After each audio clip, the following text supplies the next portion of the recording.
if you would please, I would like each and every one of you to introduce yourself and to give a specialty if you do have one, if not just a general to what you're doing. And we can start, we can turn around towards the crowd too, please. And start down to my right, which is your right too. So go ahead.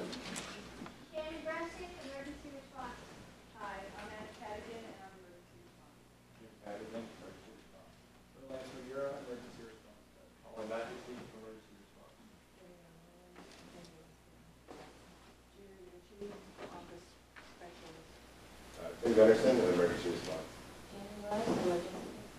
Jessica Nelson, emergency response. Jonathan Morris, emergency response. Scott Ashcraft, emergency response. Brett Harriman, firefighter. Luis Hernandez, emergency response. Chris McGuire, emergency response. James Clark, emergency response. You know, and on behalf of the citizens, the town staff, and the town board, we would like to thank you for all the work and dedication you do for this community. Thank you very much. Scott?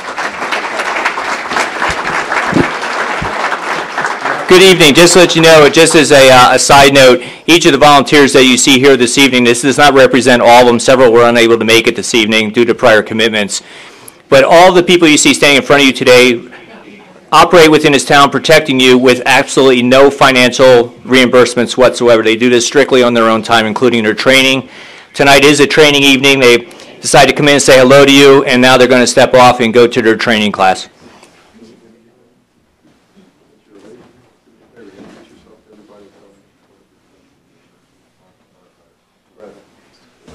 My name is John, firefighter. Again, thank you all. We greatly appreciate it.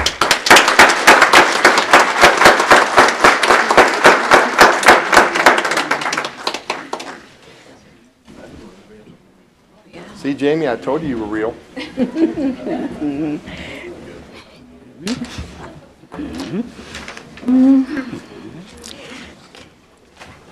Okay. That's my only surprise for the year, so. Well, thank you, Mr. Kohlberger. Yes. Thank you, Mr. Kohlberger, for introducing these people to the public. Well, again, I just wanted to make sure that everybody knew we did have volunteers and that they do put in a lot of hours. They do a lot of good stuff for this town, and I just wanted to let everybody see them, and I wanted to get them a little recognition. And thank you. We're going to handle item number 7. Mr. Chairman, I'd just like to say, too, that Mr. Kohlberger did this tonight, but it's something that we had even talked about during the last town board that we wanted to do. So I'm very glad to see it done tonight. Thank you. We're going to handle item number 7 next. Discussion and possible decision to accept a $1,500 grant from the Southern Nevada chapter of the International Code Council to provide toddler swimming lessons for the 2011 pool season. And welcome back, gentlemen. We're glad to see you every year. Is this on? No, push it, the green light will come on. Aha, I see a green light. Madam Chairman, members of the board, it's welcome to be back. We really appreciate it. The Southern Nevada chapter of ICC is the Southern Nevada home for the code professionals in Southern Nevada, building officials, fire officials, and out of that group, we promote all the codes that you adopt, including the pool code. We know that the pool code only goes so far. It only works for new pools. So in knowing that all drowning deaths for toddlers and children are preventable, we have tackled that problem with an education grant. And we are in the process of delivering now for the 3rd consecutive year an education grant to you to use for your local children and toddlers to teach them how to swim. I have here a check for somebody. This big one is a little hard to take into the bank in cash, so this one is regular sized. Do we have a motion to accept? Thank you. I make a motion to accept. Yeah. I second the motion. Hey, Mr. Kohlberger, make sure it's signed. Come on, we get to go down and shake their hands. Hey, not only is it signed, it's made out to Mr. Harley Calkin. What's that all about? You want to give the big check to the big board? Yeah. Bill. What, no, that's...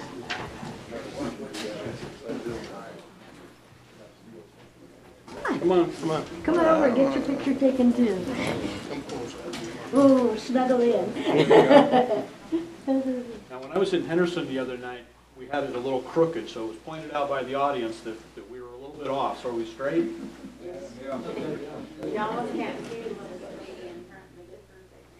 How's that? Okay, let's turn it over for, where'd she go? She's over here, all right. Thank you very much. You're welcome. Thank you. Thank you, this is really appreciated. I have grandchildren, so I know how Oh, you important know it is. exactly how it is. Yes. Thanks, guys. I'm gonna put it right there where everybody can see it. Certainly. Oops, wrong place. It's kind of confusing around here, isn't it? There we go. Even better, you have longer arms. It's been moved and seconded that we accept the $1,500 grant from the Southern Nevada chapter of the International Code Council to provide toddler swimming lessons for the 2011 pool season. All those in favor signify by saying aye. Aye. Those opposed? Motion carries 4-0. Okay, we're moving on to announcements now. This evening, under announcements, there's several, so bear with us, please. But for the public records, Public Lands Advisory Board will meet on April 6th at 7 p.m. in the Town Annex.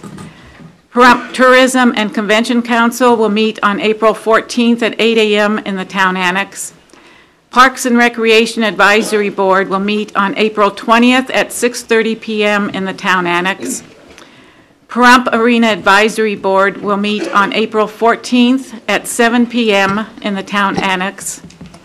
The Pahrump Incorporation Advisory Board has scheduled their meeting for April 14th at 6:30 p.m. in the Town Office.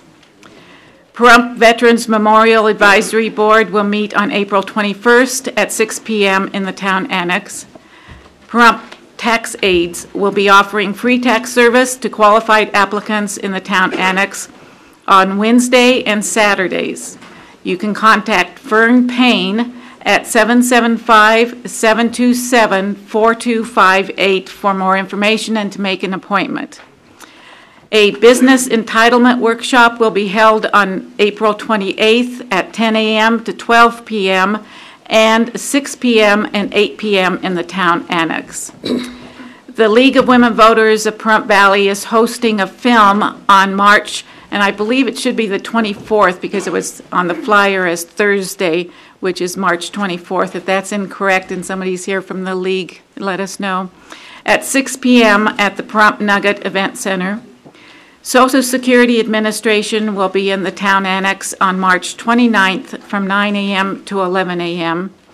And the Town of Pahrump budget workshops will take place March 29th, 30th, and 31st at 6 p.m. in the Town Annex.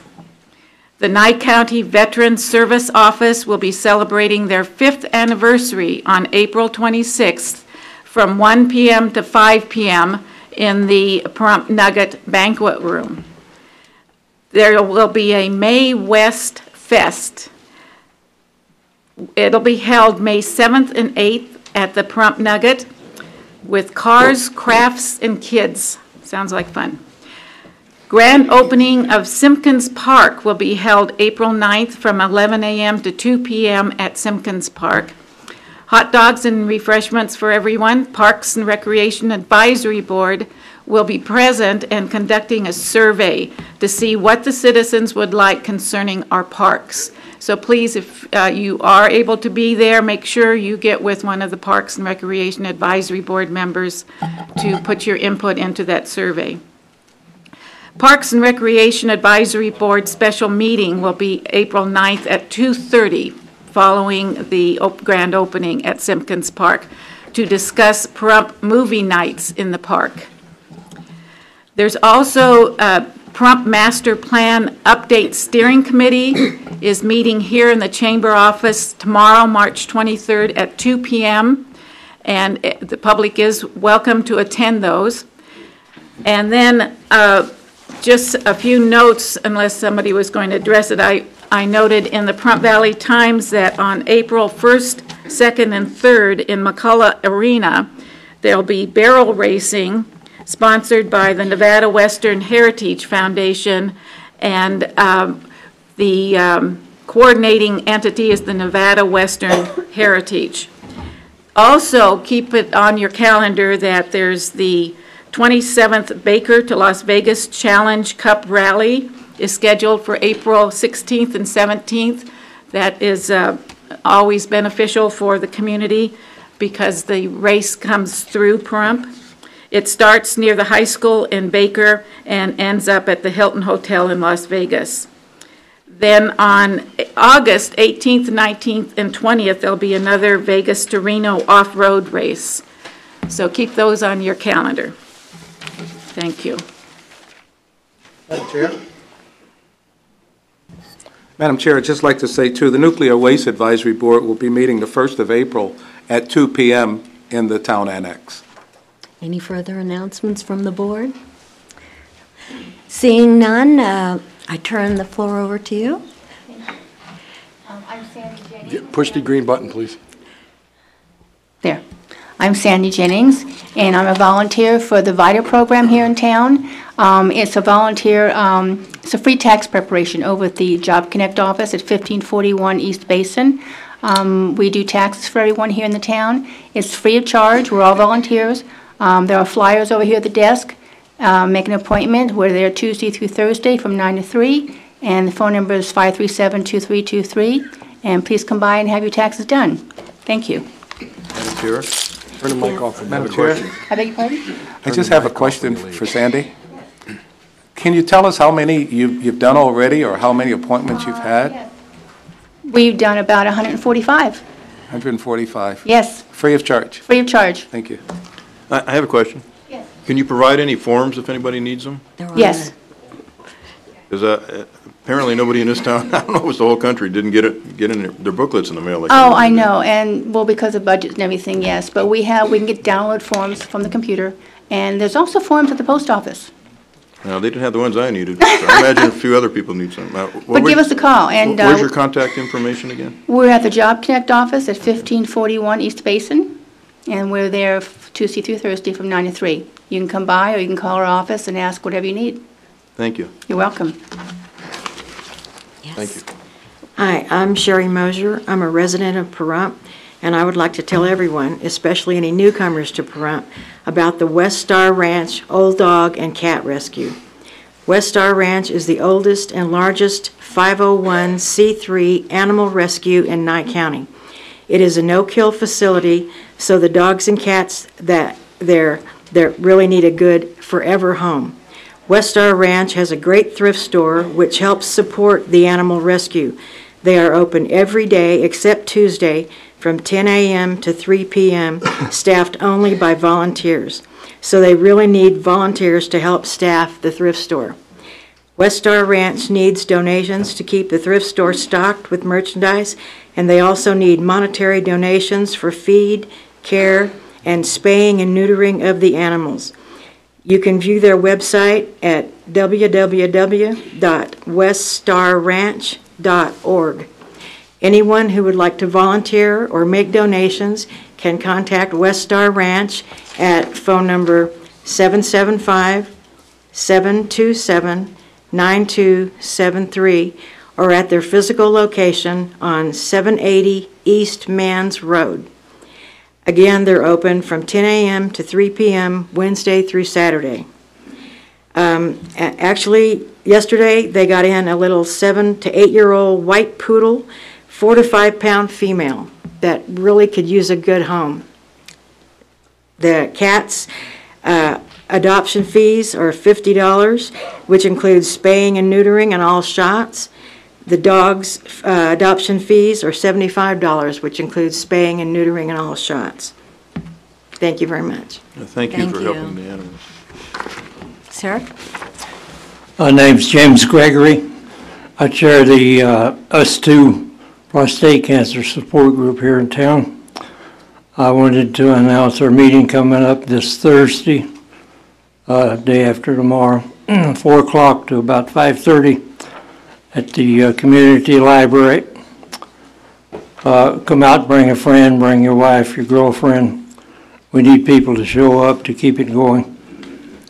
Also, on Saturday, April the 2nd, there's 2 doctors coming out from Las Vegas to give us a PowerPoint presentation at the Senior Center.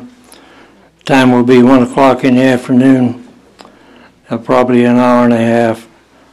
We have a young doctor that's going to give a presentation on radiation treatment. So it'll be well worth it. The other doctor is Dr. Vogelsang, who came out in December and gave us a really great, world-renowned presentation in advanced disease, prostate cancer. So come on out. Get yourself educated. Sir, I didn't catch the name of your organization. Could you repeat it? It's US2 International Prostate Cancer Support Group. Thank you. Madam Chair. That's capital U, little s, dash, capital TOO, International. Mr. Gregory, we would like you to tell us again about the meeting on the 2nd of April. Is there a charge for that at all? No, this is all free to the community. Dr. Vogelsang happens to be my doctor. He's also a good friend, and he has agreed to every 3 or 4 months bring another doctor out and give us a presentation. And it was well received. The last one, we had about 30 people show up. Several ladies showed up, which is a good sign. And our numbers at our monthly meeting are discouraging, to say the least. So can we get some new blood? This is something that every man over the age of 40 in this community should be interested in. Thank you. Thank you. Mr. Shinohan? Thank you. The 4th Annual Acoustic Grass Music Festival is April 8th, 9th, and 10th at the VFW Hall on Homestead Road. Music starts 1 o'clock Friday. Come on down. It's free to the public. All the money goes to the VFW and other veterans groups that'll be there. There'll be free music and vendors and lots of fun. That's all. Thank you. Thank you. Acoustic Girl. My name Dan Schinhofen, SCHINHOFEN. Thank you. Okay, any further announcements? Mr. Kobarger? Yes, I was just emailed one. There's a 4-H fundraiser. The 4-H is having a fundraiser on Saturday, March 26th at Shadow Mountain Feed on Bella Vista at 9 a.m. There will be a maze, petting zoo, pony rides, and a lemonade stand, raffles for 16 bales of hay. The money will be used for 4-H's trip to the Clark County Fair in Logandale, Nevada. Please help support our children. Persons in need of special accommodations must contact Pam Gatling at 775-727-5532 at least 3 days in advance prior to the event. Thank you. Thank you. Could you repeat that date again? This Saturday. Sorry. That's okay. This Saturday, March 26th. Thank you. Moving along to public comment, please. Were you going to do the... Advisor board reports. We haven't done public comment yet.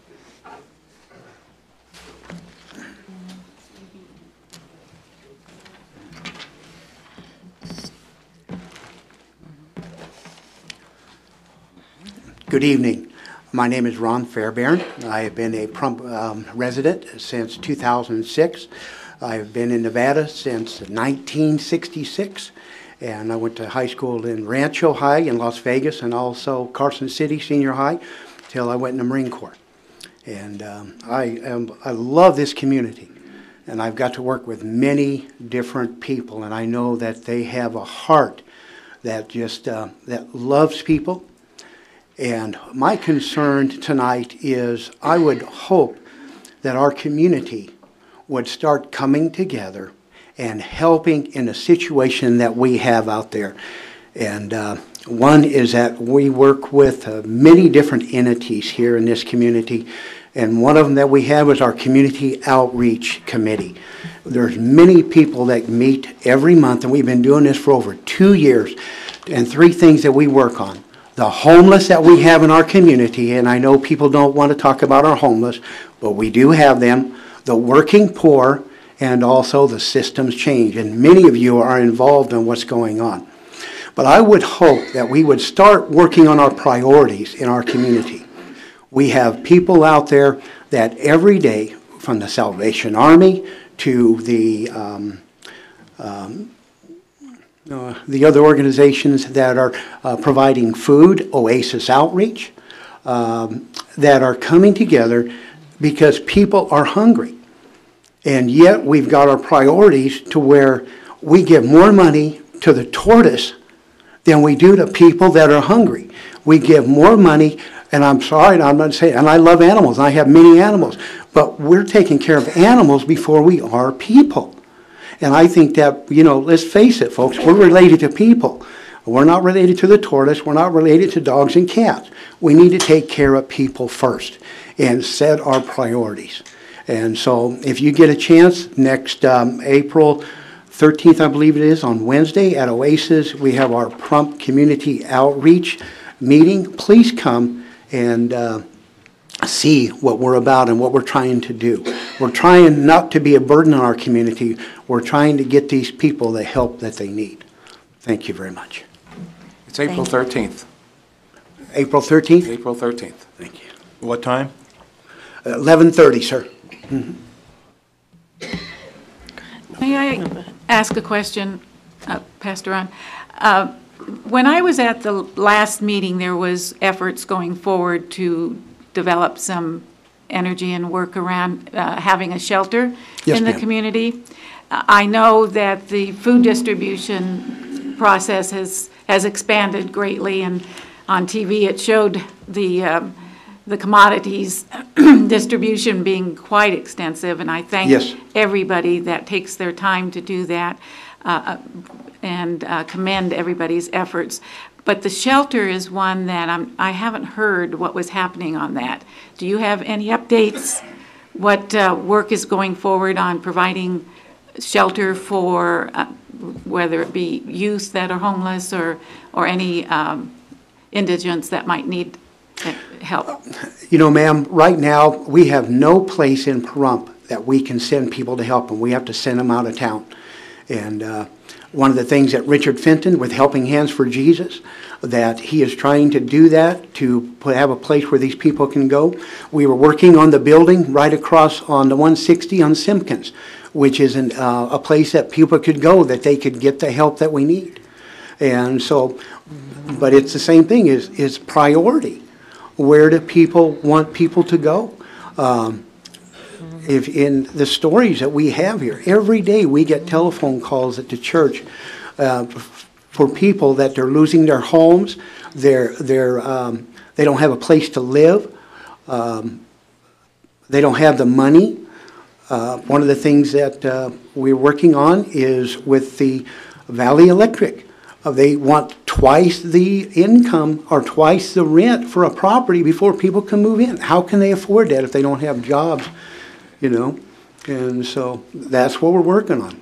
Well, I thank you, and I think if anybody has an interest in developing some solutions to that they do attend the April 13th meeting at the Community Outreach Task Force at Oasis. Thank you. Thank you, ma'am.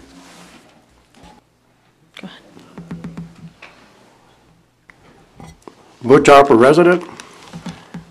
I started collecting patches about 3 years ago for a young man called Brandon Rayner.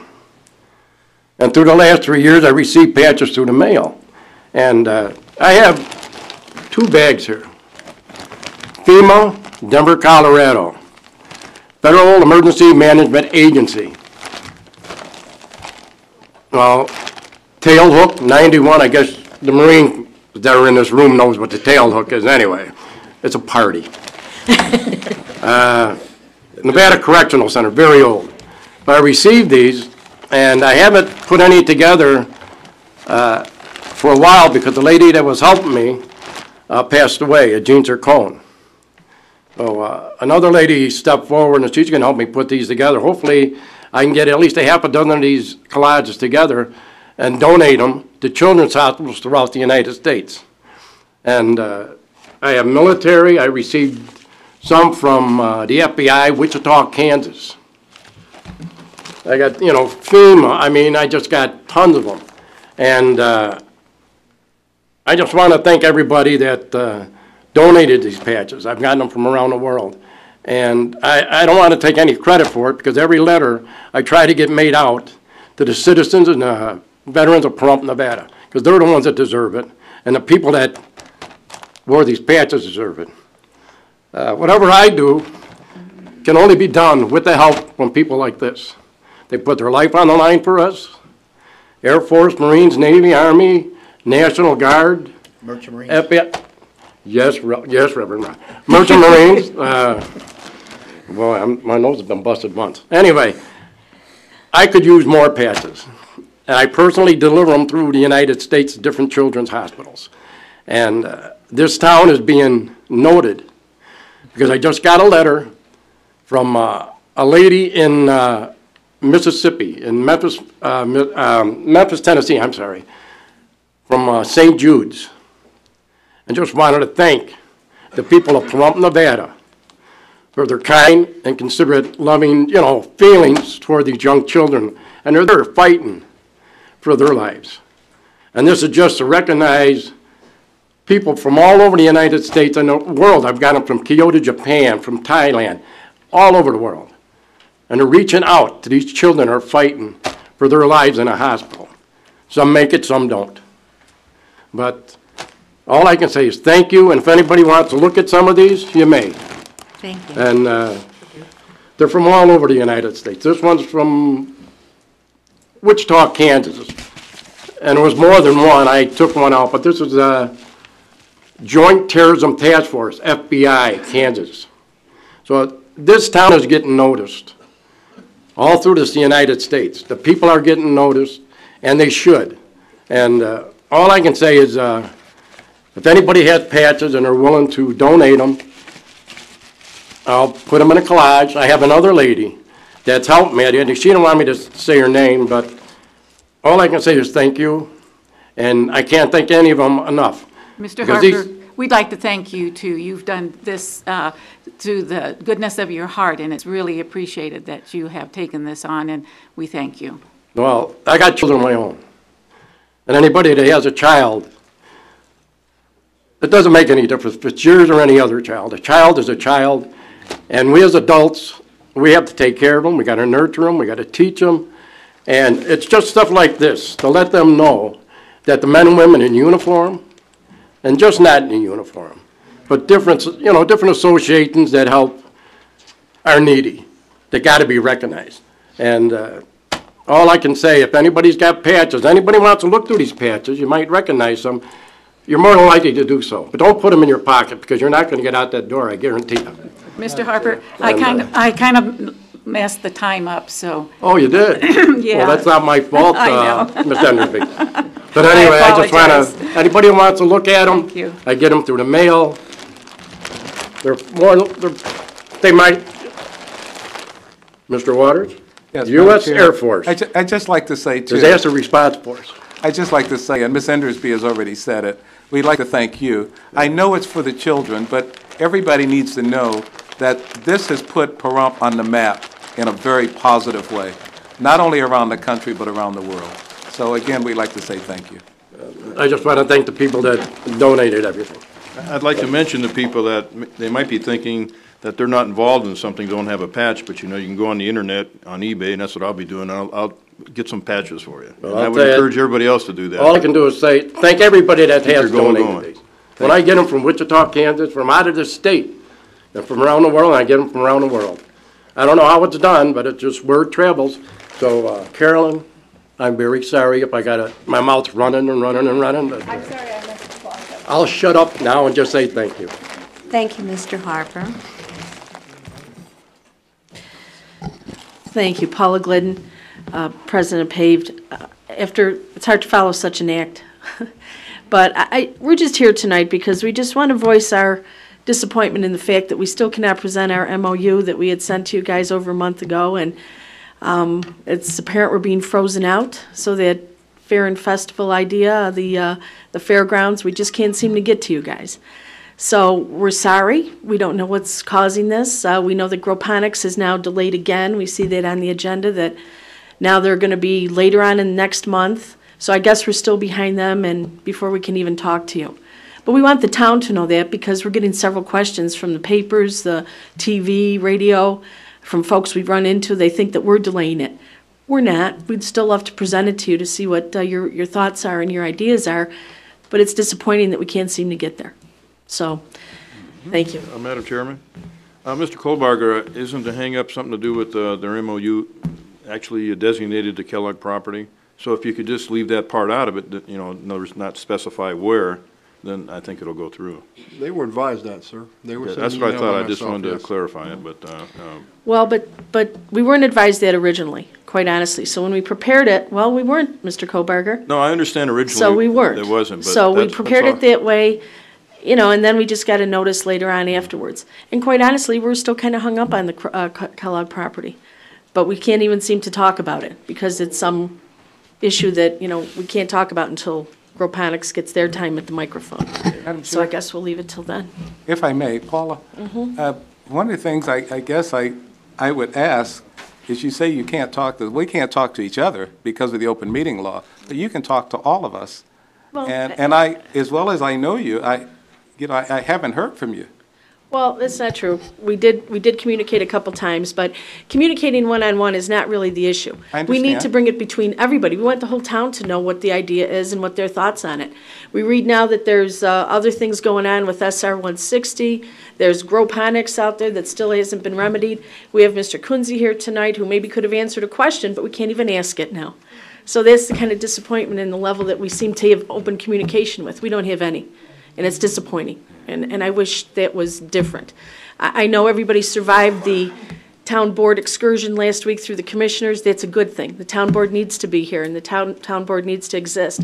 But I just hope that you guys grasp that and take the leadership aspect, because you guys run it. Just keep that in mind, please. Yeah, Mrs. Glidden, if you would come back with not mention the Kellogg property, I'd like to see your project go forward. Personally, I'd like to see it involved with the 400 acres of land that I'm hoping that we're going to develop and get moving on this year. Well, so that'd if be you could just wonderful. leave However, the location out of it, then, you know, that would be a good thing. Okay, I appreciate that. Because we're missing a huge economic and tourism opportunity.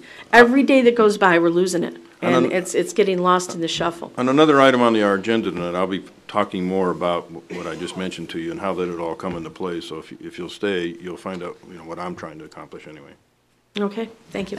Also, if I might just suggest too that you do take this to the advisory boards, whether it's Parks and Recreation or the Tourism and Convention Council. There's places that some deliberation can really be held where the public can participate. So I hope you do ask to get on one of their agendas. Yes, actually, we've already done that with Parks, but we'll go back through them again. Good, thank you. Thank you. Yeah, Bruce Collett, 5-year resident, malcontent. How do you spell that? C-A-L-L-E-Y. Oh, malcontent. I have to look it up. You're on the same page I am. I have an item that's come up to my attention, discussed with a couple of board members. Got some different opinions on it, so I could get some clarification somewhere down the line. On February 8th meeting, the town board 3-2 voted not to extend Mr. Kohlbarger's contract. Well, I have Mr. Kohlbarger's contract here between the town of Pahrump, signed by Lorraine Murray, Don Russ, the lawyer, and William. This contract is good from June 30th, 08 to June 30th, 11. Okay. It says in it, in the event written notice is not given by either party to this agreement to the other at least 120 days before expiration date, as herein provided, this agreement shall be extended on the same terms and conditions as herein provided, all for an additional period of 3 years. Okay, given the decided outcome of this, talking to the town board members and stuff, I took it to a senior attorney in a large firm. Off the record, he told me, after looking at the contract and looking at the board actions and stuff, and due to the fact that the board did not give Mr. Kohlberger a written notice, he said that he'd love to be Mr. Kohlberger's lawyer in this item. Anyway, my question is, why didn't the town attorney there advise the town board to send the written notice to Mr. Kohlberger after that action was taken? It had to be done before February 24th, which is now expired. We're giving the attorney $7,000 a month to sit here and look out for you. It seems time and time again we end up in the secret back room, one reason or another. Before this situation is done here, we may be back in the back room again. I don't know the outcome, or I'm not a lawyer, but I think this needs to be looked into and some kind of a explanation given, or at least to the public. Anyway, thank you. Thank you. Any further public comment?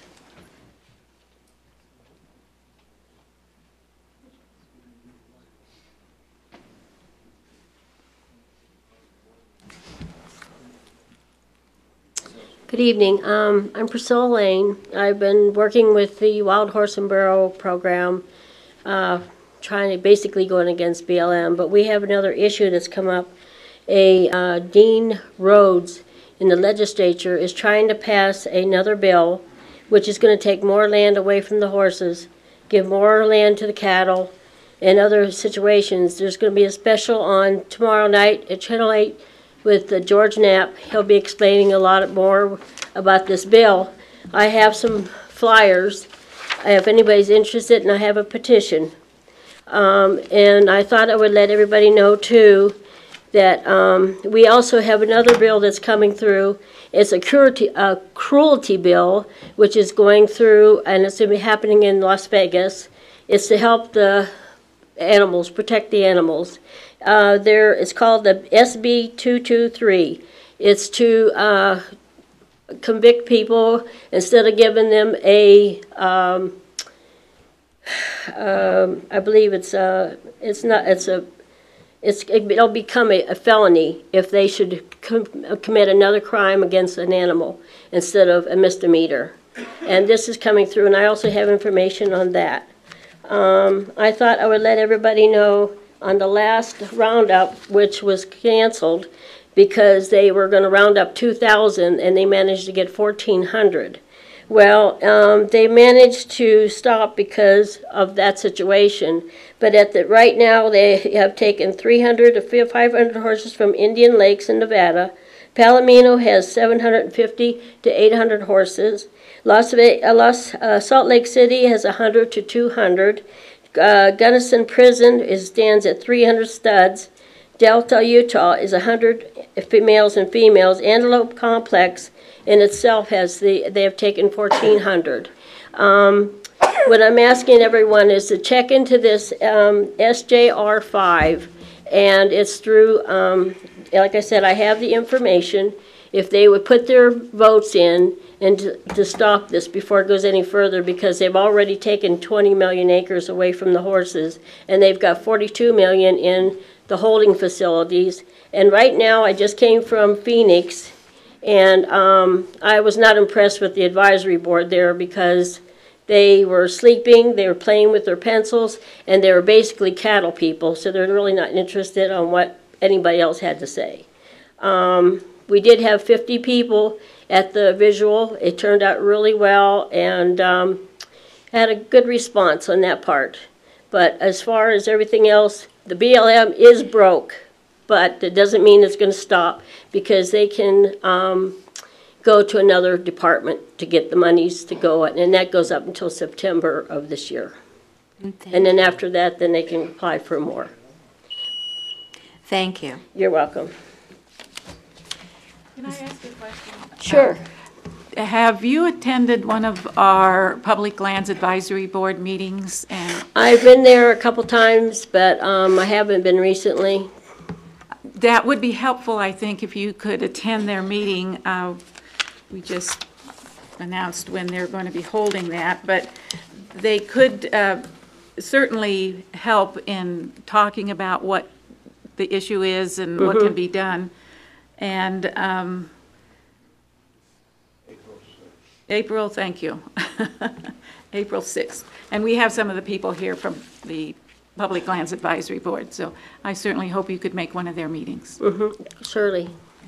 Thank you. Any further public comment? Seeing none, we're moving on to item 17C. On the consent agenda, approval to accept Ms. Regan Van Egan on the Pahrump Youth Advisory Board. Ms. Indersby? Yes, I would like to welcome Ms. Regan Engen. I learned how to pronounce her name. And she is here this evening. I would like to ask if she would step forward and introduce herself and say a little bit about herself. We usually have backup material. And along with Regan is Megan Hemrick. Megan was accepted onto the Youth Advisory Board at the last town board meeting. So ladies, if you would introduce yourselves and spell your name and just let us know a little bit about yourselves. Thank you. Hi, I'm Megan, M-E-G-A-N, Hamrick, H-A-M-R-I-C-K. And I'm, well, you don't have to lean in, that's cool. Okay, I'm Regan, R-E-E-G-A-N, capital V-A-N, and then a space, capital E-N-G-E-N. And we are the charter members of the Youth Advisory Board.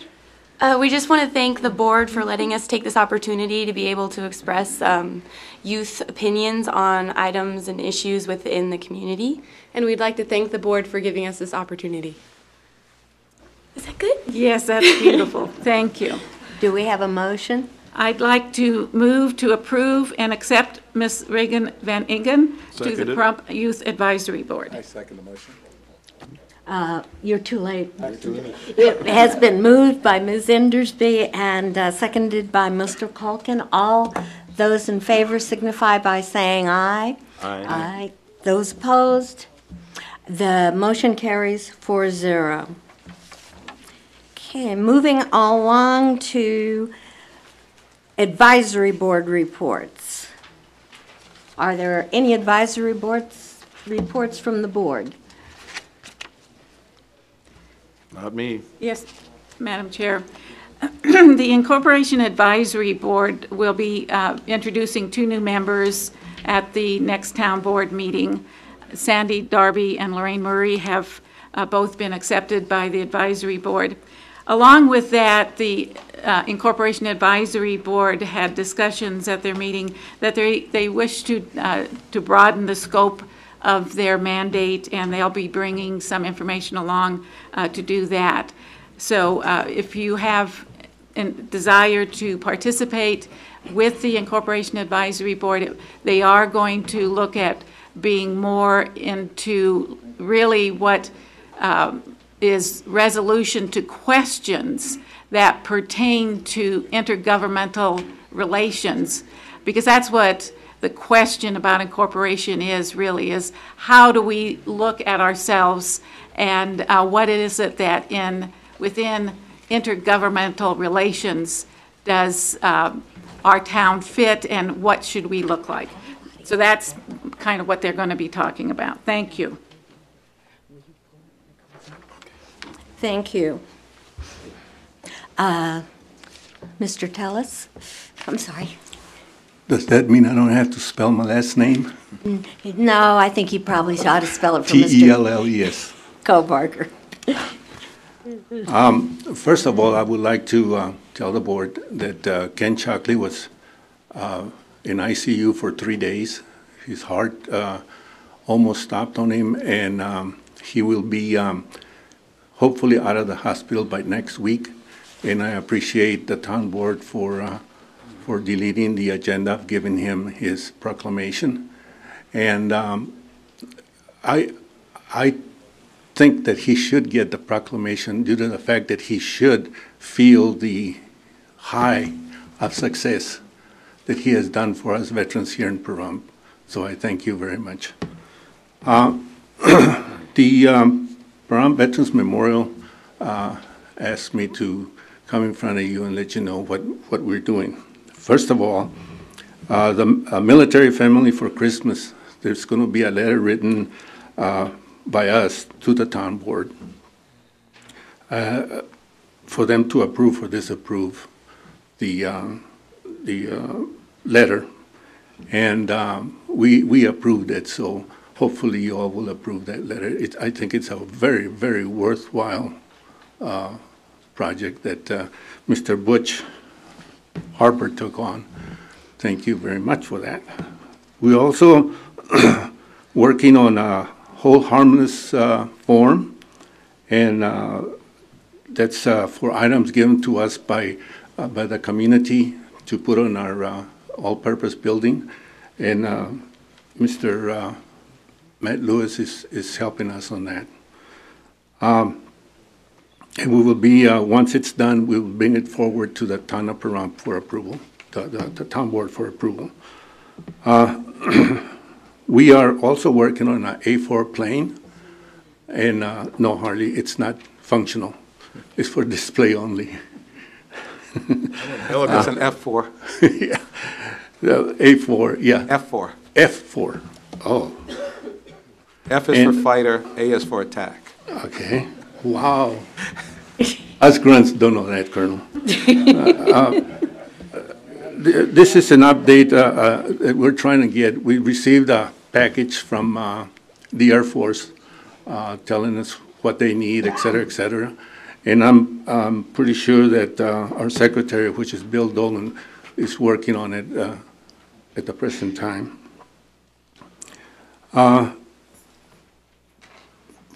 This is really great. 4 of our veterans has donated 4 benches for our Pahrump Veterans Memorial.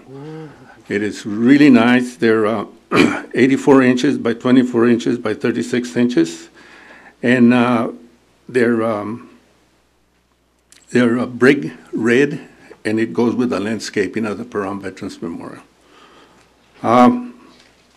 We also worked on the 2009-2010 minutes, and now we are up to par. Our board is up to par on what happened before, so we can go ahead and look to the future. Mr. Chairman, if I could interrupt Mr. Tellis for just a second to say that on the benches that were mentioned, I'd like to mention it for everybody else. It's going to be out in the cemetery area, the veterans area of the cemetery. And no, on the memorial. Of the memorial. And we had looked at asking the citizens of Pahrump to provide the benches. But before they could get through the decision of putting it out to the public, 4 members had already purchased the 4 benches. So it looks like the public can still participate because they will have other benches later in the future. But he did mention that 4 of the members of the advisory board has already purchased 4 benches. And he can tell you how much they are. They're about $800 a piece. So. All in all, will probably be about 800 and some dollars, yeah. The next, the minutes that we were talking about, they're all taken care of. We made our research and everything, so now we're going forward. We still have 2 alternates that we need. And one of the things that I want to emphasize to the public and to the town board, that we have a lot of fun there. We're not a straightforward politic type thing. It's a lot of fun. We kid with each other, military and everything. So you'll have fun on those boards. We also chose an activity coordinator, which will coordinate any ceremonies being done by our community. And I was chosen for that. I don't know why, but I was chosen for it, and I will do my utmost to help anybody in the community that wants to have a ceremony at the Pahrump Veterans Memorial. Barbara Johnston of the DAV is also working on December the 7th ceremony for our World War II veterans, and it's really great. I think that's a great deal for her. I applaud her. The contribution wall, we have bought the plates. We were buying them for $45 a piece. And we went to the advisory board went to Las Vegas, and then they found them, and they are actually, we bought one of them for $8 and some cents. So that's the same thing. It was the same thing. The Pahrump Veterans Memorial would like to thank Colonel Waters there for helping us in every way he can, and we appreciate that because we're moving forward, and we're going to go forward. And veterans don't lollygag. We go for the gusto. So that's the way it is. Thank you very much for listening to me. Thank you. Thank you. And for all you veterans out there, Mr. Tellis needs 2 more of you to help him on this advisory board. So see him, and he'll get you all set up. Madam Chair, I'd just like to, since Mr. Darby isn't here, just remind people that the Parks and Recreation Advisory Board will be having that survey, and the latest census has shown that children under 5 is a very small population here in Pahrump. The majority of the population that we have is between 18 and 65, with about 23% being over 65, but a very small percentage of under 5. And I, as a grandparent, really would like to see families stay in our community and be in our community. So if you have any input along the lines of how we can better encourage the Parks and Recreation Department or the advisory board to help bring more available services for that age group, please let us know. Thank you. Saying nothing further, item number 6, Town of Pahrump Economic Development Report. Mr. Kohlbarger? I'll take any questions the board may. Okay, I'm done. Are there any questions by the board? Nothing to add? No, all right. Item number 8. That needs to be tabled, please. Pardon? That needs to be tabled and brought Yes, back. I was going to say that we definitely need to table that. And the town board, I know I'm speaking for all of us, send our best wishes to Mr. Shockley for a speedy recovery. And we'll have this proclamation for him at a later date, I promise. Item number 9, presentation. Do we need to table that? I'll make a motion to table. All those in favor signify by saying aye. Aye. Those opposed?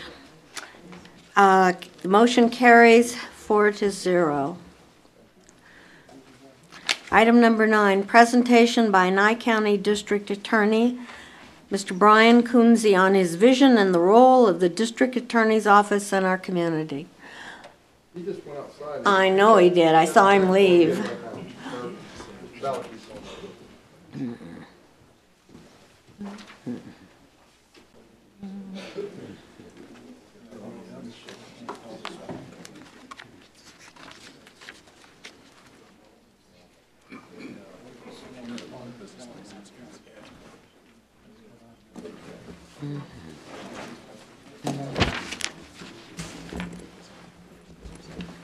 Since I invited Mr. Kunze and put the agenda item on, I'd like to thank Mr. Kunze for coming and sharing some information with us and participating with our citizens and all the assistance that you've given us. Thank you. Well, thank you. I apologize. I keep getting drug out of the meeting. So my meetings never end. But I do appreciate the opportunity to come and address the town board. I think, unfortunately, there's been, a lot of press and comment about, these big conflicts between the town and the county. And I just, really wanted the opportunity to sit down and see some of the issues that, we deal with from the district attorney's office side of things that I think impacts on the town and where we can really work together. Because I think the one thing that I really want to state is that, from my perspective, there's no conflict here. I mean, we really represent the same interests. I don't care if you want to call it the town of Pahrump or Nye County. It's the same people we serve, and we have the same interests. And quite frankly, when you look at it from a standpoint of who does the attorney represent, the truth of the matter is the attorney represents the organization. We don't represent the individuals. We represent the organization, and really, what is that organization? And so I do think that there's a lot that we can do to find some common ground and work together. And I guess in particular, I just hope that I can be a catalyst, for that to happen, because I do think it's very important that we can't live in a vacuum. We can't each live in our own vacuum. There's too many issues that we have to come together on, that we have to discuss, and I think it's important to do that. And just a few that, just to talk about some of the things that I see happening, we see a lot of issues like with animal control ordinance. And, we need to do some work at the county level, and one of the things that I would like to do is kind of clarify our county ordinance that basically talks about that any of the county ordinances are not applicable to the town of Pahrump. And one of the things that I'm working on and trying to get into place is that the possibility, amending our Nye County code that would indicate that the Nye County ordinance would not apply in Pahrump if the town has a provision, that covers that particular area. Because again, there's a lot of overlap, the powers that the county has with the powers that the town has. And so to try to help clarify that, one, it would be very clear that if the town has entered into an area that fits within the powers granted to them, then the county ordinance would not apply. But if the town has not done so, then we could rely upon the county ordinance, the county law, to enforce what's happening. And I think the animal control is a prime example of that, from the standpoint that our county animal control officers don't have any jurisdiction to enforce the Pahrump animal control ordinance. We can't do it. They don't have the authority to do that. And if you take the standpoint that our county code does not apply to the town of Pahrump, that really means that we don't have any mechanism to enforce animal control, and the town does not have any animal control officers that you've employed. And so that's one area where I think that we can work well together. We can get our code amended. To a certain extent, what I would recommend is that we just simply abolish the Pahrump town ordinance with regards to animal control, because there's been a lot of work with the Nye County code on animal control, and then that way we would then be able, from the county level, to be able to enforce the animal control issues and try to deal with it. And again, I just think that's an example of kind of a mutual cooperation that we might be able to work through. Mr. Kunze? Yes. Madam Chairman? I'm going to clarify this a little bit. You're talking about animals, but are essentially what you're really saying is that any Pahrump town ordinance you don't have the authority to enforce? Is that what you're saying? There's a provision in the code that talks about general ordinances not applicable to the town of Pahrump. So, I mean, as an example, this issue has come up in the past, obviously, with regards to the speed limits. As an example, because the judges have determined that we cannot we can't enforce the Nye County speed limits.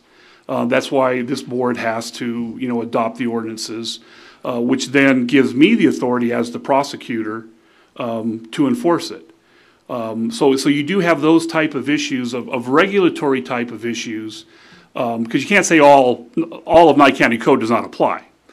Because again, planning, those issues that obviously are strictly given to the county commissioners, those laws all apply, in the town of Pahrump. I'm really talking more in reference to police powers types of regulations that the county and the town, by statute, are basically said they have the authority to do. But once you have the town board and the town has an ordinance in place, then really the county ordinance should basically back off and let the town ordinance be the ordinance that's enforced. But it's more, and I'm really talking in terms of the police power area. I'm still not quite clear. If the town of Pahrump passes an ordinance, but the Nye County doesn't have that same law, are you saying that then Nye County can't enforce that? No. As an example, let's just say that Nye County does not have a speed limit law for the town of Pahrump. If the town of Pahrump is given the statutory authority to regulate speed limits in the town of Pahrump. Once you do that, you can establish those offenses as being a misdemeanor. By statute, I am the prosecutor, for that offense. So yes, I can enforce that. The only one that is just, and I can't explain it, but the only one that's odd is the animal control. I don't ask me to explain why it's set up that way. But that's the only oddity one that we really see from that standpoint, where the appointed animal control officers for Nye County don't have the authority to enforce a Pahrump town ordinance. Well, going back to the speed limit thing, then if we're going to adopt something tonight here, and then the county's going to pursue it, but it happens in Pahrump, shouldn't the town of Pahrump collect the fines then for speeding and so on?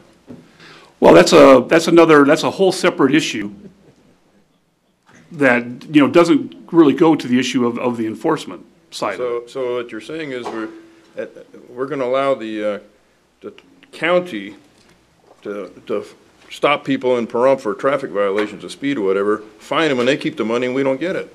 Who's doing the enforcement? Well, if it doesn't benefit the town of Pahrump, I don't know. It doesn't seem right. Basically, the county's using the town of Pahrump to make some money, which we don't get back. Well, maybe we should get a little percentage of it. I don't know.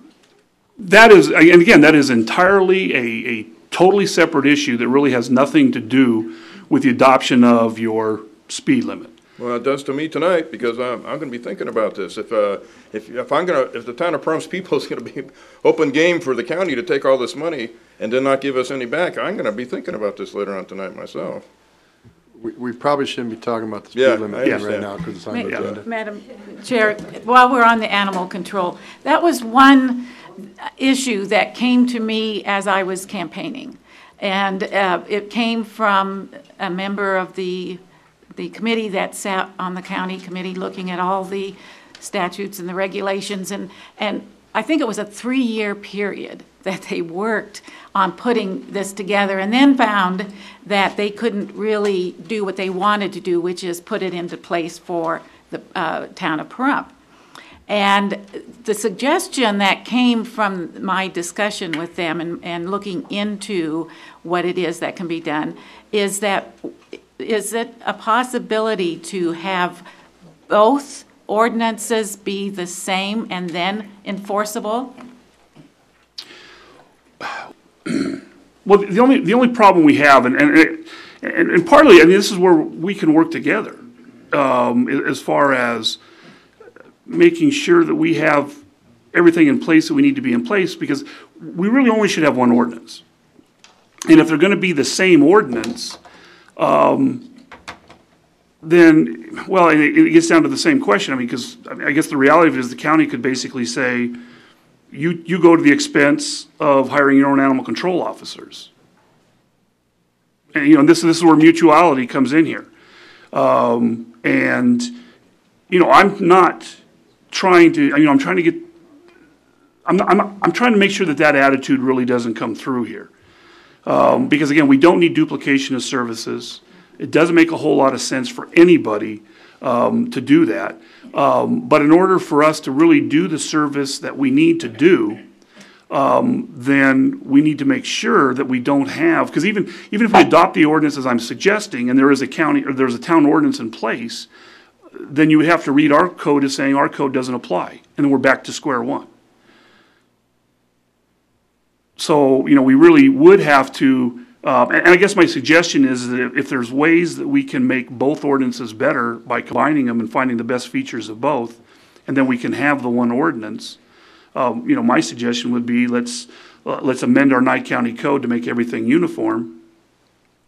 And then, like I said, we would then abolish the Prump Town ordinance, so that way we can then enforce the Nye County ordinance.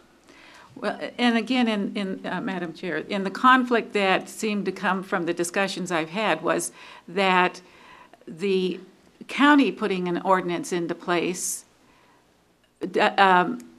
wouldn't be enforceable because it was the town's responsibility, according to the NRSs, to put an ordinance into place. So it seems to me that we have that kind of paradox, that where does the ordinance need to come from? And maybe that's where you're saying that this is an unusual entity yeah, because of the NRSs. Yeah, it is right? unusual, but the NRS is also, and this is where I think we have the potential inherent conflict, is that if you read the powers of the county commissioners, they too have the power to impose animal control ordinances for Nye County.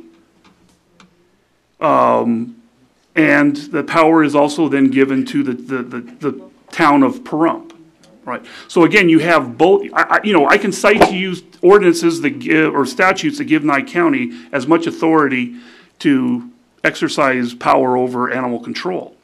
The real problem comes in, not that Nye County doesn't have the jurisdiction really to do so. The real question comes in if there's any conflict between what the town of Pahrump has done and what Nye County has done. I think in that scenario, I think that you would have to conclude that the town ordinance, if they've regulated an area that's given to them by statute, that should be the primary law. I mean, that's my feeling on how to interpret the statute. So it's not a question that the county doesn't have the capabilities. It's just that the way the courts have interpreted the Nye County Code, we're prevented from doing anything with the Pahrump or with the Nye County codes because of the provision that says that the general laws don't apply to the town of Pahrump. We need to fix that ordinance from the standpoint to allow the town to basically just broaden it from the standpoint of that as long as there's not a conflicting ordinance from the Pahrump Town Board, then the Nye County Code could be applied. And again, it's just kind of a housekeeping measure that would allow us to address that. And I want to thank you for bringing that to our attention also, because in my research into the NRSs, it becomes very clear that it's not clear in so many instances. And that's where that intergovernmental relations and planning and working together is so important, because it's not something that comes from individuals as much as the interpretation of our NRSs that really gets kind of left with everybody going in different directions. So thank you. Well, and to add to that, I mean, the bigger problem is when you read the town ordinances or the town statutes and the powers, every power that's given to the town board specifically says the town board or the Board of County Commissioners. Now, that really is really designed to apply to the situations that cover those advisory boards in which the Board of County Commissioners maintain the governing body responsibilities for those towns. But it does cause that major confusion with regards to, you know, who has that ultimate responsibility. But that's why I say I just think logically the way it's set up, that if the town has regulated it, you know, within these police powers areas, then the county really ought to not get involved in it. The reality is, in most of these instances, we still have the authority to enforce it. It's just that animal control is just one of those weird ones, you know, that we can't. Madam Chairman, I'd like to switch the subject a little bit here. Whatever the county does financially in a bad way affects all of us. And we all know Pahrump's getting shortchanged as it is, and the district attorney's office in the past is, the way it was run, quite frankly, has cost this county quite a lot of money. Recently, we read in the paper that there were 64 lawsuits against the county. And what people don't know is each one of those is a $50,000 deductible. My question for you, first off, Mr. Kunze, if you know, is what are the insurance premiums per month? Because I hear they're pretty outrageous. Madam Chairman, at this stage, this really was not intended to be a breakout session on anything that somebody might have a complaint with relations between the county and the town. I mean, really, this was designed to, for me to basically come in and talk about some issues that I think we have. And quite frankly, I think if we're going to have this discussion, that really should be an agenda item. Put it on the agenda. That way the public knows that that's what's going to be discussed. So I just don't feel comfortable really getting into a lot of these areas that really are beyond what was intended for this particular discussion item. It just says here that you're going to talk about your vision and the role of the DA in our community. So I think that's my vision, Harley, not your vision. And my point is that if you want to raise these issues, let's raise it in a properly agendaed matter. Well, you're defining specifically something that's not in our agenda. What I was getting at, Mr. Kunze, before you get so defensive. Harley, I'm not going to answer the question. I'm not surprised, Mr. Kunze. Thank you. Mr. Chairman. Mr. Kunze. Mr. Chairman. On the animal control, the information that you brought forward, how would you recommend we take steps to correct this? He wants us to, you want us to rescind our ordinance and let you do it. Am I correct? Well, actually. But then when it comes to the speed limits, you want us to set the speed limits. Am I right? Yes. You want to make us the bad guy with the speed limits. Oh, no, I don't. But the animal control you want to take away. Am I right? No, no. I think I am. I'm not suggesting you take it away. I'm not suggesting we take animal control away. If this town wants to enforce animal control officers, hire your animal control officers, and enforce your animal control ordinance, that is perfectly within your capabilities of doing so. And I would not argue with that in the least bit. I'm suggesting, because these are things that have come to me, that under the present situation, it seems that the town wants the county to enforce their animal control ordinance, and I'm telling you that there's some legal problems in us doing so. And so the question is, how do we come together for us to effectively be able to enforce? Okay, it was my understanding, because I met previous to your assumption of office with one of the DAs and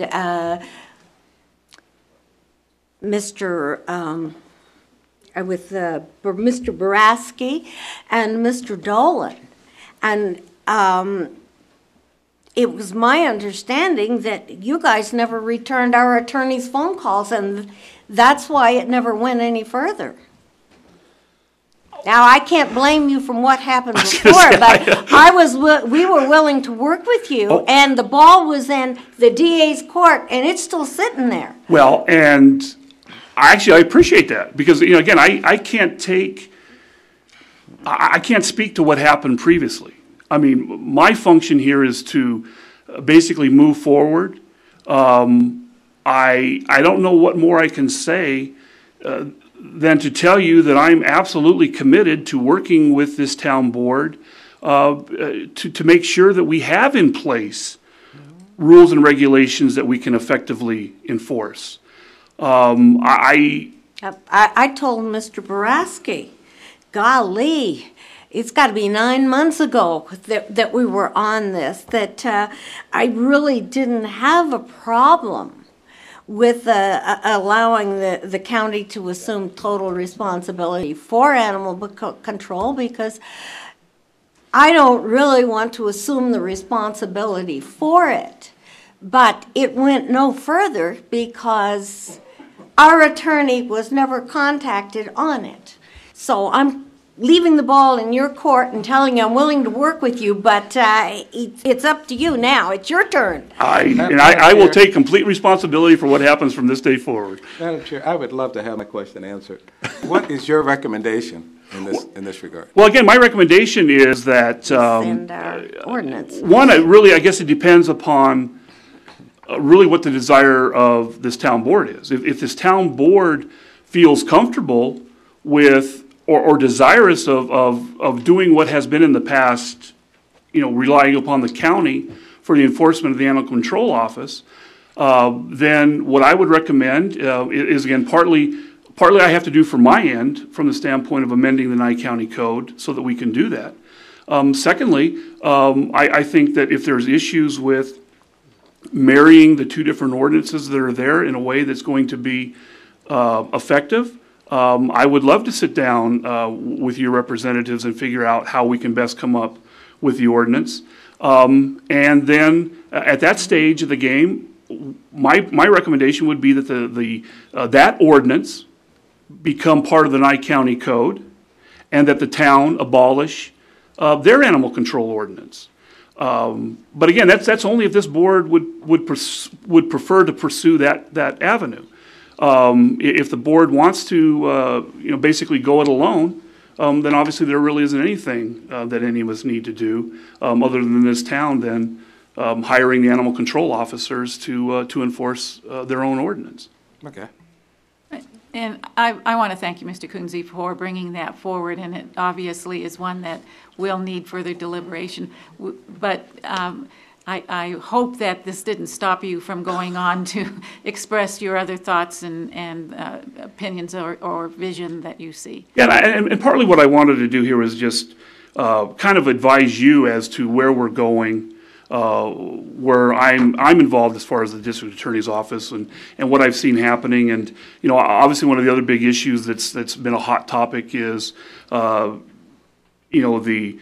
issues with fire department hazmat cooperative agreement. And I can tell you, I'm just here to report to you that we are taking this seriously, and we have meetings scheduled over the next couple of weeks where we are going to get this done. We are going to resolve these issues.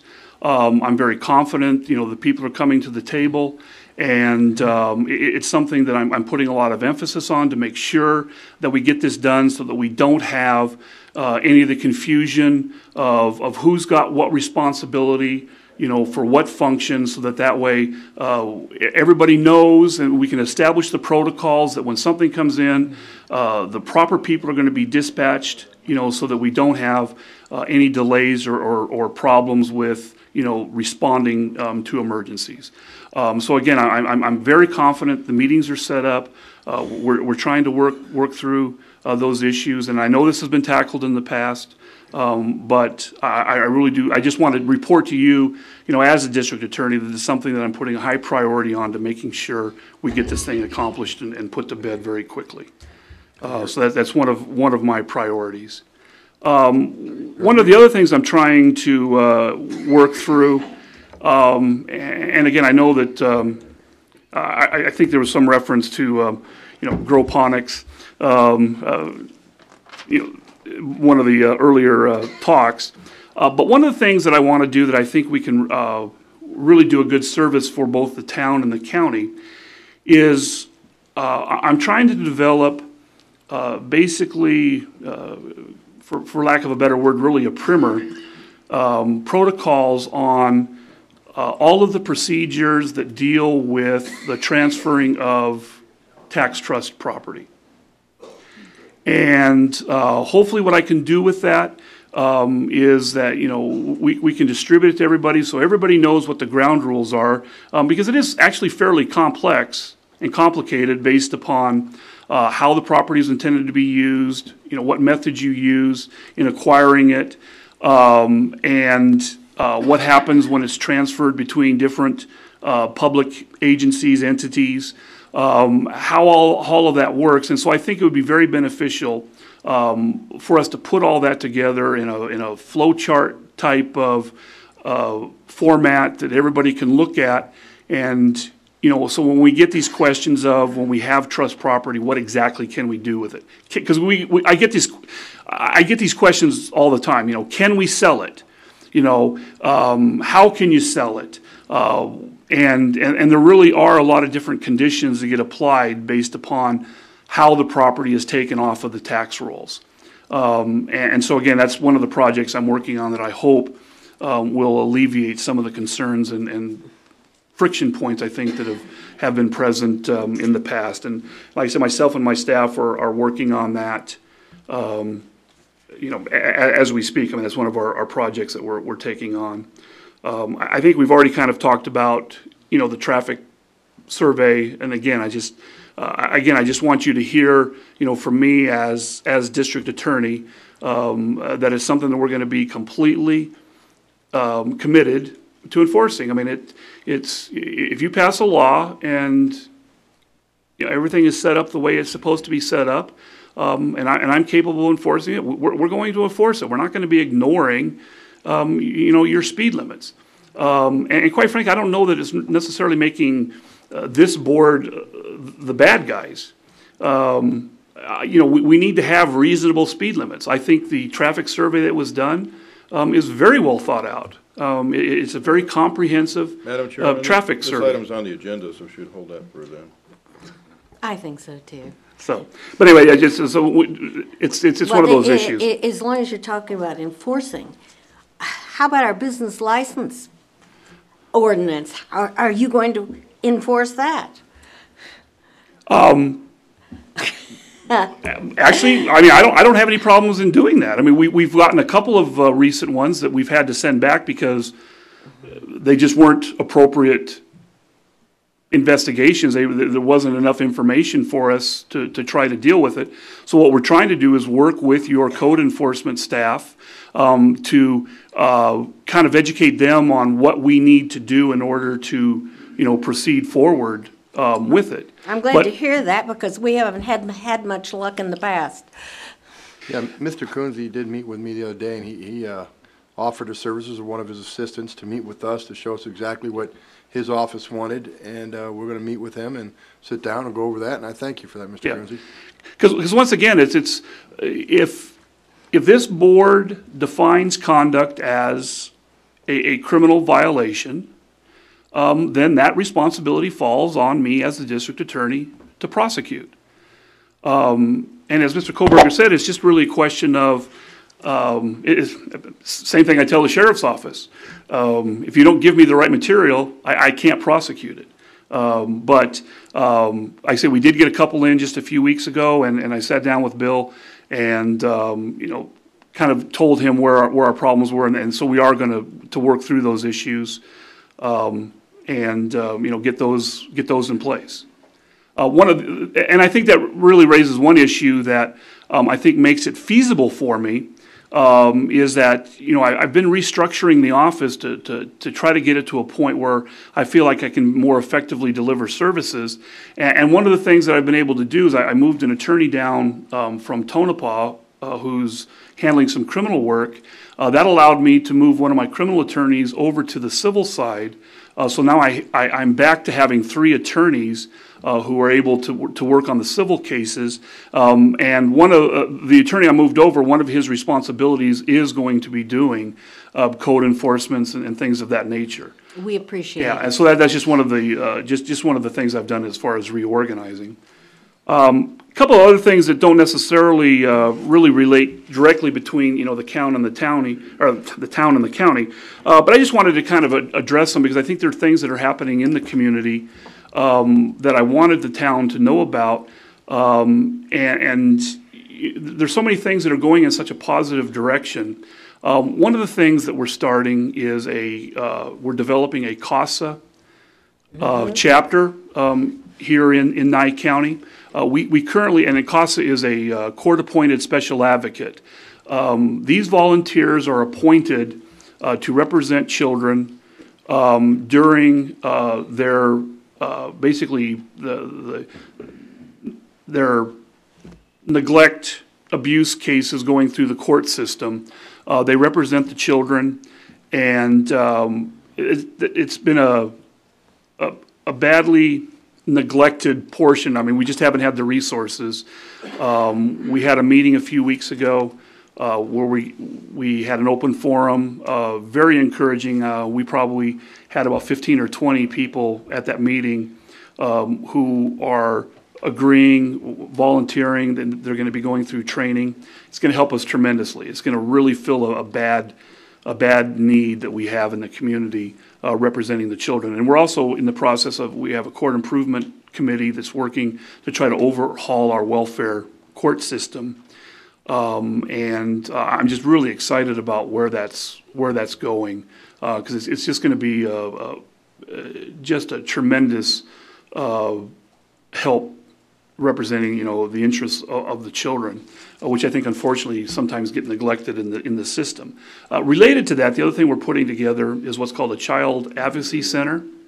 It basically deals with child sexual abuse cases, and we're putting together really a cooperative effort of all the resources in the community, DCFS, District Attorney's Office, Sheriff's Office, counseling services, medical, and what it is, we're gonna create a location where the children that are there's allegations of sexual abuse will be brought in. We are going to have forensic interviewers who are going to be certified.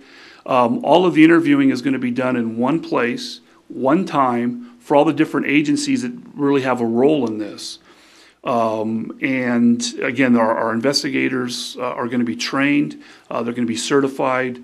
We're still working on finding adequate resources to be able to have medical examinations done. And we have some local people that are now stepping forward. We're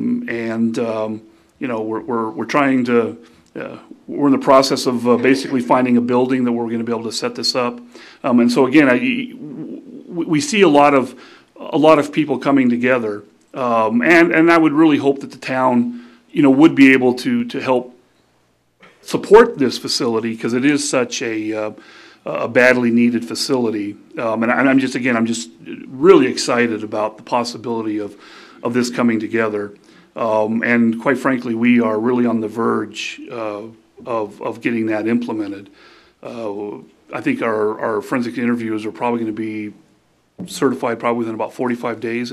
Is that right, Bill, if you remember? Yeah, that's correct. Mr. Coonsey and I both sit on a No to Abuse board, which is helping to take the lead on this project. Yeah.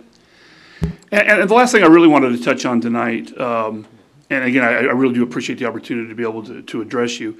One of the major goals that I had in coming into the district attorney's office, and I do think that this is will be a major benefit to the town, is that when you deal with law enforcement, as long as I've dealt with it, you really begin to wonder the utility of just putting people in jail. I know that sounds kind of strange because everybody thinks putting people in jail is, the hardcore law enforcement attitude. But I can tell you from my experience that many people, particularly with, the nonviolent offenders, and let's take, domestic violence cases and drunk driving as an example. They go sit in jail for 2 days. They check in on Friday night and check out Sunday night, and they sleep away most of the day. We're feeding them. And I don't know that they're really repaying any debt to society. And one of the things that I'm really pushing for and working hard to try to put in place and working with the courts is I really want to implement a very integrated community service program. I personally don't want people going to jail and sitting there for 2 days, wasting their time away, doing nothing. I really want to be able to put into place a community service program where they are going to work on our time. However many days a month that they want to get sentenced to community service, we can have them come in. One of the things I want to work with is a nonprofit, and we're starting, these discussions. The court can order the people to pay a fee to have a referral for the community service. It works very well in Clark County. They go through a group called Help of Southern Nevada, and I'd like to, similarly start something like that here in Nye County. And basically what it does do then is that if somebody is ordered to do community service, we're going to have a coordinator who's going to figure out what community service needs to be done. And if they're giving up a couple of weekends a month to come down here and pick up cigarette butts in the park, or doing whatever work that the town needs on whatever their properties are, having them paint the senior center, figuring out even, elderly people that can't take care of their own yards to be able to go in and do that. I personally believe that making people work off their debt is, one, going to be a much better deterrent than letting them sleep off their jail time. And I think people are not going to want to end up having to do these community service hours that we're going to make them do. And again, the beauty of it is that, you know, it can really be structured that it's not going to cost us anything, because the violators are going to be the ones who are going to pay for it. And again, that's something that I would like, work very closely, because again, I think the town can benefit from that, where, you know, we might be able to get you some free labor to do some of the work you need in some of your parks or properties. So those are just, again, kind of the general things that I want to see do. And again, I just want to emphasize that, you know, I'm here to do whatever you need me or want me to do for you. You know, please contact me. And, you know, whatever the past problems have been, I hope that you understand that I'm not afraid of communicating with you. I'm not afraid of expressing my opinions. You know, you're going to get an answer. And, you know, that's what I promise you. I'm not promising that we're always going to agree, but I promise you we'll get an answer. I will make a decision. And, you know, to me, the beauty of it is that I know I'm not always going to be right, but if I do make a bad decision, at least I know I've got the ability of making another decision to fix it. And that's really my primary goal. And I really do hope that we can work well together. And I honestly believe, despite, you know, some of the things that are put out in the press and everything else, I really do think that we are really moving in that path, in that direction. And I'm actually encouraged that some of the past issues will disappear. Madam Chairman, Mr. Kunze would be great if he'd follow what he just said. I've left 2 messages in your office. You haven't returned my call. I asked you some questions tonight, and you wouldn't answer. So that doesn't sound like what you just said, Mr. Kunze. See, I'm not afraid of you either. Okay. I ask questions. Mr. Kohlbarger, will you put an item on the next agenda, invite Mr. Kunze to come, and whatever questions we have, will you answer, if you know? Harley. I asked a question. How many times, you and I have spoken many times. So I don't know how you think that, you know, I've been avoiding you. I mean, you and I have had many discussions. When I walk into you, but not when I left a message at your office twice, you didn't return my calls. Have we not had discussions? Have we not discussed the issues that you wanted to address? You're not answering my question. I left messages at your office. You didn't return my calls. You said if we contact you, you'll get back to us. Harley, I just run into you. Harley, if I talk to you... Excuse me, gentlemen. Can you take this out to the parking lot? We don't need to entertain the whole building. All I'm saying is if you're going to say something, back it up. That's all. Thank you, Mr. Kunze. Other than Mr. Culkin, are there any further questions? Madam Chair, I just would like to also thank you. I have, from the very first day that I was brought into the town governance, asking you for information, and you're always willing and open in what you have to share. And I think that what you're saying about we need to all move in the same direction is very important, because if you want to use the analogy that we're in this boat together, we are. And if we don't row it in the same direction, we're all going to end up going in circles.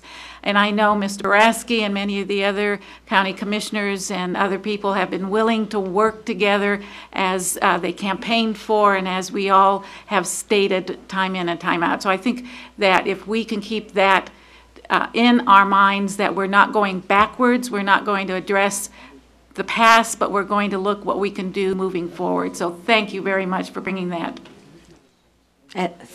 Did you have anything further? Yes, I'd just like to say, too, I guess since being on the town board, I've contacted Mr. Kunze many times about many different things, and we've had an open and honest conversation about it.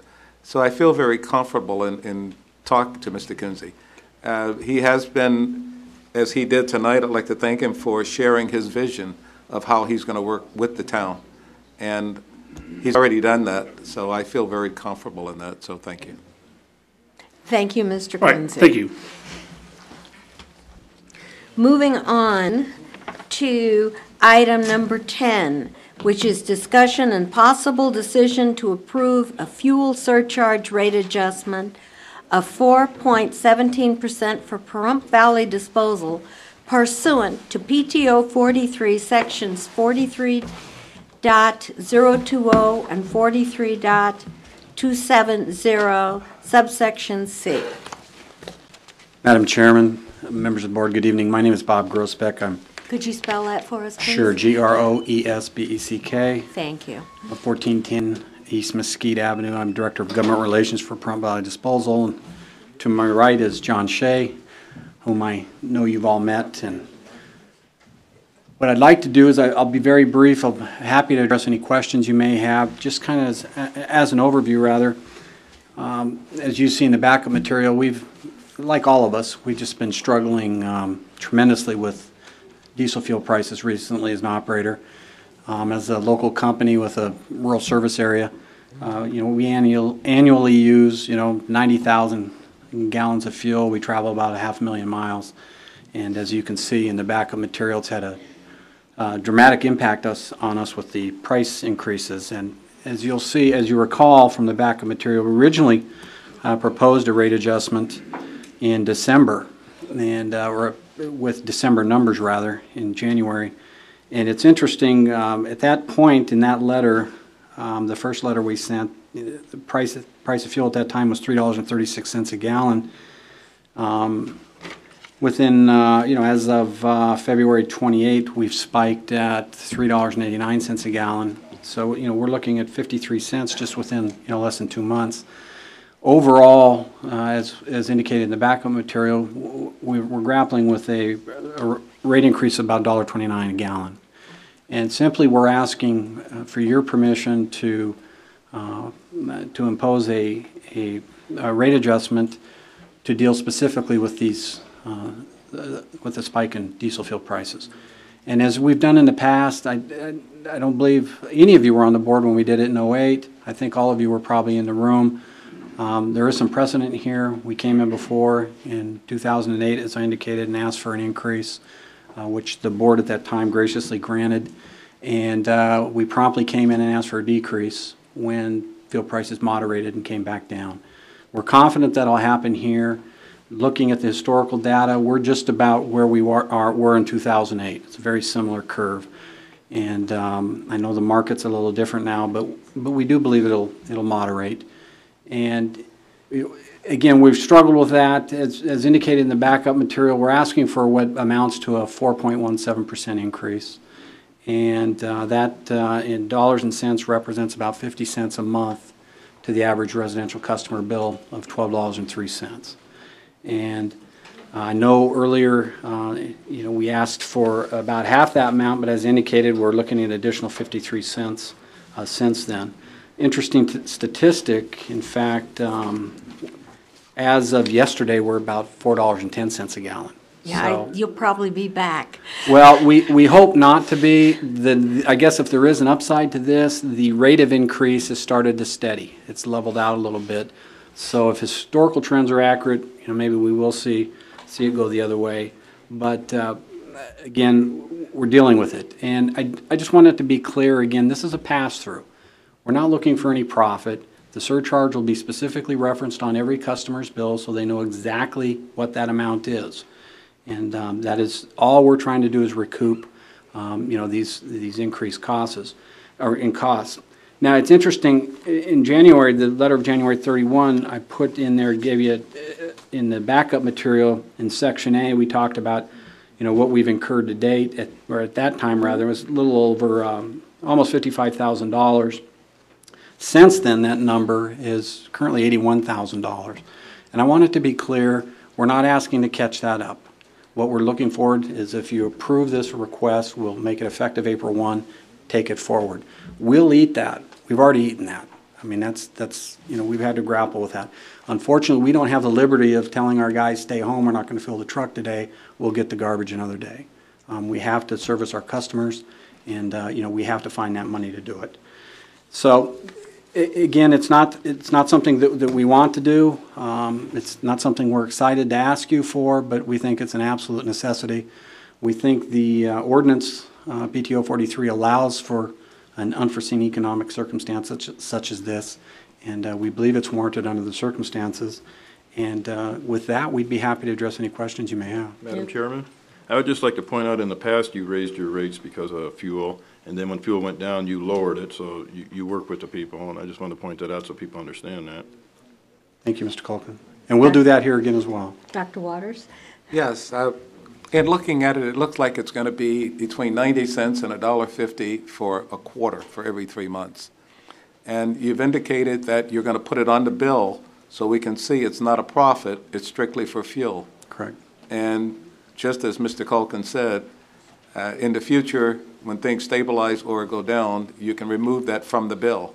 Correct. But for each month that it is there, we will see it each month that we pay the bill. You will. Okay. And, I Madam- find it interesting that it only amounts to 50 cents. I can tell you that I was buying groceries today, and because of the cost of fuel, single items go up more than 50 cents. Right. Madam Chairman, I was commenting to my wife a couple of days ago, I pay more now to fill up my tank than what I used to buy a good running car for. That's how things have Harley, changed. you're dating yourself, but. I know. So anyway, with that, I'm going to make a motion to approve the rate request. Do we have a second? I second the motion. Okay. It has been motioned by Mr. Culkin and seconded by Dr. Waters. Do we have questions from the public? Any public comment? Can I make one question? Go for it. Before we do that. I'd just like a clarification, because you gentlemen have been so helpful whenever I've needed some information or clarity around the subject that you deal with all the time, which we don't want to deal with, which is our waste. But with that, is there anything in the industry that it looks like the industry is moving towards alternative fuel type vehicles, or is that not within what can happen with the trucks that you operate or any of the vehicles you operate?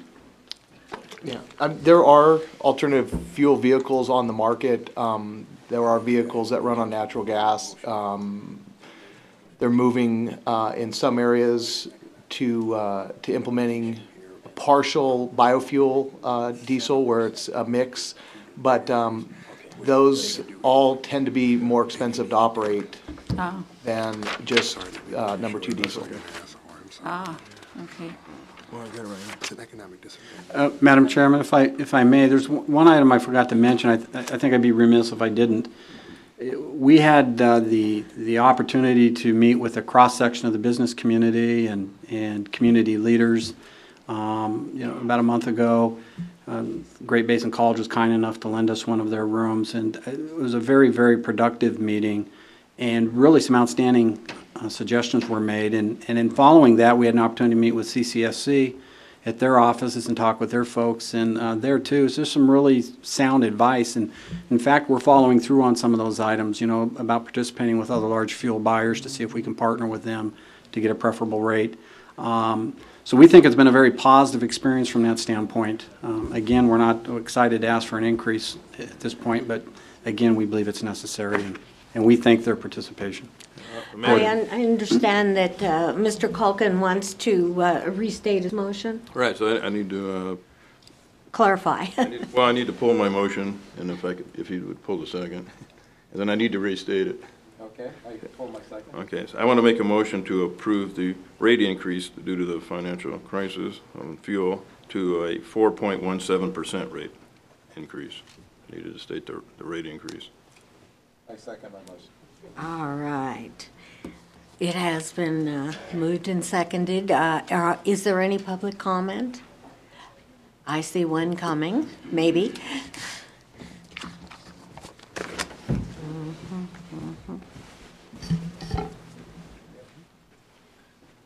My name is Richard Goldstein of Prump. I just have a question for you. What are you paying a gallon for diesel? Oh, well, John, you want to jump in? It varies. So sometimes we get price breaks on volume, so we're less than I guess, the pump price, but then there are times, based on timing of the order, that we paid more than the pump price. So it varies, but we're give or take in the pump price range. Even buying bulk, I mean, you've got to be buying, what, 9,000 gallons at a crack? Not that much. So we usually get 2,000, 2,500 gallons at a time based on the level of our tank or the timing of the load.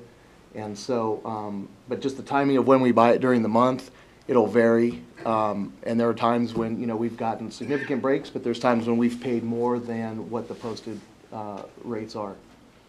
Okay, I don't understand why you would be paying more than the actual pump price when you got to be buying from a wholesaler.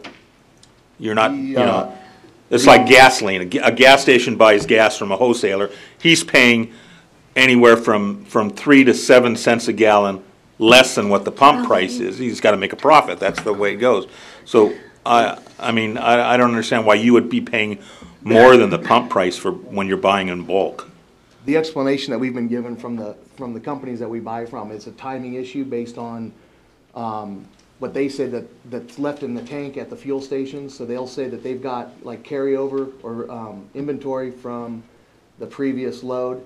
The other thing is we don't buy enough volume. You really get your price break at about a full tanker load of 8,000 gallons is what, gives you the best price break. So when we're getting 2,500 or 3,000 gallons, we're not qualifying for the larger price breaks that we would get if we were able to buy 8,000 gallons at a time. Okay, well, how much? Let's see. How much does your tank hold? What kind of tank do you have? I mean, volume wise, what does it actually hold? I think it's 6,000 gallons. 6,000. So buying more at a time, which should give you a break, isn't feasible. I mean, we want you to save money just like anybody else.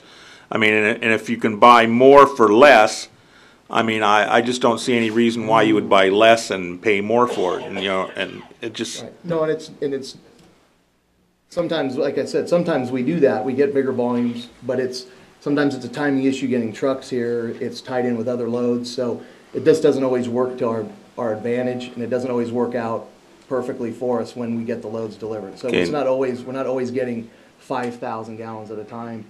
We're not always at that particular level in the tank because of usage or when they can deliver, when they can't.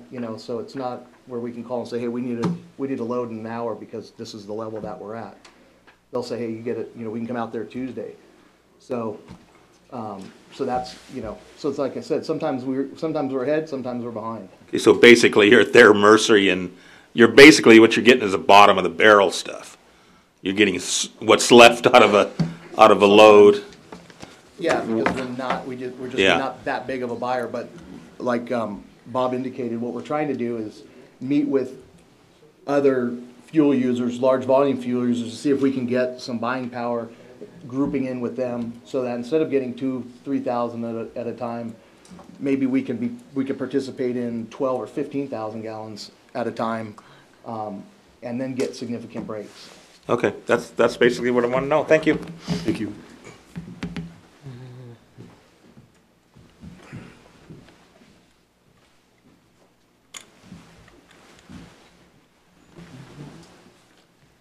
Good evening. My name is Arthur Jones, resident of Pahrump. You didn't mention that the Shades brothers on a pickup during cleanup week and cleanup time when trash had to be picked up, they used to do that on their own. They don't charge, to the best of my knowledge, they don't charge the town any money. They don't charge the special interest group any money on charities to do their pickup, and at the same time they have to pay the drivers, and that what he's asking for is a very cheap price of what he's asking for. And Mr. Cockley said before that when the price of gas go down, it's going to take it off your gas bill, and they're going to stipulate what it's for. So I'd like for you to take that under consideration also when you make up the decision. And like I said, what he's asking for is very cheap.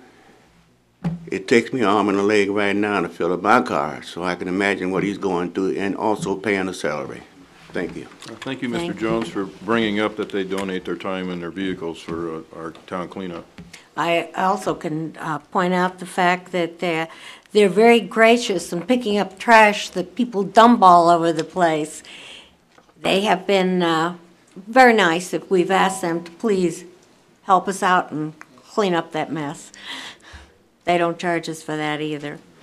It has been moved by Mr. Culkin and seconded by Dr. Waters that we approve a fuel surcharge rate adjustment of 14.7% due to the financial, 4.17% due to the financial crisis of fuel for Pahrump Valley disposal pursuant to PTO 43 sections 43.020 and 43.270 subsection C.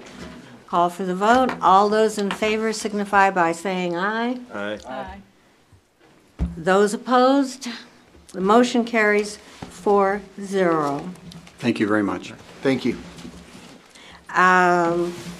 Item number 11, discussion and possible decision to review the speed limit study as presented by the Nye County Roads Department and possible future action pertaining to setting the official speed limits on all roads within the town of Pahrump.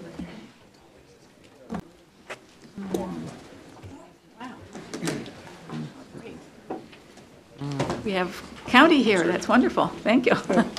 Well, not a problem. We figured that since there'll be some discussion, instead of playing musical chairs, if you don't mind, we'll all sit here. And I'll have a brief statement as far as why we're trying to accomplish. And let me just state this, is that this was an issue I discovered. Excuse me, could you introduce everybody for the record, I'll let everybody please? introduce themselves. Yeah, Sheriff Tony DeMaio, Nye County. Bill Beck, Nye County Sheriff's Office. Thank you. Dave Fanning, Nye County Public Works. Don Skalicki, Nye County Public Works.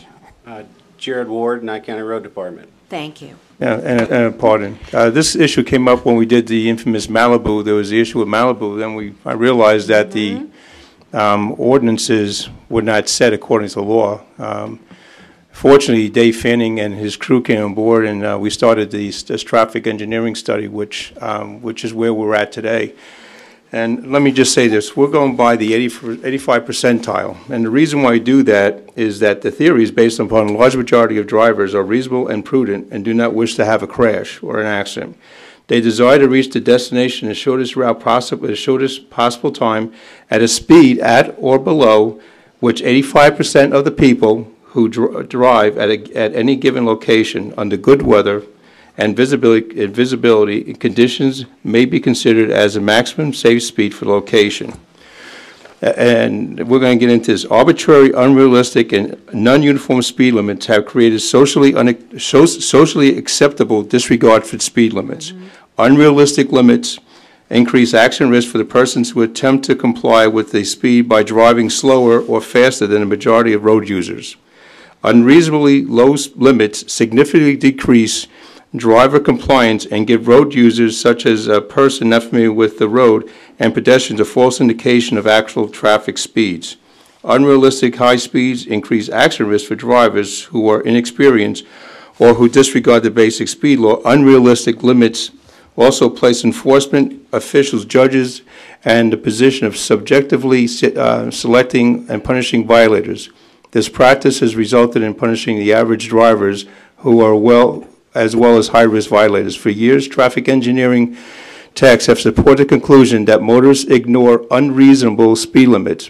Both formal research and informal operation observance conducted for many years indicate that there's very little change in the mean or the 85% speed has resulted in raising or lowering speed limits.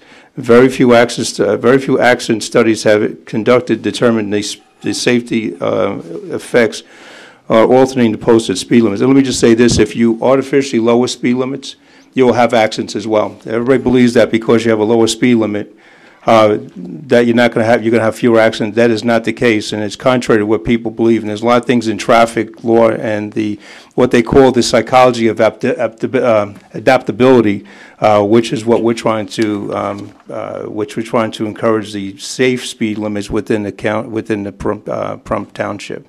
Dave Fanning, so yours. Good evening, Madam Chair, members of the board. What I would like to do is actually be able to present to the town board tonight a speed limit study that was started out in 2007, and it's been ongoing for quite some time, as we all know. The thing that we want to do is try to get some unity to the speed limit setting of the Pahrump Valley area, and that is actually through the town of Pahrump board. And this process used to be in the Nye County Board of Commissioners' hands back in 1971. After 1971, it moved through the process and into the town of Pahrump. And that's why it currently resides today within the town of Parump's right to actually set those speed limits. And that's what we're here to actually walk through tonight and try to present the best possible means and methods to actually describe how we did this. Anytime that a speed limit study is actually reviewed, you actually take the 85th percentile, as Sheriff DeMayo was talking about. That 85th percentile is actually based on 5 miles per hour up or lower than the actual posted speed limit.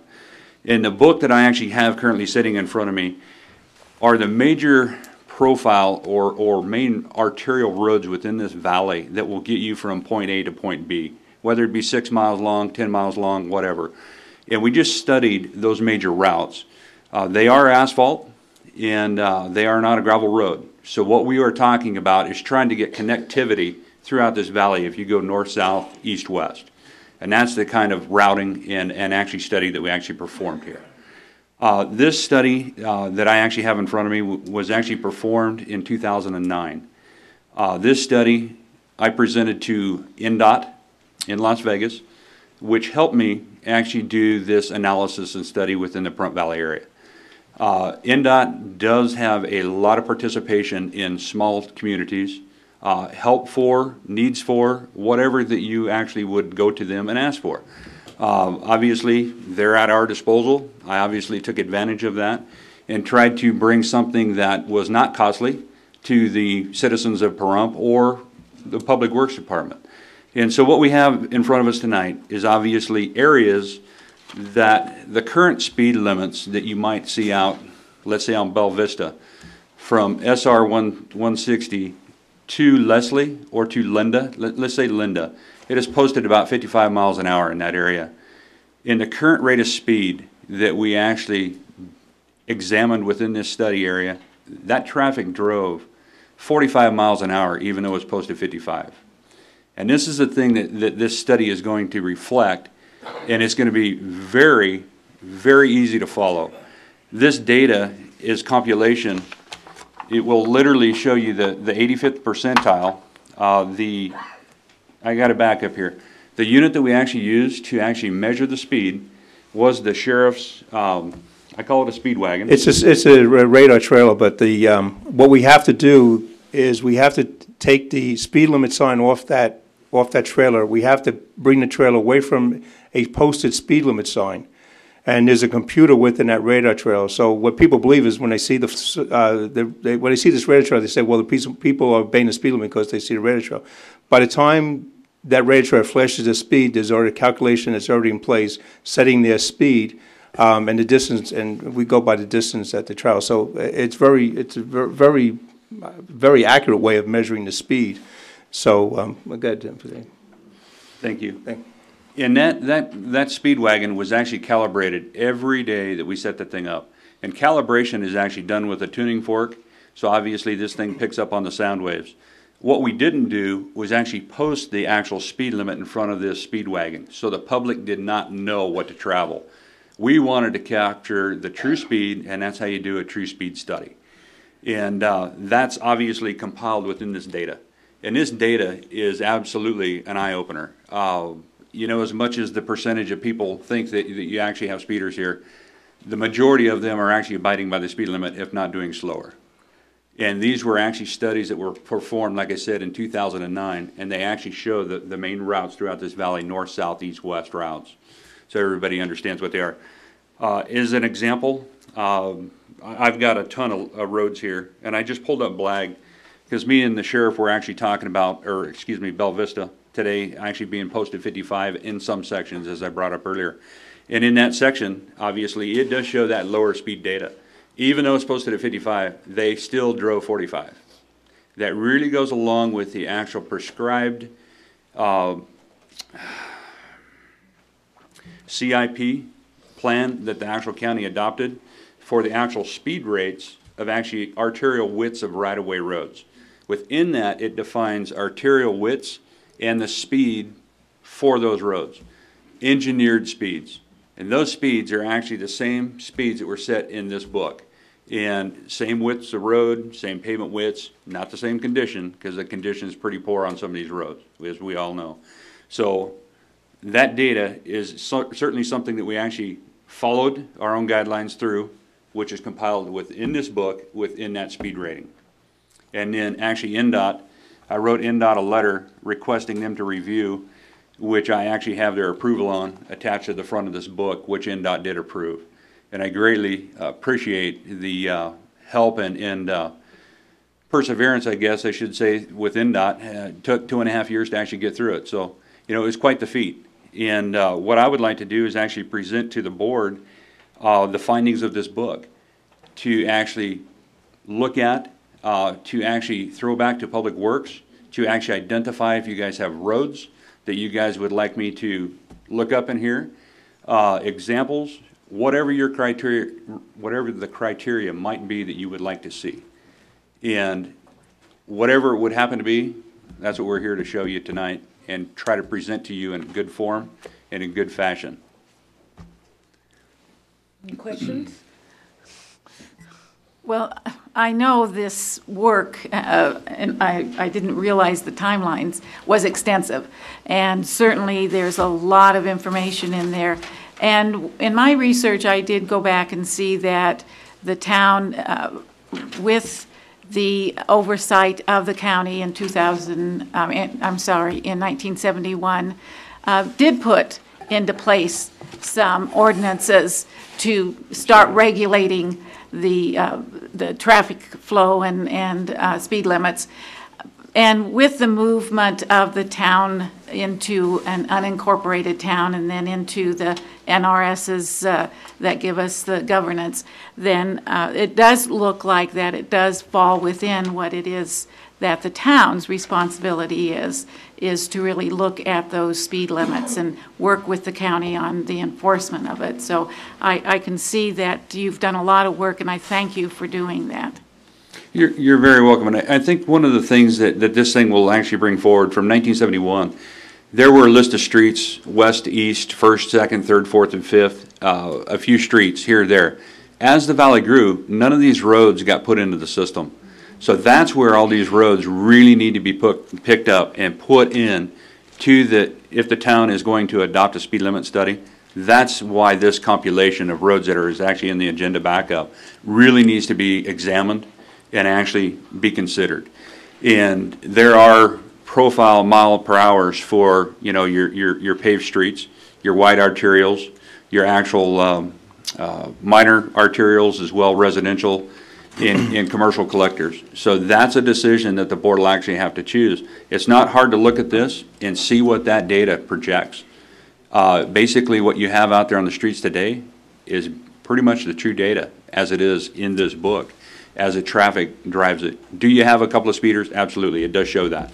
You do see that in here at a few times. We were able to isolate a few of these speeds to possible lunchtime activities at the high school, you know, depending on where we were.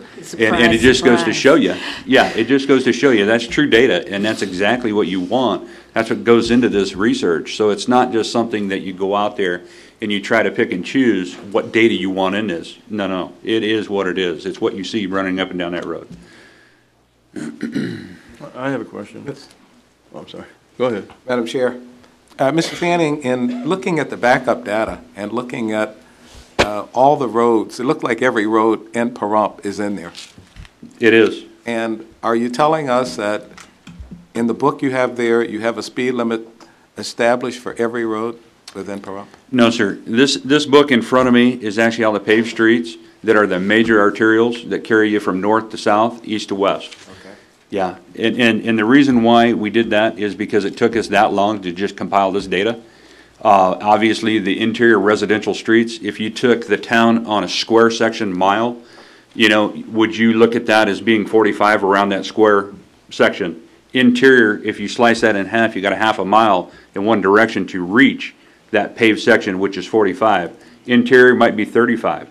Okay. But what you don't want to do is you don't want to choke down your arterial routes that is going to take your community to work in Las Vegas. It's going to take them 5-10 minutes longer. You don't want to choke down those avenues. If you guys have a free-flowing arterial, keep that at 45 or whatever you guys choose to do that, so your traffic is not having another 5-15 minute delay on their way to work, wherever that happens to be. Right, and I have some figures here where you go from like a half a mile from 55, it'll take you 32 seconds to go half a mile. But if you bring it down to 25, it'll take you a minute, 12 seconds. So you start looking at, that's only half a mile. If you go from 160 Homestead down to Bond, at 45, it takes you 9 minutes, 19 seconds. But if you bring that down to 35, it'll take you 12 minutes. So you have to look at a speed that's reasonable, because what will happen if you start reducing speeds artificially, then the motorists will find another way to get to that location. And what you'll have them going from a major arterial or from a collector street. You'll have them going to a smaller street where enforcement may not be necessary to be there, and then what you'll do is you'll start creating problems within a smaller area. So you have to look at this, and really you have to look at this as at reasonableness. You can't look at this from a very capricious and arbitrary, which is like lawyers like that. You have to look at it as reasonable, because motoring public will, like was pointed out, they will travel the speed they believe is safe as a road. Contrary to what people believe they see this big wide open space, and Bella Vista was an example of that. Speed limit 55, the people driving that road believe that the safe speed for that street is 45, and that's what they've been driving. 95% of people, the motoring public in Plum Valley that in some places 96, follow the posted speed. The areas where you're going to have problems is areas, Honeysuckle Park with speed limit is 15 miles an hour, and then Simpkins Park. That's unenforceable. And if you believe it is enforceable, the judges will not enforce it. They can enforce it. It's not reasonable to do that. Everybody say because the kids are present. Kids are present in Lower the Valley. But at that park location, the speed has to be at something that's enforceable. And 15 miles an hour is not enforceable there, because you have the widest of the street, and you'll have and your kids are not there 24/7 either.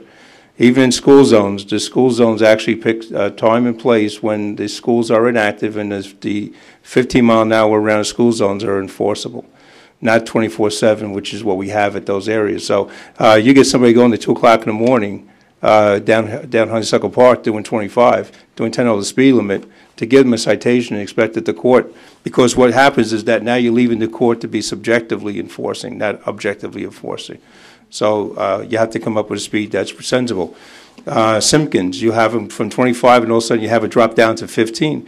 When you have that drastic speed, what you actually do is you're causing a problem, because if someone sees that 50 mile an hour speed sign, they're not going to see the kid. And this is done by studies, and what they call adaptive behavior. Right after that, they see that 50 mile an hour sign, they're not going to see the kid on the other side of that sign. Because now so they're focusing on the sign, and within within half a second or something like that comes out, they're not going to see that. They're not going to see that, and it's been proven in studies. So we have to look at ways of doing this smartly and getting it done, so we're not only have reasonableness and enforceability from our traffic standpoint, but we're not creating people that are criminals. Remember, in the state of Nevada, traffic violations a misdemeanor crime. In other areas, it's an infraction. In this state, it's a misdemeanor crime. So you have to look at some of those things and not try and make criminals out of people that are just trying to get from one place to another. So it has to be reasonable. And like we did with Dave Fannin, the sheriff's office is more than willing to sit down with the board, and a member of your choosing, with the board, to come up with this so we can enforce these laws. And making sure that we have something we can all be happy with, and something that we can finally write a citation. If someone's doing 45 and 35 in our valley, we can write it, and they can go to court. Thank you. So Sheriff DeMayo? Yes, sir. And I appreciate it, Madam Chair. Thank you so much. Yes, sir. Again, since I've been here, I've heard you say many times that there were some times, and you just said it again, there's sometimes it's just unenforceable. If we adopt what Mr. Fanning has, are you saying then it would be enforceable? Well, because the speed study's been done. We know what the 85 percentile is. When the signs were put up, and these signs were put up capriciously arbitrarily. Somebody wanted a 35-mile-an-hour sign, they put a 35-mile sign up. There was no study being done. We actually have the data that says within the 85% percentile, this is the speed that 85% of the people were doing based upon what they figured was a safe speed for that roadway. And they basically, that's what the engineering study is all about. Okay. And so when we present that to the court, see, it's not the fact we can't write a ticket, it's the fact that we write a ticket. Can the judge enforce that? And the answer is no, they can't enforce it because there's no, and judges knew that, that there was no enforceability with that. Once this came out, that we were just slapping up signs. So, and you know, put in, you know, and you have to look at where some of these signs are. They don't really make that much sense. You have a 45-mile-an-hour sign up to somewhere around, like say you're going northbound on Plum Valley. Once you get past Honeysuckle Park, right, that's a 45-mile. You get past that, you have this area where there's hardly any type of residential. It drops down 35. And now what you're doing is now that's about half a mile. So now you're increasing the distance time, and drivers believe that the speed limit should be 45. Now you're already creating you're creating a violator. So we have to look at these things, and you know, some of those signs may be legitimate and stay as they are. Some of them may have to be lowered. Some may have to be raised. Some would. So. Ms. Enders? But once they're changed, and once we adopt this, then they're enforceable. Yeah, and we can, and because basically now the judges are not being, they're not subjective. It's now an objective study. It's not you saying. It's not you. No disrespect, Tom. It's not you saying that speed limit should be 35. The motoring public says that should be 35. Like motoring public said, Bella Vista should be 45. But who's going to lower that to 45? I mean, that's. Yeah. Madam Chair, along with the original ordinance that came into play in 1971, there was one that came in about 2 months after that, and that was in addressing Comstock Park and the speed limits within Comstock Park. So that really goes to what Sheriff DeMayo was saying is it looked like, and I wasn't around in 1971 here, but it looked like the community in Comstock Park were asking for some specific speed limits within their area. Mm-hmm. And that certainly seemed to be a reasonable request. Is that your findings? I'm not sure what that is now, as far as if there are still those differences in speed limits there. Yeah, we did not study Comstock, and there's a reason for that, because it's county and it's actually posted still at 25 miles an hour as it was back in 1972. Mm-hmm. So the county did not own it back then, even though they were trying to set the speed limits back then. It has since then, over the last, I want to say 10 or 11 years, came back in the county's possession, and we now actually maintain it on those roads inside Comstock today. Right. So obviously, that's the reason why we didn't study it, and it's a real small residential road, and it actually falls under a criteria that is not high speed, there's not high impacts. Our signage a major part? Yes. Does it take a lot of signage to actually do that? Not at all. Within a Comstock area, let's say, you might wind up putting about 15 to 20 signs in that area, and I say that that's relatively small because it's a small residential park, if you will, and that's what it's based on. And at that time, I think Comstock Park actually was the residential center of Plum Valley as well. So there's a lot of history there. Yeah. And just one more question, Madam Chairman. We also have ordinances in place that are amendments to the original ordinances that address speed limits on gravel and dirt roads. And I know you said that the study you did was strictly on asphalt. And then also one that was particular to motorcycles. And so my question is just to Sheriff DeMayo now, since we have those ordinances in place, are those ones that would also be recognized and enforced? Well, the 45-mile-an-hour speed limit, we can enforce that. Because it says 45 miles on paved roads and 25 on unpaved roads, even though I don't know how Dave Fanning feels, unpaved roads, 25 miles an hour is excessive because you start getting rooster tailing of the dust and stuff like that. You create a dust issue with that. So, you know, that's something you can look at and saying the gravel road should be maybe 20 miles an hour, because when you see the difference between 5 and 10 miles an hour on a gravel road, you do see a significant diminishment of dust and air particles. 45 miles an hour, we can say that would be the basic, and we can enforce that. We have been enforcing 45-mile-an-hour speed limits within Pahrump Valley. But there are some areas in Pahrump Valley that 45 miles an hour is somewhat excessive. So we would have to look, you'd have to look at the streets like, you know, you take, maybe you'll take a small street between, you know, between one major arterial and another connected with a small, that may be 35, even though it's paved, might be 35 rather than the present 45.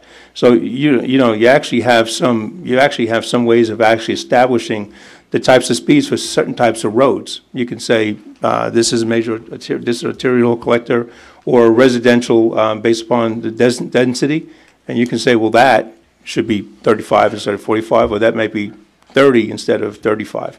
So you actually have some flexibility, I believe, in some of these things, but not too much, as long as you know, you look at, we can, you know, we can do another study and get another 85% percentile if it's a small street and you're not really sure. I mean, we'd be willing to do that and present that data to Dave Fanning if he wants to be involved in that. I do have a little follow-up with that. The town of Pahrump actually, ordinance numbered 4 and actually 94, they actually originally established a gravel road speed limit at 30 miles an hour, and why the paved street stayed at 45. So that's what you currently, you do not have this speed limit right now on the outskirts of town. The board, actually, the town of Pahrump board, also then voted to actually decrease the gravel road speed again by another 5 miles an hour. So now you currently have in place, and this is a town of Pahrump ordinance, it's already could be enforceable, it's on the books, it's been on the books since '95. Another ordinance number 4, but obviously approved in '95. So now that is now 25 on gravel and 45 on paved streets unless otherwise posted. And that's where the changes need to apply so enforcement can actually do their job. So a lot of people actually would see the 45 out there on the streets and 25 on a gravel road and say, well, if it ain't posted, well, I can do whatever I can, you know, whatever I want to. But that's the reason why I said 45 on paved, 25 on gravel. So you do have a requirement, regardless whether it's posted or not. So enforcement is there. That is still something that is on the town of Pahrump's books to this day. This ordinance number, it's 95-03, ordinance number 4. And just for record, we do write speeding tickets in Pahrump Valley. It's just that we have to wait until they breach that threshold, but we do write speeding citations in Pahrump Valley on both gravel and paved. Madam Chair, yes, I can say I've had your officers pull me over and just suggest that I stay the speed limit, so I do know that they do. Thank you. There you go. I mean, yeah, we appreciate it. And I pull cars over for speed and breaching that speed as well. But there you go. Mr. Culkin?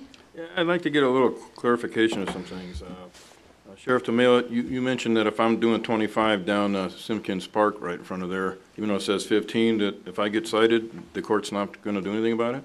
It's not. There's no study that says it's a viable speed.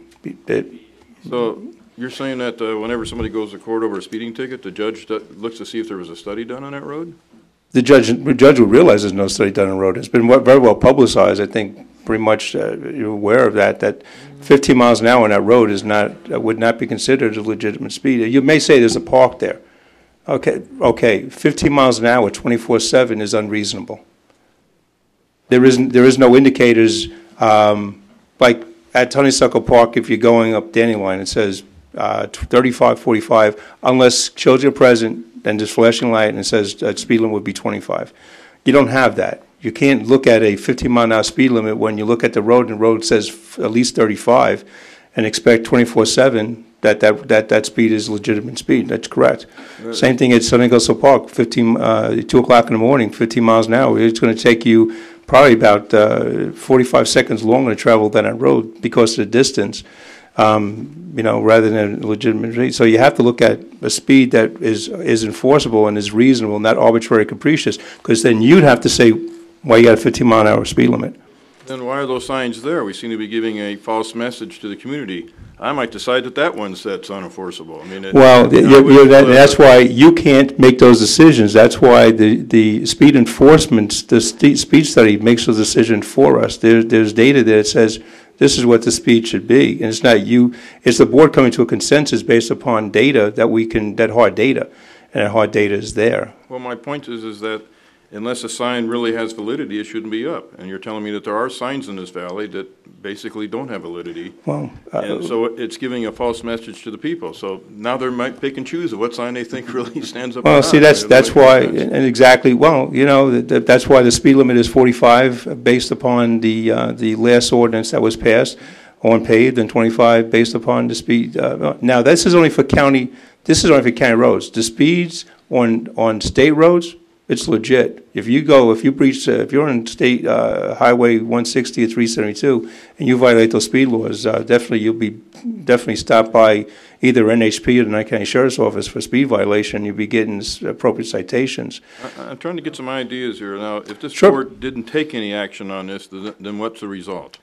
Well, it stays as it is, 45 on paved, 25 on gravel. Within the county roads, and we're at the same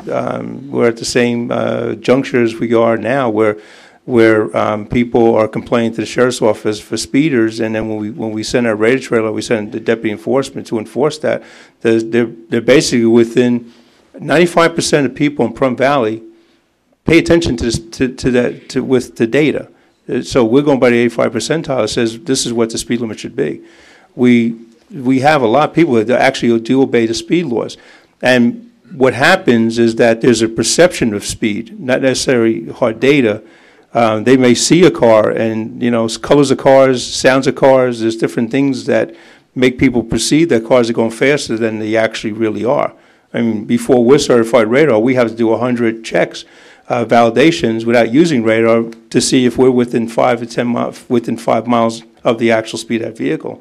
And when you do those, you get a real good picture is that speed of a vehicle doesn't necessarily mean that going that fast. It's the type of car, the color of the car, the noise it generates, and so on and so forth. So we have to be very particular. We have to have hard data to do that, Harley. And it's a good question, but it's the way it is. And I would hope, honestly, for the citizens of Plum Valley is that we look at this data and we can come to a consensus that some speeds would have to be lower than 45 on paved roads. And I think that even the board would agree, driving around Plum Valley, is that there's a need for us to set a reasonable speed based upon the type of road, the width of the road, and the density of the houses that are there. So, Well, I've always felt that down residential streets, the speed limit should be 25. Section line roads 35, with some exceptions like going down Bella Vista or Mesquite or Leslie, that kind of thing, maybe 45. Excuse me. I was a little confused because Mr. Kunze was talking about it sounded like the authority to give tickets for speeding unless we sign this off. Does that have anything to do with any authority about stopping people? No, I mean we have the ability to stop people. That's the issue comes where do we write the citation to? Now, the county has established an ordinance. 1004-020, I believe that's the ordinance, where it says that that we have the ability to write the tickets to the county rather than, and it's only deal with 484, the NRS 484 statute. Anything under 484 statute, we have the ability to write it under Nevada revised statute, and that goes to court under not the fees, but the fines, whatever fines are realized, the totality of the fines go to the state. The county in the unincorporated areas where there's no town board, Amargosa, Beatty, Gabbs, we can write those citations on the county using 10.04 and then the 4-digit after that, like say, a speed or a 379. It would be 44,379, not necessarily speed, but 34379. What would we write it under? 10.04,379. In areas where there's a town board form of government, which is Pahrump, Tonopah, and Smoky Valley, we can write it under the PTO, and then we write it under the 3 digits. And what would happen is that even though the fees would go to the court, a portion of the fine, because the state still divvies up the fine, a portion of the fine would then be given to the Pahrump town to utilize how they saw fit. That's what I'm looking at. Right.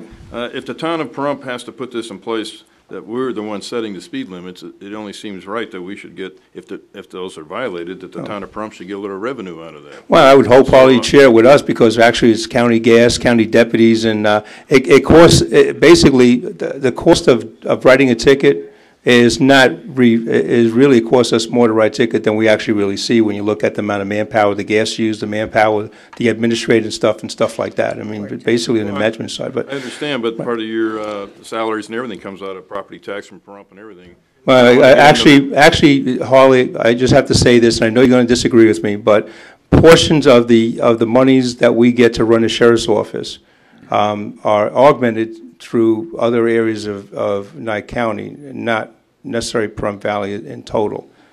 So there is monies that we get in the sheriff's office in order for us to provide the protection. There is assessments that are paid through to the other areas of Nye County. Necessarily, you don't pay the whole entire sheriff's office salary. If you believe that, I'll be more than willing to go over the books with you. No, but what I'm saying is that there can be some kind of consensus, because we do write the citations, and for the most part we do write them under PTO. When I write a citation on 44, I write it under the PTO ordinance, and it's just that, and we have 2 ways of going. So we write it under the PTO. We don't have to do that. The animal control, I heard the animal control issue. They have some issues. They're not, but we prefer to make sure that the money that is that the violators actually have some type of that there's some revenues generated to the town of Pahrump. There's not a lot of money in traffic tickets, just to let you know. We'd have to, in order for, like some people say, we could put 3 deputies out based upon a traffic ticket. Taking out, once the court takes out the fees and the state takes out part of their fine, I would have to write over 10,000 tickets and have every one of those tickets be found guilty to hire 1 deputy. So we don't write that many. Well, what I'm saying is, I'm not disputing that your department, government's a liability. It costs money. So I'm not disputing that maybe you operate at a loss, so to speak, right, when you pull people over. What I'm saying is that funding for your department, 83% of the people of Nye County live in Pahrump. A lot of it does come from Pahrump. And I'm not saying a lot of it. Right. So Harley, I'm not going to debate this with you. I've been sheriff now well over 8 years. I'm in charge of the budget, the largest budget in the thing. And believe me, when you start seeing some revenue, it really definitely is an eye-opener. The issue at hand is whether or not the town of Pahrump is going to... Would you allow me to finish, please? Oh, go right ahead. Stop interrupting me. Sure. What I'm saying is whatever it is, nothing that you collect is returned to the town of Pahrump. And I'm not going to get on a big old dispute, but the fact of the matter is the county's been shortchanging. That's not true. No, I think that whatever you collect for traffic tickets, something should come to Pahrump, and I'd like to see that incorporated. What I did say is that we write under PTO, and we cannot write under the Nye County.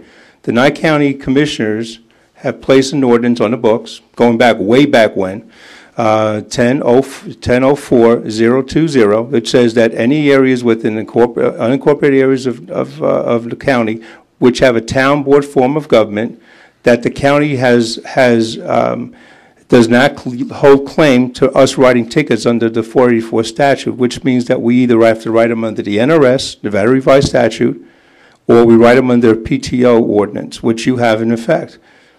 For the most part, the deputies do write those citations under the PTO ordinance. So for you to say that the county, the town of Pahrump doesn't get revenue from the Nye County Sheriff's Office and traffic citations would be erroneous. What I'm saying is that regardless of whether we write more tickets, and we do write more tickets, the fact of the matter is some of the revenue does go down. That is not the fault of the Nye County Sheriff's Office. At times, the courts will hold the fines in abeyance, but not the fees. So the court realizes the fees. The state realizes the fees that they're required to collect under those motor vehicle violations that fund certain state programs, and the town or the county, in town in this case, realizes less revenue than they did in years past. And I can tell you, it's you know, we've had complaints from the town. I don't know if it was Bill Kobar at the time, complaining by the revenues of the citations went down, indicating that we wrote less tickets, when in that year we wrote 900 more tickets than we did the year before. I think the bottom line here is for me is that you have your opinion, I have mine, and I think I need to seek some legal advice and see what my options are before I make any decisions tonight, because I have an obligation to provide for the town of Pahrump, and we're hurting here. We don't get the revenue that we need. We can't serve the citizens. I don't think you, Harley, no disrespect. I said this about 5 times already. If you're not hearing me, then pay attention. I think the rest of the board heard. When we write the citations, Mr. Corkin, we write them in the town ordinance, which means that you guys get the fines for those traffic citations. Now, if I have to say that again, I think it's on the record. I think when you look at the minutes, you'll see I've said it quite a few times. I'm not going to repeat myself. That would be erroneous. What you decide to do with the speed zone study is a decision you make, and I leave that decision to the board. Madam Chair, may I ask our presenters? I just want to make sure that Mr. Fanning, you brought some other members here, other people here. I just want to make sure we hear from everyone. If there's other comments that the people here that would like to give to us, I'd appreciate it. Okay, what I would like to do is actually share with the board the costs of replacement or costs in general, that should there be a decision made, you know, to change a sign, to change speed limits, how many are on a street, what is out there, what is currently applied to Pahrump size-wise per the MUTCD, which is the Manual on Uniform Traffic Control.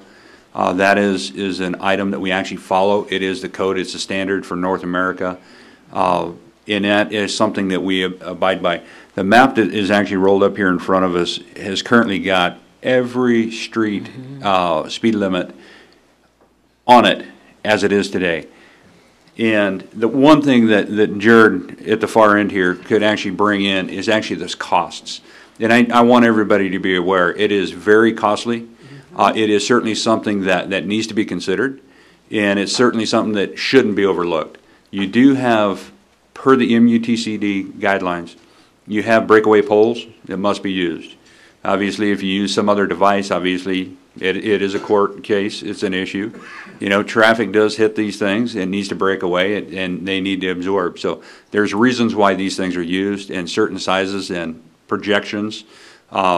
Traffic speed is another reason for a bigger sign or some other element that you're actually seeing out there. So there's a lot of consideration here. We have followed DNRS's, we have followed AASHTO guidelines. We've followed the whole entire layout and gamut of how we put the speed report, speed study together. So there's a lot more here than what I can explain to you tonight, but there's a lot of consideration here that I would like to just shut up and I'll let Jared actually give you guys the cost and go down that path. That was my question, is the cost.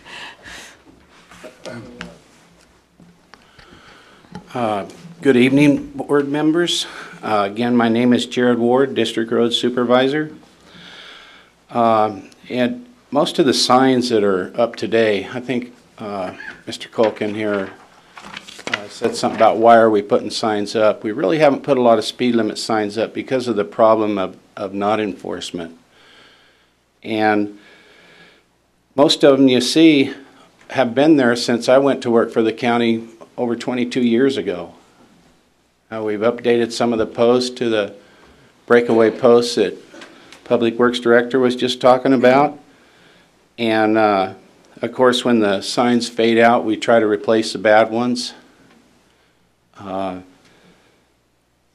before we put a sign in, even if one's been there, we still have to call in a USA locate for underground utilities. The cost to do that is $35, and that's up to 3 USA locates we'll include in that. And then you go to the speed limit signs, which are made in Beatty for the entire county. And it's a standard 24 by 30 with high intensity prismatic. And each one of those signs are $50 a piece. And then we have the post, which is a 2 by 12 tail spar, square tail spar. And it comes with a anchor. And that's at the cost of $75. So really, we're looking at 3 speed limit signs. When we install 3, which I use that number because of the 3 locates, we're about $410 That per 3 doesn't signs. include labor, right?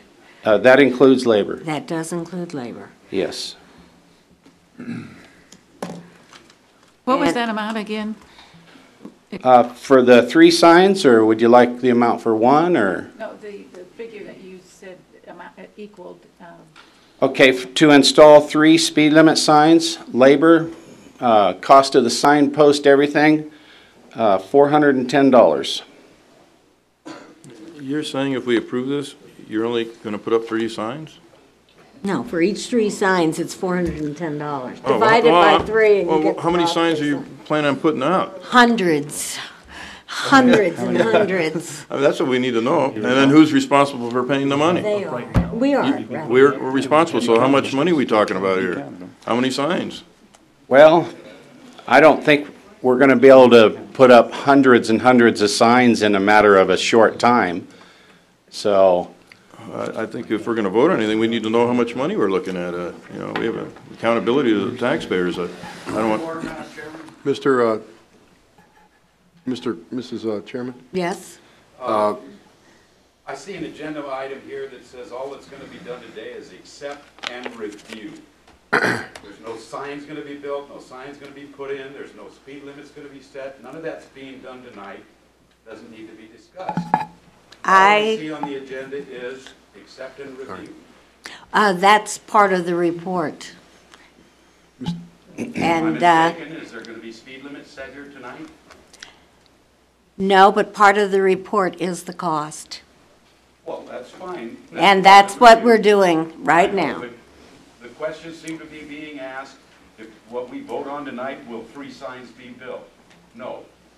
No. We're just gonna accept The it. question is, how much will it cost to put the signs in? Because That question was answered. Now he's asking. we do not know how many signs at this point, sir. Please sit down.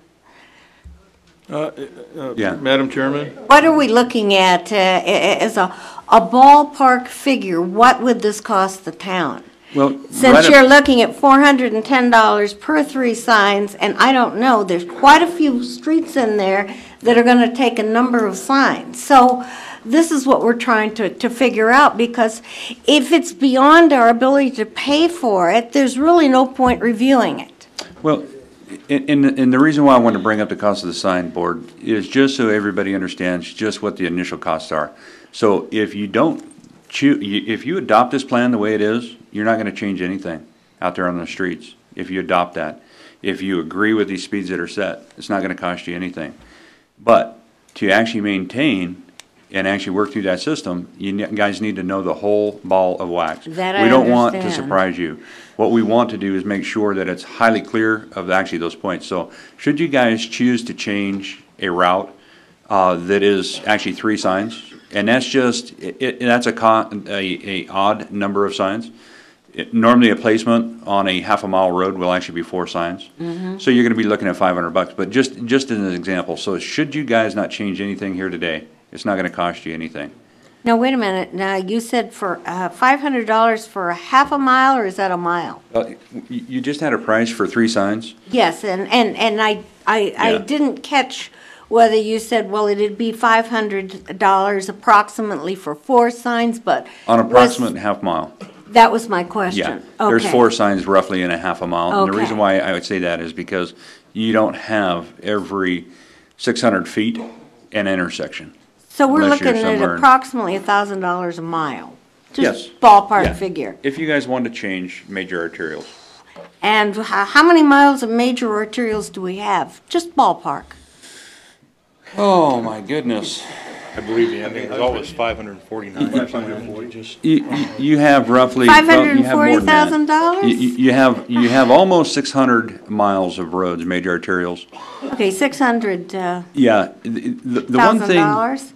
I don't think so. The one thing that I would like the board to know is back in the early 90s, and I don't know if Matt Lewis is still here in the audience, we used to use a town worker that actually the town used to budget to the actual road department. There were actually funds going in the address system that you guys would actually utilize to actually pay for street signage, so on and so forth signage. And also, the town of Pahrump would actually put a worker, obviously, in the sign shop and actually build these signs for just the town of Pahrump because of the authority that you guys had at that time.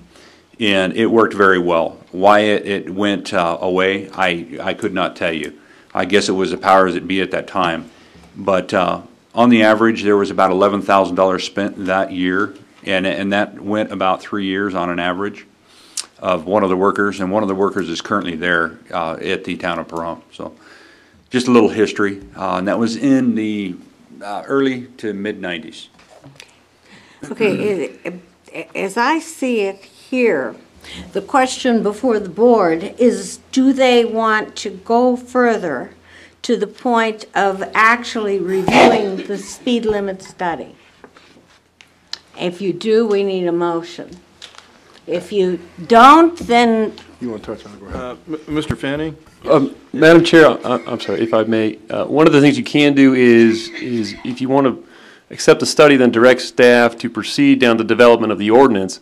The only way the town can set the speed limits is by ordinance. There's a I process. understand that. Okay, so that's, the future action would be directing staff in some way to begin down the development of the ordinance, set the workshops and the proceedings and move along that. That way, you can't set speed limits at this. No, board meeting. the word that I used is review. Okay. Do we want to take the study, bring it in the office, let the board read through it and decide whether they want to go further? That to me would be the next step. May I have a minute of your time, the board's time, please? Just to clarify a couple of things here on how this all got started, and I think some miscommunications or misunderstanding of Mr. Culkin is, first of all, the sheriff's office doesn't provide you the revenue. That's established by the courts and the state. Whether you get the revenue or not is out of our hands. We do write the ordinances properly with the Pahrump Town Ordinance in the town of Pahrump. How that is divvied up is not set by us, nor do we control the divvying up of those fees. So you'd be asking your question of the wrong people.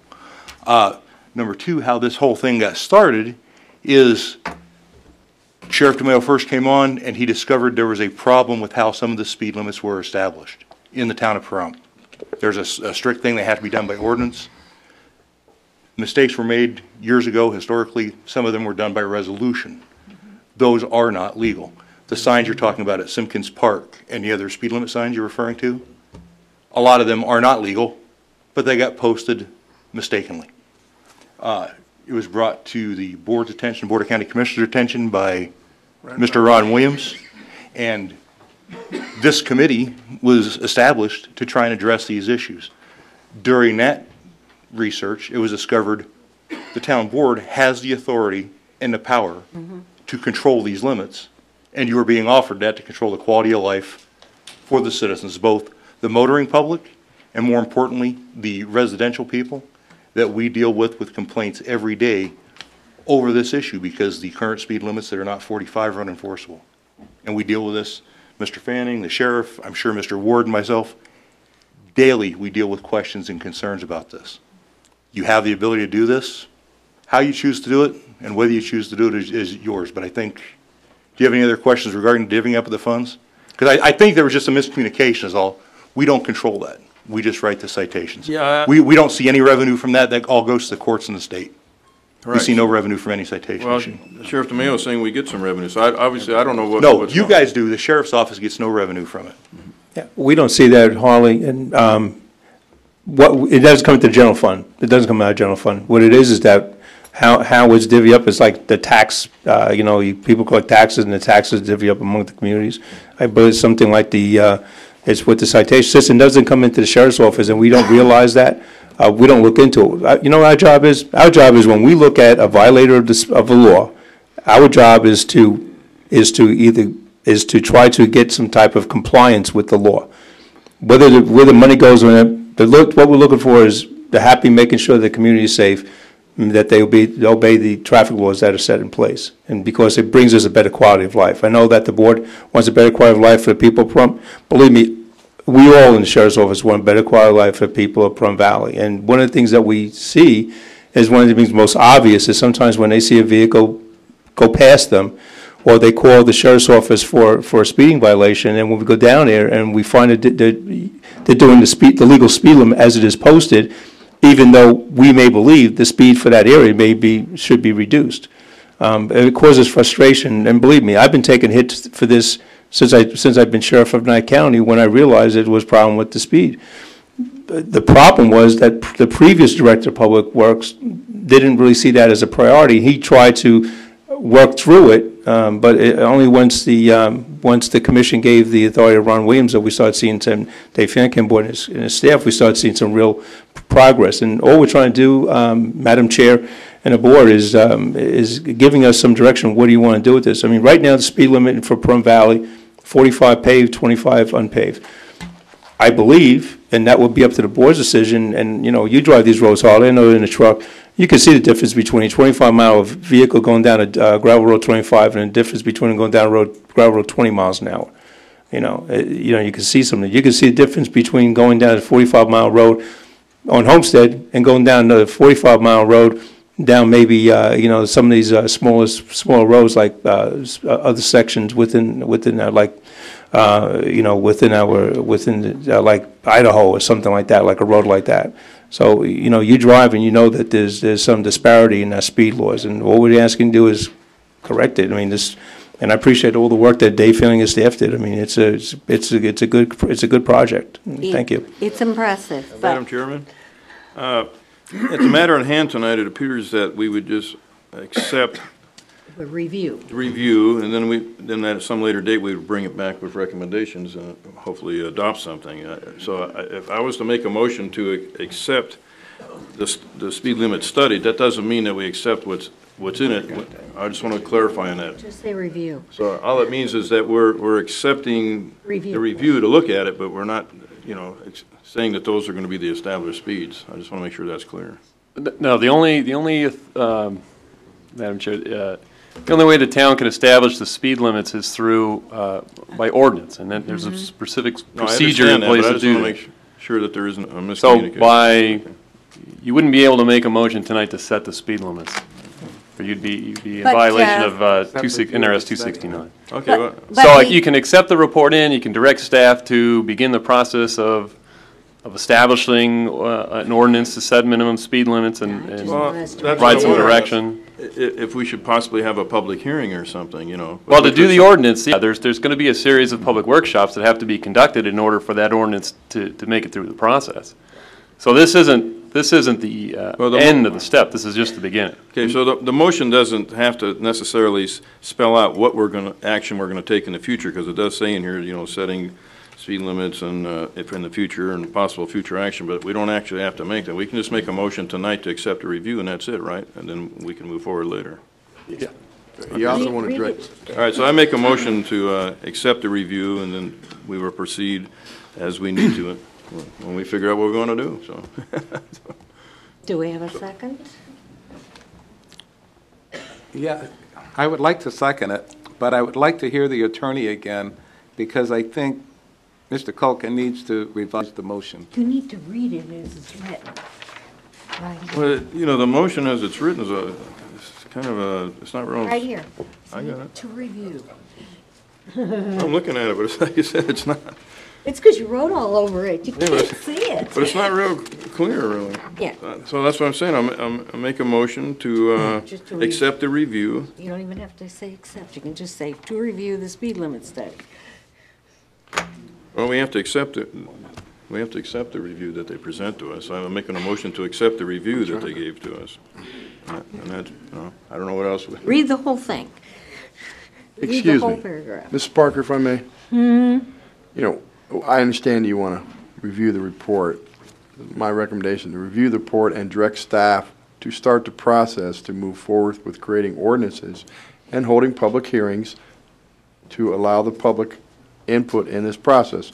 Also, in addition, as Mr. Fanning stated, he has a map there. There's a map in my office. We were going to display them in public areas at the town office and at this county commission complex so the citizens can come in and review those maps, and if they have questions, they can forward them to myself or Mr. Fanning or any one of his gentlemen sitting there, and they'll be able to get their answers, their questions answered. Actually, I have a problem with proceeding beyond a review at this point. I'd like to look at the study myself and then decide whether I want to even go into writing an ordinance or proceed any further, because I'm looking at $600,000 that we don't have.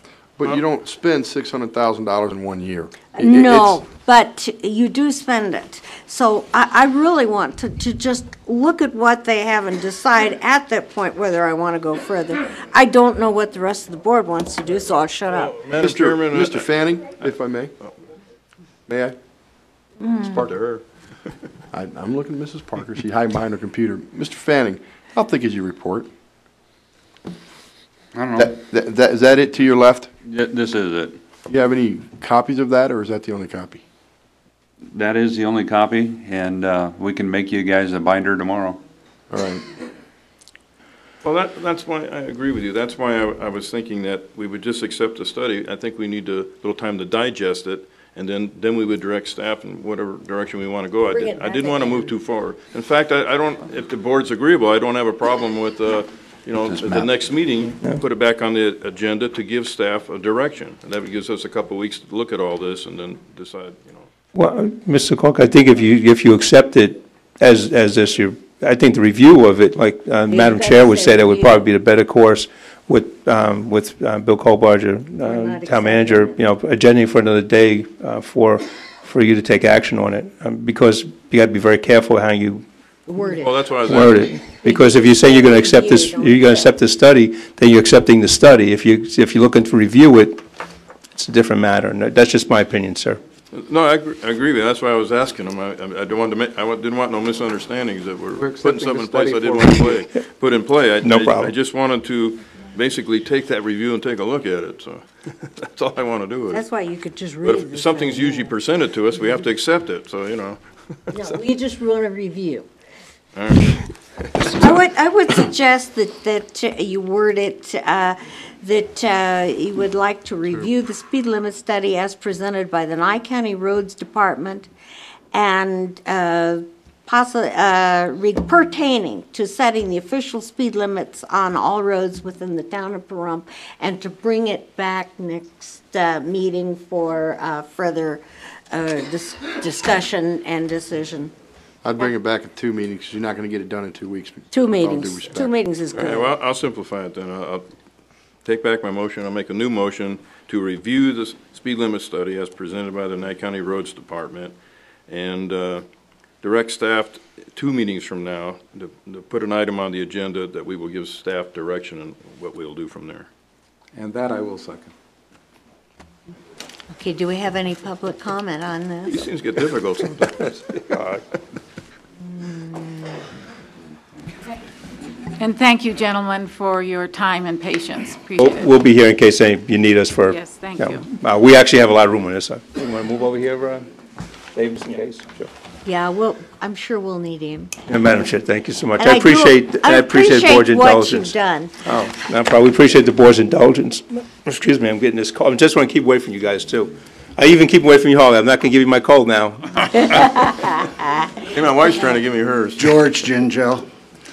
You're worrying about paying for the signs. In that study, If you don't change the speed limits on any one street, You don't have to it's change not the going to sign. cost you a dime. So I don't know what you're worried about the cost of the signs for. Because if you're not going to change a 45 to a 35, you got no worries. So I don't know what I just accept it. I know these guys been working on it for 100 years. Yeah, but I don't know if what it says in here is what's actually on the streets. Well, what's in the study, if you read the study, you know it isn't going to cost you anything unless you make an ordinance, which your attorney just got through telling you, it's going to take public hearings to put the ordinance into effect so these guys can enforce it. Correct. Simple. I don't know what the big deal about accepting it is. Sir? Look for the light? Yes. My name is Dan Morrow. Wait a minute, are you turned on? Is it green? I can see a light. Now it's brighter. Now I can hear you. My name is Dan Morrow. I have only heard one thing that hasn't been addressed, and I'm not sure, since it hadn't been addressed, I can't figure out the faculty of it, but Bell Vista was mentioned several times, and what wasn't mentioned was Bell Vista is a highway, it's my understanding. So maybe the sheriff can clear that up. No, it's not. It's a, I believe would be a collector or a major arterial.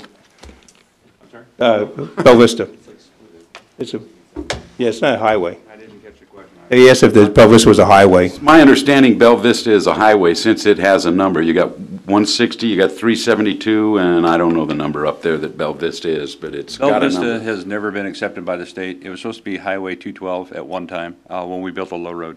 That was back in '93, and that has never been adopted by NDOT. So it is still an arterial street. Bell Vista is Bell Vista. It's a county road. Right. From SR 160 all the way through. Okay. Yeah, I'm sorry. That really stops my questioning, because I was going to go further with, I thought that was the reason it was set at 55. So since that's not the reason it was ever set at 55, I'll sit down. Thank you very much. I had to ask Dave Fanning because I wasn't sure if it was an arterial or collector. That's the question I have for Dave Fanning. But yeah, I knew it wasn't a state road. Thank you, sir. That's a good question. A lot of people mistake that because they see the number designation on the maps. Thank you. Richard Goldstein, Prompt. This report's really neat. If you want to carry it around, you can tell whatever street you're on what the speed limit is. Big deal. I don't know why this has taken so long to do. I guess it was a year and a half ago, we had this come up, Pahrump Valley Boulevard, where somebody got a ticket on it and they fought it. The courts wouldn't enforce it. We seem to have all these streets in this town that they can't enforce the laws. They can't enforce the speed limits. The judges or the courts throw it out. That is just utterly ridiculous. We have such street signs on there. We have speed limits. If the speed limit's too high, lower the silly thing. And we're worried about costs. Oh, it's going to cost $500 to put a sign up. If it saves one life, how much is a life worth? You know, if you have a street that's 55 and it's unsafe and you lower it.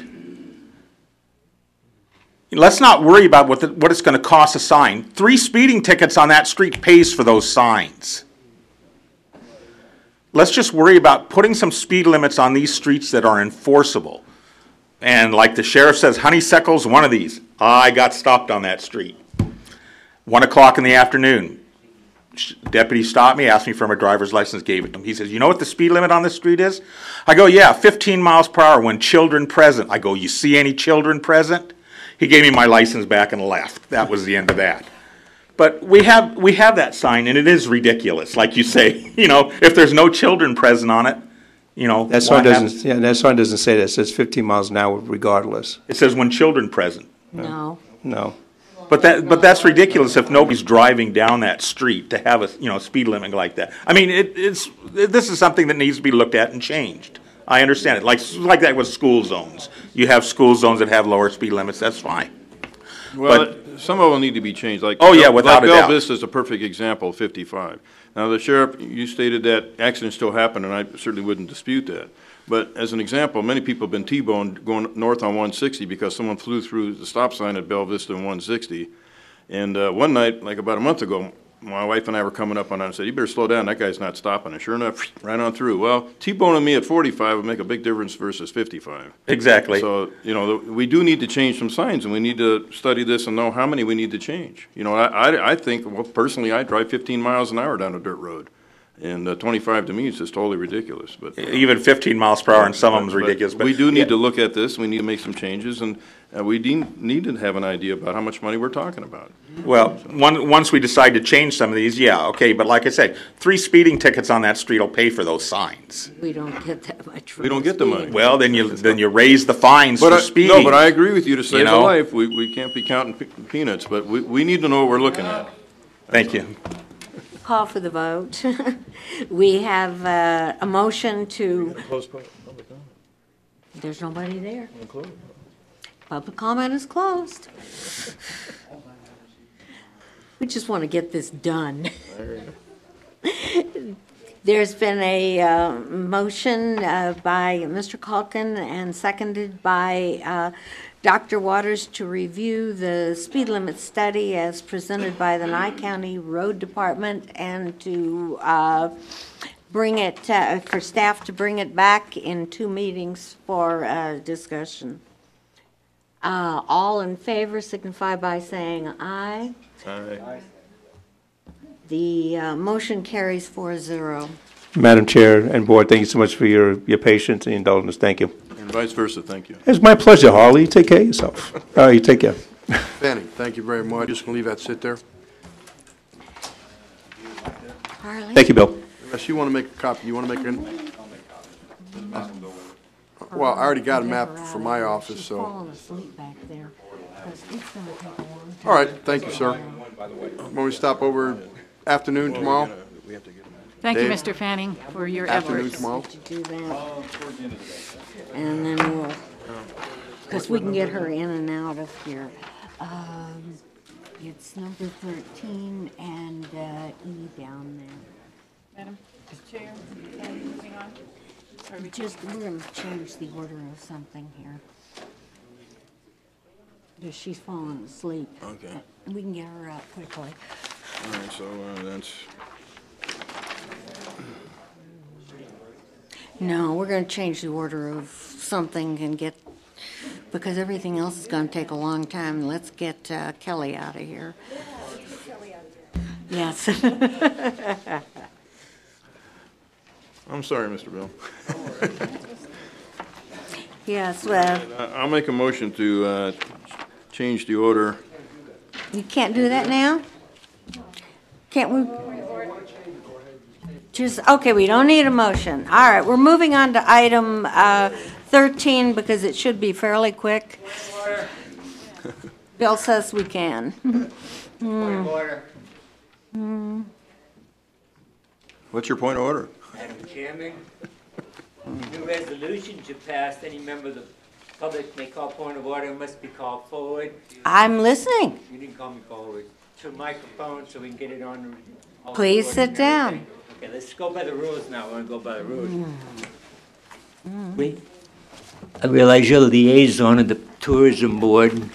You had your opportunity to move your agenda items. At the beginning of the meeting, you failed. We have many people here waiting for Mr. Garlow, just as important as your tourism board. So let's consider Mr. Garlow instead of jumping around in the order, which is, I don't believe you can do it legally now anyway. Thank you. Can we do it legally now, Bill?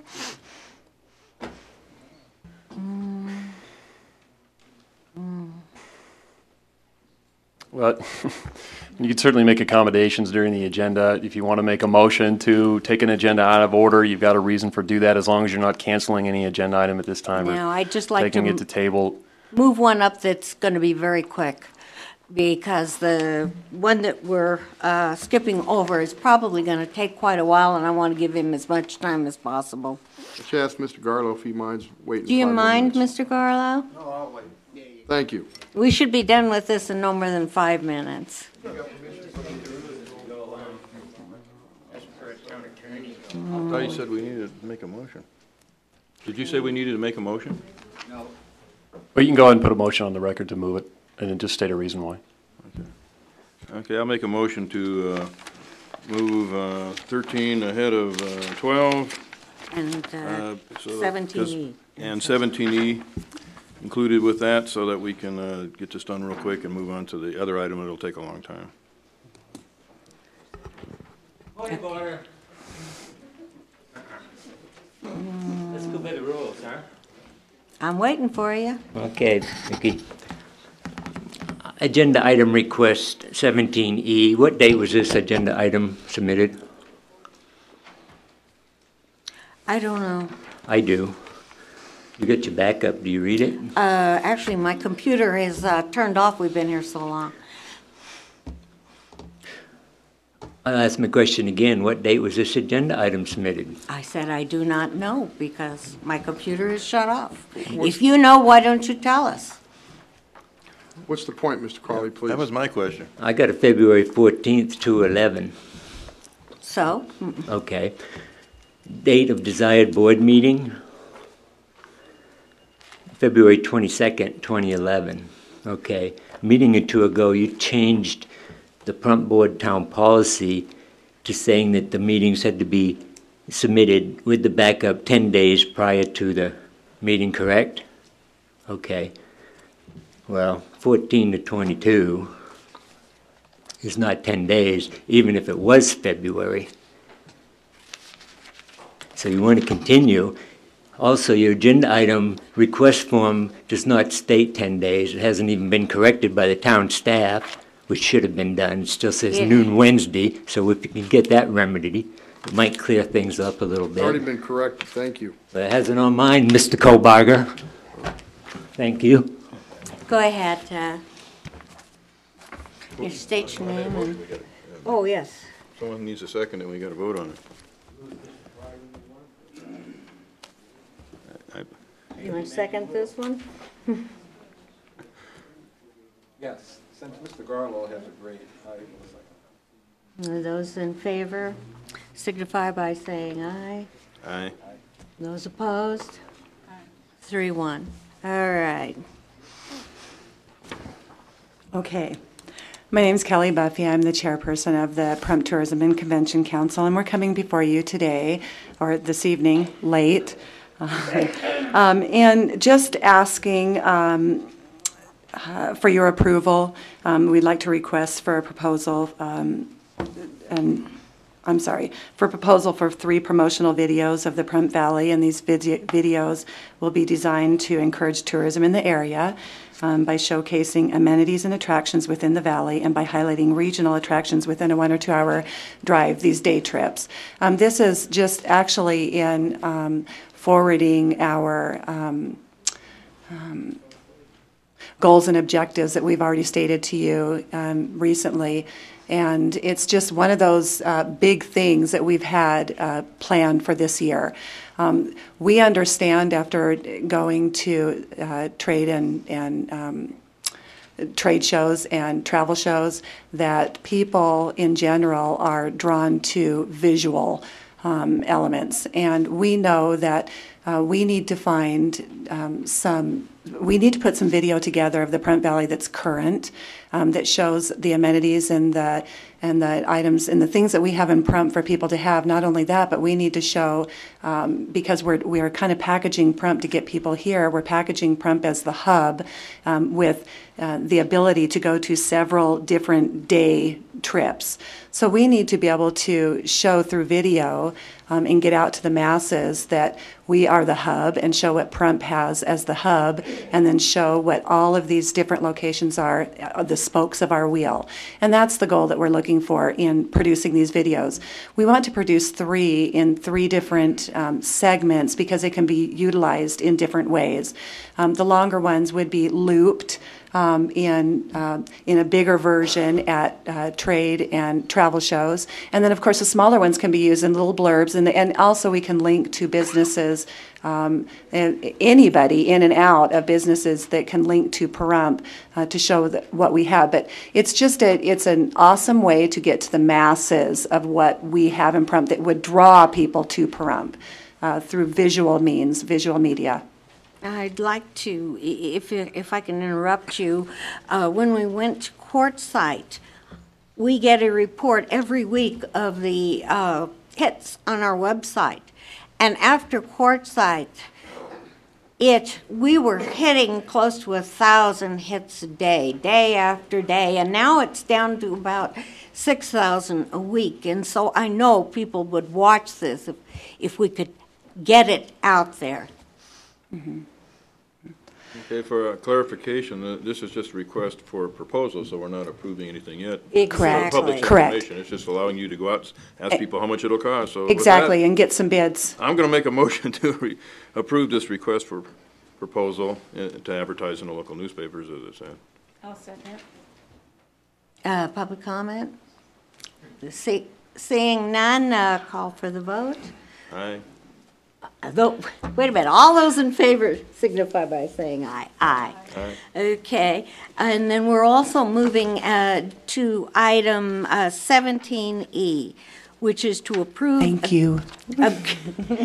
A grant request for the Pahrump Valley Chamber of Commerce for a quarterly ad in the RV Journal not to exceed $3,086.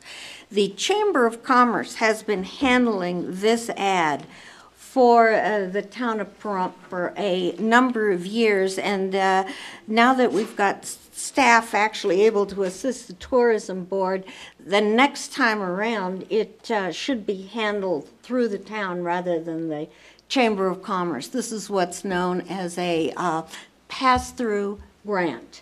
The Chamber of Commerce takes the money that we're giving them and it goes right to the RV Journal. And they do get a lot of response from that. The Chamber of Commerce gets a number of calls from that. It's a good magazine because people keep it in their RVs. Don't go yet, we might have a question. Madam Chairman, that's why I asked for that item to be pulled from the agenda, because it sounded like a newspaper ad, and I wanted you to explain that it's actually an ad in a magazine, which of course would stick around a lot longer than a one-day newspaper. That is correct. correct. That was the purpose. So with that, I want to make a motion to approve the grant request from the Pahrump Valley Chamber of Commerce in the amount of $3,086 to advertise with our review journal. Actually, it's the RV Journal, not the RJ. Yeah, RV Journal, there it is. Yeah. With the RV Journal. I second the motion. Public comment? Don't need it on this item. All those in favor signify by saying aye. Aye. And motion carries 4-0. Okay, back to Mr. Garlow, and I thank you for your indulgence. I told you it would take no more than 5 minutes. And this is yours. Go for it. Well, at a prior meeting, we talked about creating a Pahrump Town Advisory Board for the purpose of moving basically Nye County northern boundary south. This board directed Mr. Garlow to go talk to the Incorporation Board. I wasn't present when they were doing all their discussion about it, so perhaps Mr. Garlow will tell us what went on and what he'd like to see happen today. Well, once again, I would like to see us create a advisory board for moving the northern boundary of Nye County. I did go to the Incorporation Board. They have a plate full of work ahead of them. I still personally, even though listening to them and speaking to them, cannot see how an incorporation of a town and the moving of a boundary of a county can both be put into the same system. I have a few examples, like I got here, like this is stuff that the Incorporation Board wouldn't even deal with. If I agree to working with the Incorporation Board on this or being a subcommittee of it, then what would I do with the other 19 to 20 towns in the county of Nye? because this is a county matter, not just a town matter to move that boundary. The reason I originally came to the town board was to see the town and maybe the county commissioners work together to where we could put an advisory board to present to the county commissioners with the most possible information we have in a 6-month period to have it placed on the county commission in order to see if they would, they will probably create a board of their own. I've already been talking to a couple of them because there's things they're going to want before it could be put on the agenda for a 2012 vote. Okay. In most cases, we lose this over periods of time because if we waste too much time in one spot, we don't get it ready by June of 2012 to be put on that ballot. Could I ask you a question, Sure, go Mr. ahead. Carlo? I kind of tend to agree with you. I know I was told that the incorporation board wanted to incorporate you within their board, but what I wondered is, because there is some duplication of effort, if we were to set you up as a separate board, do you think it would be possible that you could recruit somebody from the incorporation board to sit on your board and somebody on your board to sit on the incorporation board so that you can bring the effort together? Well, you know, yes, I would appreciate anybody that would want, especially from any other group or Because board. I would like to have a total of 9 board members with a research committee to where we could break it up to where we have 2 members per project. I mean, I have here, just out of information I had previously, from Pahrump to Tonopah, or Tonopah to Pahrump, our county officials, including the sheriff's department, make 1,336.44 traveling times a year, just in cost of new vehicles, mileage, gas, and everything. That's all got to be figured out. I also have it that with us, Amargosa and Crystal, we would have a population of approximately 38,015 people. Ismarola County, which lost 35% of their people and their only major business that employed people, is down to 626 people with 216 voters. They got 3 commissioners. Hell, you only got to get 70 votes and you'd be a county commissioner. You know. I could get that many. Yeah. Yeah, but you'd have to live in But Silver Lake. that would leave the new Ismarola County with approximately 6,845 people in population. I have to figure out what revenue they would live on. And then we don't even go in. First, we got to move, you know, I've heard things like, and I'm not against these ideas and that I heard about, like a city charter and a county charter. Well, the county is already here. There is no county charter to be created. A city charter would have to be a creation made to go forward. A county charter is here. It's already, if you want to change things once we get our 5 commissioners, that's fine. But at this time, we cannot change those things. The same as at this time, we cannot annex anything until we first move that boundary. And then I heard about if we're that small, which I heard tonight, that we could be annexed real easy into Clark County. No, the state still says 17 counties you start with, 17 counties you end with.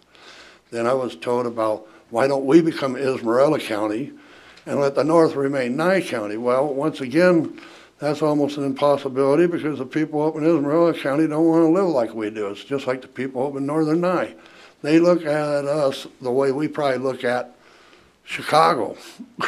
We don't want to be Chicago. They don't want to be Pahrump. So you got a conflict there to where, you know, like we say bad things about them, they say bad things about us. One commissioner from here says bad things about the commissioner up there, and it's because we all live in a different way of life. I still believe that this board should be separate than the incorporation board to communicate and share information. I have no problem with that. To have one board member from one to the other, whoever wishes, but I would like to. Well, we couldn't force you to do that, but we could encourage it. Okay, well, no, I appreciate all help. It's just like if Mr. Tony DeMille or one of them are here, I would like somebody from the sheriff's department to be here because I really feel that by cutting this and the savings on the fuel and that could possibly pay for us to meet the national average of 1 law enforcement officer for every 1,000 people. I'm not here to gain anything, to lose anything, to make any type of profit out of it. You're going to hear about it. Tonight, already, let's see, it's already been publicly noted that I'm an idiot. That somebody, how can an idiot just grab a map and draw a line in it? Well, the thing is if the person really said this, I believe they really could be stepping on some toes that they don't know they're stepping on, because I didn't create this map and I didn't draw the line. But I tell you what, 2 attorneys and 3 doctors from this town, along with people from Clark County, created this line, and that same person may need to go ask one of them, not knowing he called him an idiot at the time for help, you know. But, so anyway, I've also received a threat over this. Welcome to the club. Yeah, well, that happens all the time. When I used to be on TV, I received them all the time. But anyway, I would say I'd like to move forward and start on the next agenda item for the town board to propose people to be on this new board and to put together research committees. I know it can't all be done in 6 months. It's not possible to have it all done in 6 months, but we should have enough to move it forward to maybe 6 months for the county commissioners. And I'm not even saying this is going to be good for us. It may not be. We may turn out to where we're running in the red. But the only way we will know when somebody passes judgment on this before any research has been done, they're the ones that got problems. Because we need the research to see, could we exist as a county with the revenue that we got today in today's economics? I don't want no, you know, bad information, all I want is facts on it. And if we can't, I'll be the first one to vote against it. Because like I said, this has nothing to do with me. And so, you know, what it's got to do with is I believe our water rights. I believe it's got to do with us protecting ourselves down here. Or if we refuse to sit and do nothing like many of the boards have done in the past, well, then we may end up with the circumstances later on that we don't like. Dr. Waters? Yes, Mr. Garlow. What kind of opposition will we get from Esmeralda County or the 2 county commissioners up north? Okay, Esmeralda County, one of their commissioners already been contacted and was informed about how I am proposing for Nye County to take over Esmeralda County and get rid of them. Well, we are going to have to put a study together to show, will this benefit Esmeralda County? Yes, it will. Will they put it on their ballot? We will have to attend one of their county commissioner meetings, which I also know a county commissioner here in Nye County who would attend it with us or a representative from this advisory board to present to the Esmeralda County to see if they would approve putting it on their ballot. And if they get it on the ballot, the citizens up there are mostly in favor of it remaining up north. It's Esmeralda County. Northern Nye would become part of Esmeralda County. It's not Esmeralda County is going to become Nye County. Okay, but are you saying that Esmeralda County would be opposed to this before you give that presentation to them? If we asked them today, the first thing they're going to say is, no, we're not going to let Nye County take us over. Okay, and the second question I had was, what about the 2 northern commissioners? Both of them, okay, there's a conflict there because the 3 southern commissioners are the ones I'm more worried about. The both northern commissioners will be in favor of it. 98% of the population in the northern part of the county will vote in favor of it. They don't like us, they don't want us, and they just assume that we just kind of go away somewhere. The town manager of Tonopah has publicly said, go for it, he's in favor of it. Well, that's the town manager of Tonopah. Mr. Eason. I'm still talking about the county commissioners. The 2 county commissioners, are they opposed to it or in favor of it? The 2 up north, I believe at this time, if this was county commissioner right now, I believe the 2 up north would positively vote in favor of a study going on to do this. Okay, But now I have to ask, when you say that, when's the last time you spoke to either one of them? The last time I spoke to either one of them? To ask them about whether they're in favor of this or not. Well, I don't break open meeting laws. I've spoke to about 4 different commissioners. What it is I go by what they have publicly stated. And I know from the past because I did talk to them. So yes, I would say it's been over a year or 2. Okay. And the reason I asked the question was because the information I have from the county commissioners is that one is strongly opposed to it, and the other is mildly opposed to it. So. Up north? Yes, sir. Oh, well. That's a surprise. Then, that's the, different than that's what the information that I received today. Oh, So okay, well, I received positive information from up north to do a study. See, this is what I say. I might be opposed to it myself once I see it. But to do a study, let's do it and get it over with. If we can survive in today's economy, then we can survive in a good economy.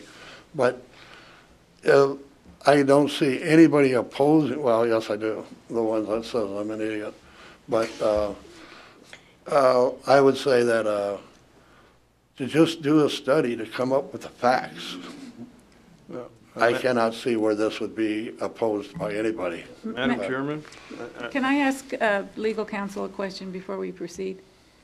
Madam Chairman, can we move on this without an actual resolution developing that advisory board and forming the parameters of that advisory board?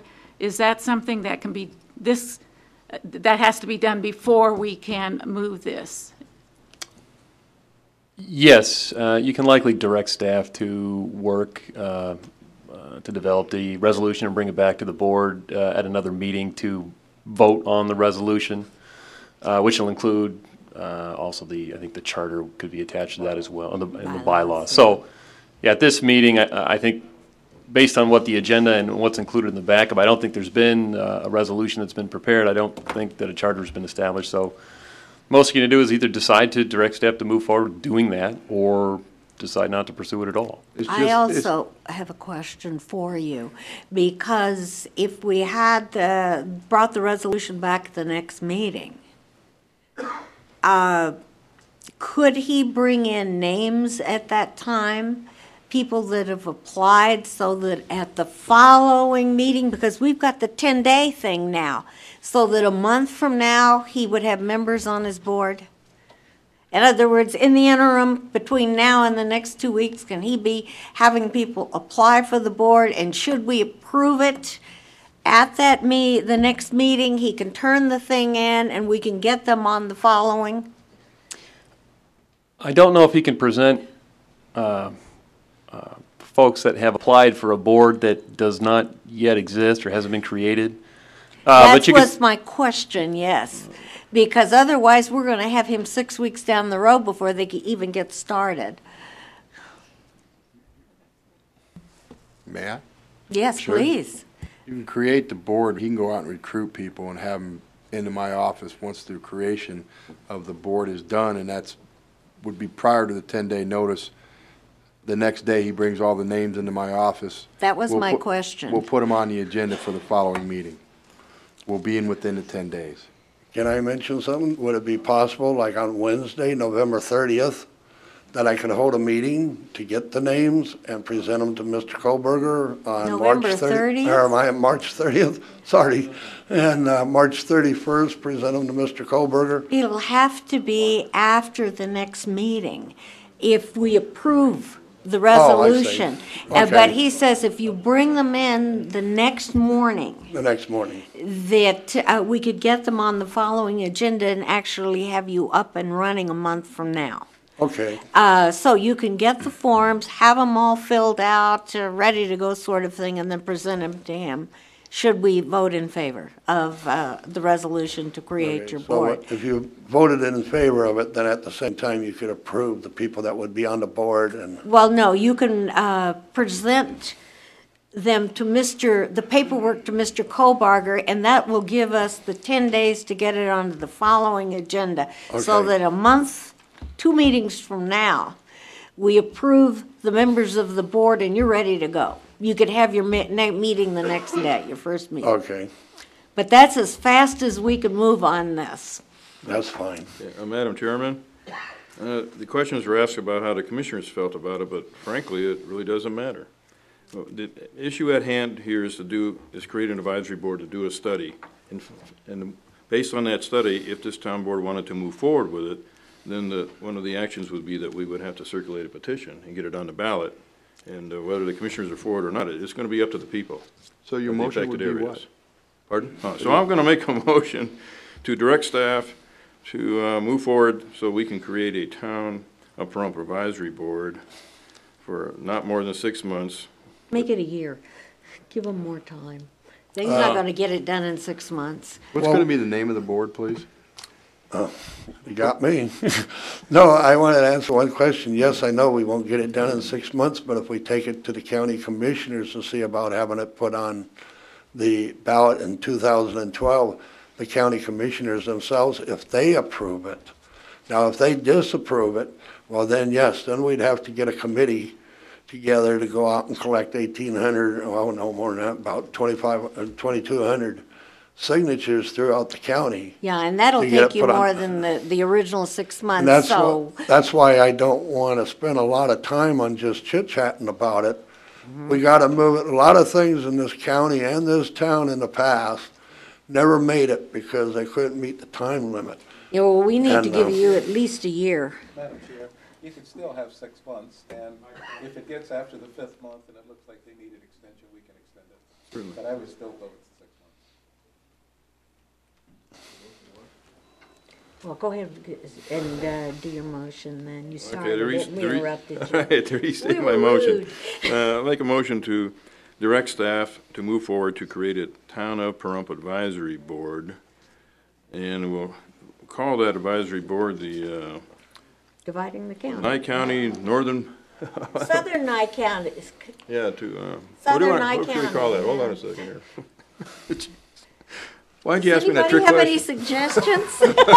Hey, if you want, I can come up with a name, but I just thought There you you guys go. would like to come up with a Mr. name. Kohlberger, go for it. How What's the about just name? dividing the county? Well, it's not really dividing it because it's moving the northern boundary line. How about moving the boundaries? Yeah, okay, we'll call it the. The boundary committee. The boundary line, the Town of Pahrump Boundary Line Advisory Board. That works. 'Cause That's what it's about. perfect. All right. Sounds like And, a winner. So we're gonna call it that for not more than 6 months with monthly updates to the town board for the purpose of gathering information on relocating the northern boundary of Nye County. Do we have a second?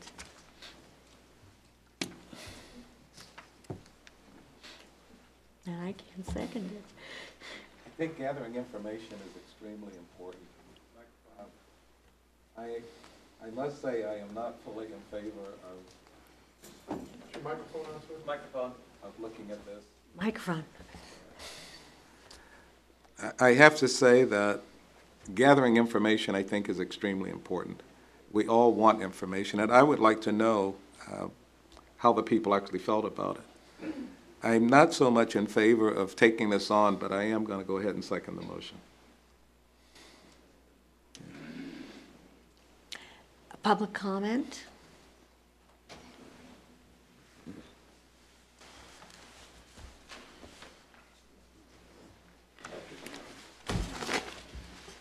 Bruce Colley, M-A-L-C-O-N-T-E-N-T.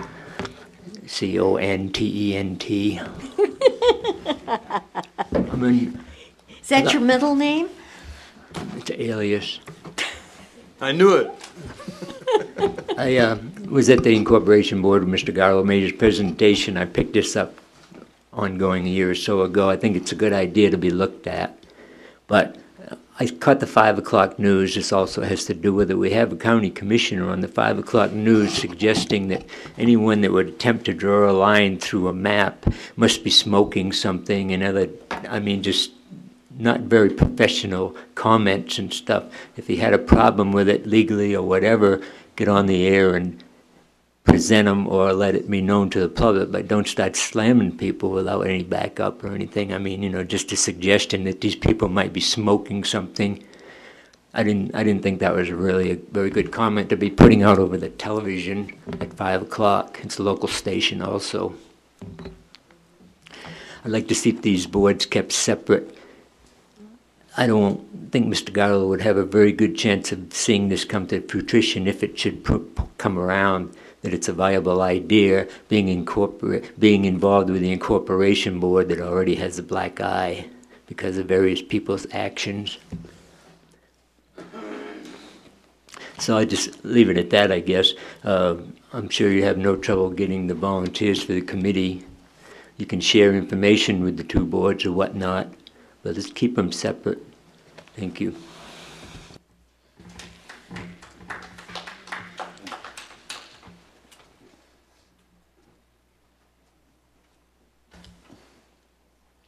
Donna Cox, am I on? No. No? Okay, there you You go. are now. Okay. I'd like to comment on the question Mr. Waters had about the two northern commissioners. I don't know how Commissioner Wickman feels about this, but Joni Easley was just on the television a couple weeks ago where she was interviewed by the news talking about it, and from what I gather, she is in support of it, or at least looking at it. And you might ask her instead of the other commissioners, and just ask them directly. Call them up, send them an email, whatever, and get an answer directly from them instead of getting it from some other commissioner. You know how I stand on this. I was here and spoke on it the last time it was on the agenda. And it definitely needs to be two separate boards. If you've ever worked with this kind of a thing, you understand you cannot, it's like mixing apples and oranges when it comes to incorporation versus moving the boundaries. So I'd like to see you go ahead and support this. And all we're asking is you take a look at it. Nothing's cut and dry, and it can't hurt a thing for you to at least take a look at it. You're looking at incorporation, and I think you at least need to give these people a chance. And if I can be of any help, I'll be glad to do that. I don't really want to sit on a board, but I will. You're good at getting information. I will from the volunteer state. my time to try to find you some answers. You know, give me a call. Anyway, as far as our group goes, we spoke with the people that attend our CCSC meetings, and they're all in favor of doing this over incorporation. Because it has been presented to us and people have talked about it, and weighing one against the other, it just seems like the best protection that we could get from Clark County and protecting our water. So I think it's very important on those two facts that we move forward and do something to protect ourselves and our people. Thank you.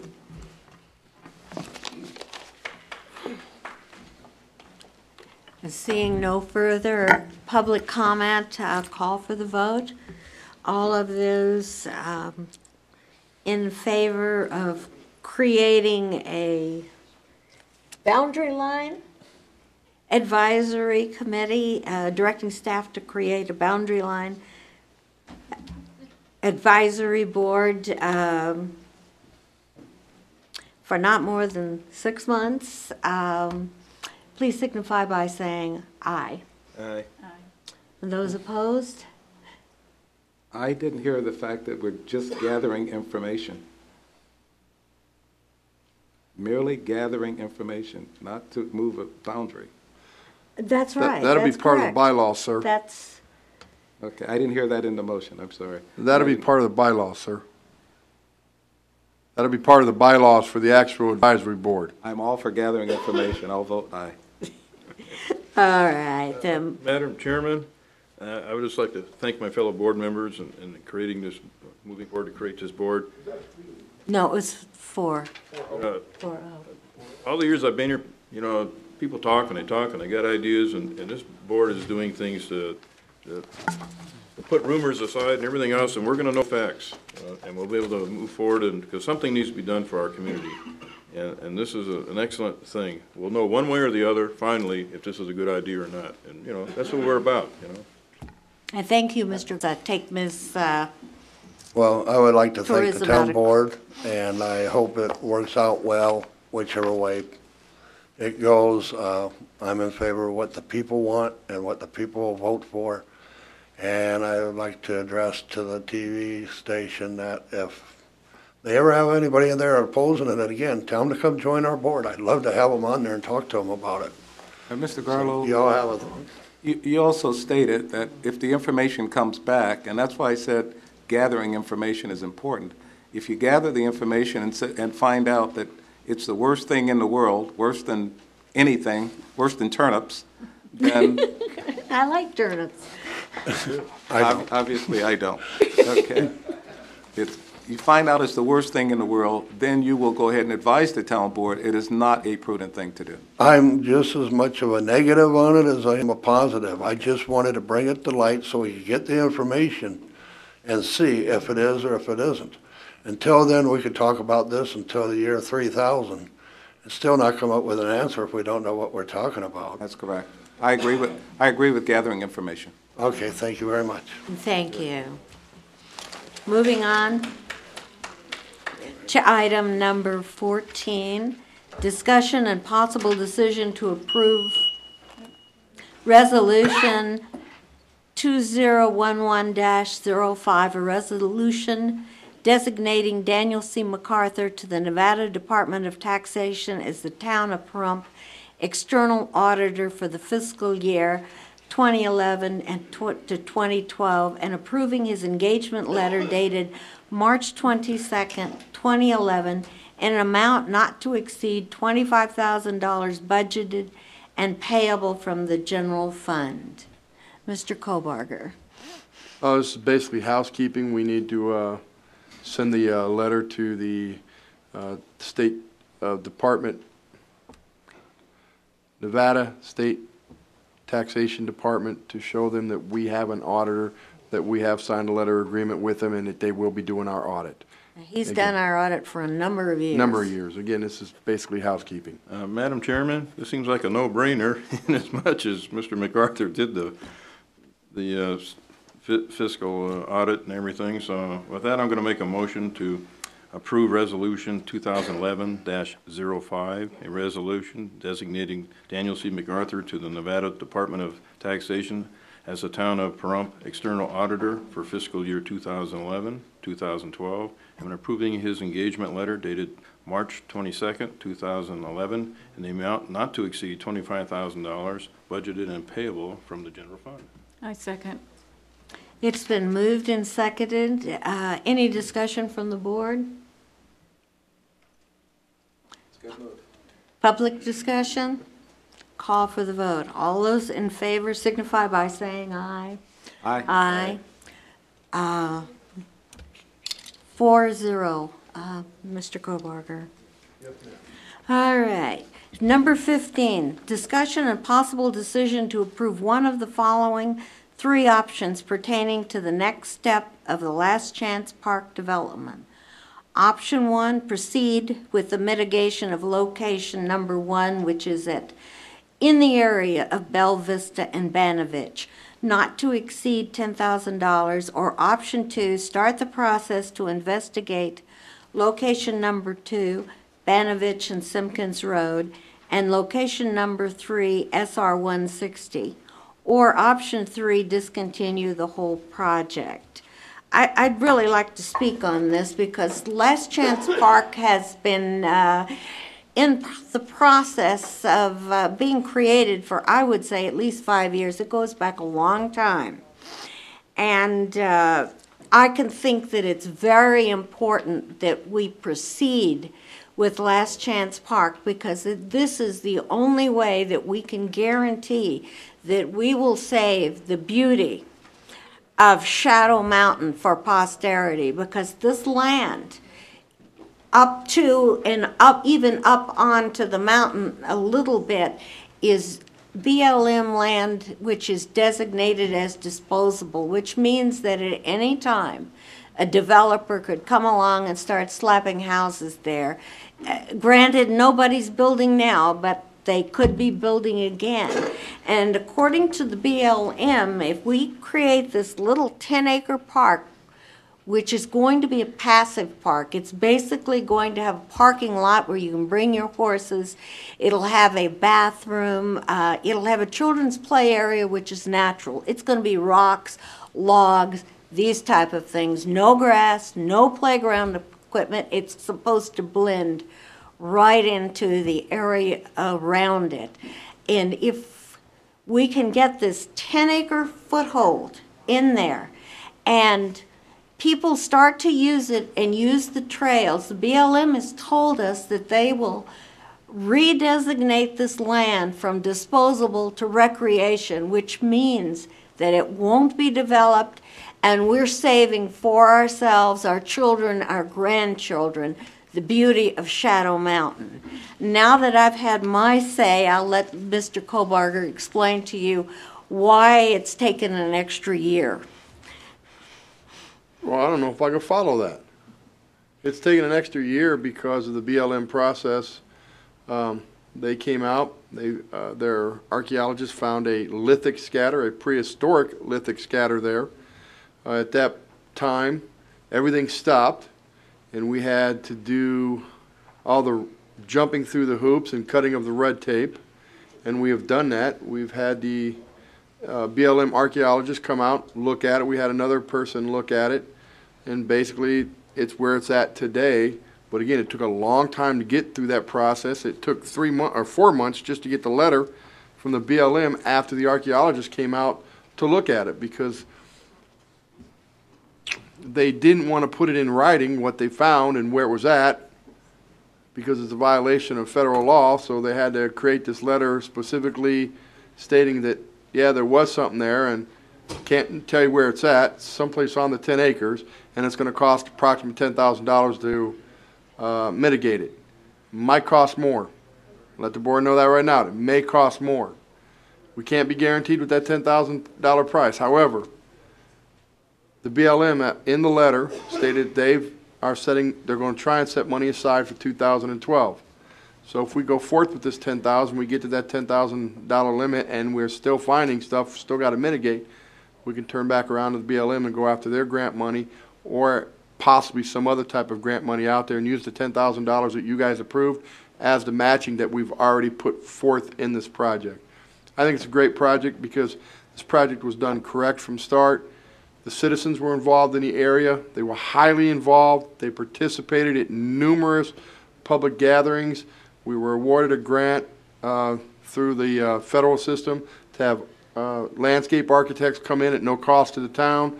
It just was a lot of good work done, and I really think that we need to move forward with spending the $10,000 to mitigate, to see where we're at. And again, this money comes out of the Park Impact Fee Fund. It does not come out of the general fund. I would also like to encourage that we stay with option number 1, because this lithic scatter that they found is going to be everywhere in the valley. It's going to be on the other 2 sites also. And this was, for a lot of reasons, the preferred site. Pleasure of the board. Yes, Madam Chair. Mr. Kohlbarger, can you tell me how much it has cost already? How much it has cost the town already? To do the mitigation? We're looking at 10,000 more. For what, sir? What have we paid so far for Last Chance Park? Oh, not a dime. We haven't paid anything as of, to my knowledge. All it's been is hard work and dedication by the staff and the citizens around that area, because we got most of the costs paid for by the grant. And we might have covered a room cost for one of the people to stay. We've probably paid for some meals, stuff like that, but no hard cost, no major hard cost in this, sir. So we haven't sunk any money into Last Chance at all? No, sir. We've just been going through the whole process of trying to get it to where we can move forward. And the actual cost of building the actual park would be about $45,000 to $55,000. Again, come out of the Park Impact Fee Fund, not the general fund. It's a creation of a new park. We can use the Park Impact fees for that, sir. Okay, I know we're looking at a park. I know PAVE is looking at a park somewhere. We're looking at several other things. Have we looked at a priority of how we're doing this? Is this up in priority 1 or 2 area? Is this somewhere down the line we just want to do it, and the $10,000 will be a cost, and again, like you said, it may be more, it could be more. How much more? Do we have any idea? I would like to say that this is my priority number 1. It's one of the major reasons that I ran for office. I get a great deal of pleasure looking at Shadow Mountain, and I don't want to see houses on it.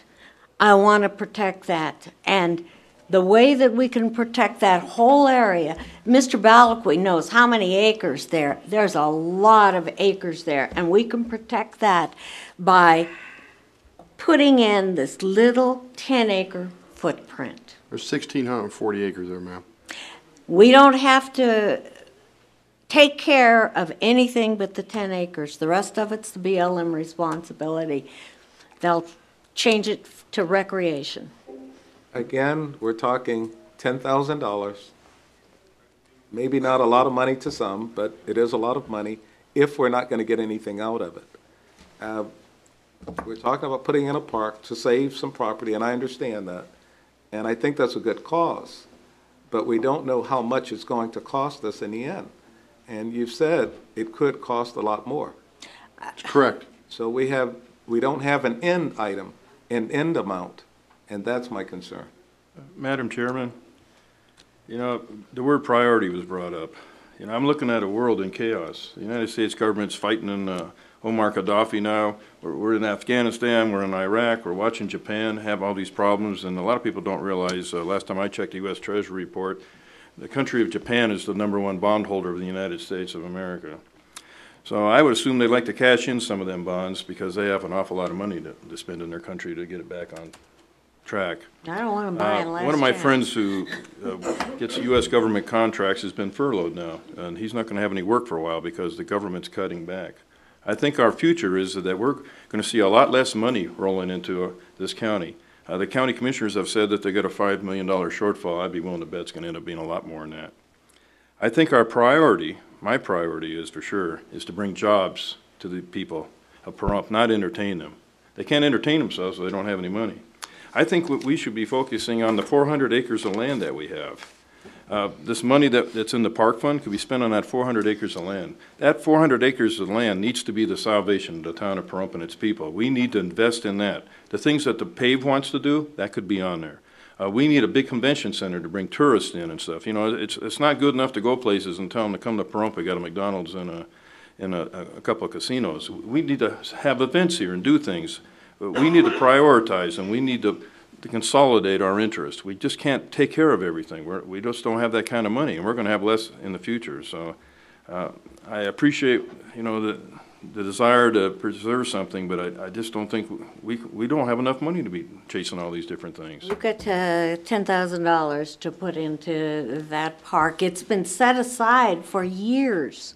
They've been working on this park for 5 years, and it's the people who live in that neighborhood who worked on it.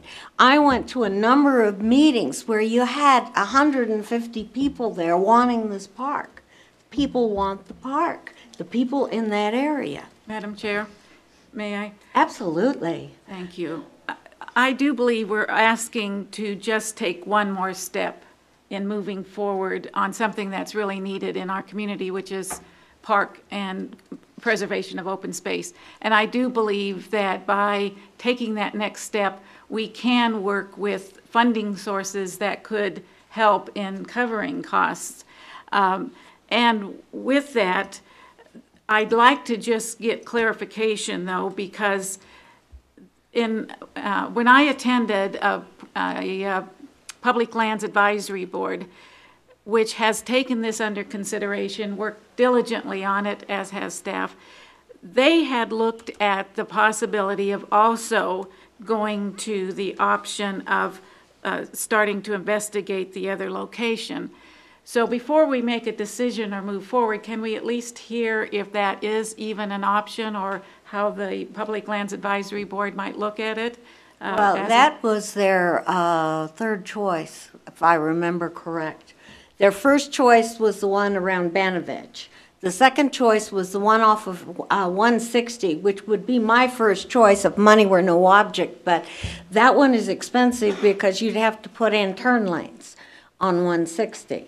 The third choice was the other area, which is not on Bella Vista, where people driving through town to Death Valley could see it. It's back a ways off of gravel road, and it would also have the same lithic scatter, I'm sure, because the indigenous people lived in this valley for 10,000 years, and I don't think there's a spot in the valley where you won't find lithic scatter.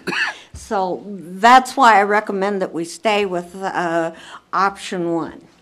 Madam Chairman, I spoke with 2 members of the Public Lands Board today, and they shared my feeling about it. You know, Public Lands is interested in preserving, you know, some of the natural things here, and they're looking at possibly recreating something to bring tourists in and bring some money in. So now we're back to the 400 acres of land and trying to develop that. So all these people have ideas, and I believe all the ideas can converge on the 400 acres of land and all come to fruition if we focus in one place. But if we're going to try to do all this stuff and get all this money going, this is a big valley, and we need parks in all parts of it. We need jobs. We need jobs. And that I believe that development of the 400 acres of land with a big convention center will help do that. We need a lot of things, but they're not going to come without people having jobs and money in their pocket.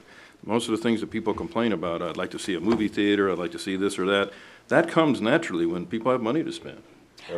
Didn't this board? Parks are a place where people who don't have money to spend can enjoy themselves. I'd like to move, please, to proceed with mitigation of location number 1, Bella Vista at Banovich, not to exceed $10,000. Do we have a second? And the reason I moved is because I'd like to hear public comment. We have people here that would like to make public comment. Yeah, we don't have a second.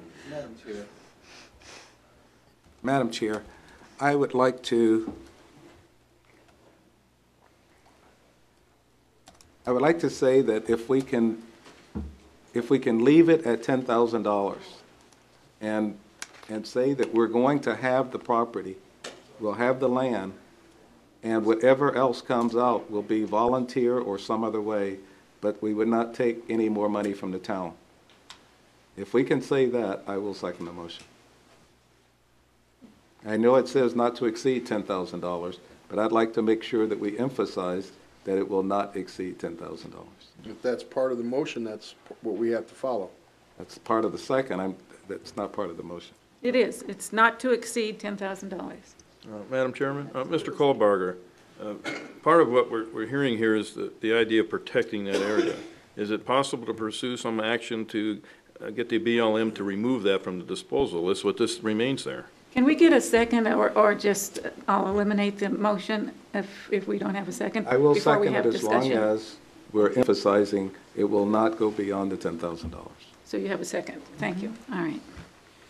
Mr. Culkin? Mr. Kohlbarger, is there a way to pursue asking the BLM to remove it from the disposal list so it just stays there? We've actually asked them to remove it from the disposal list on the new study that they're doing. And creating this Last Chance Park is the reason why we asked them to remove it. So if we don't have the Last Chance Park, they won't remove it. We're going to have to call the BLM back. We'll have to call the BLM back and say, hey, our reason for removing it from the disposable list went away. Okay, we can still ask for it to be on. We're looking for 10 acres here out of, how many acres did you say? It's 1,650 total. So how's that going to protect the rest of it? Because we create what there are is trailheads, and there was supposed to be the creation of 3 of them in the study. This is phase 1. Put it in, and then once they do that, then the BLM will take it off the disposable list and put it on as recreation and designate it as a hiking and equestrian park.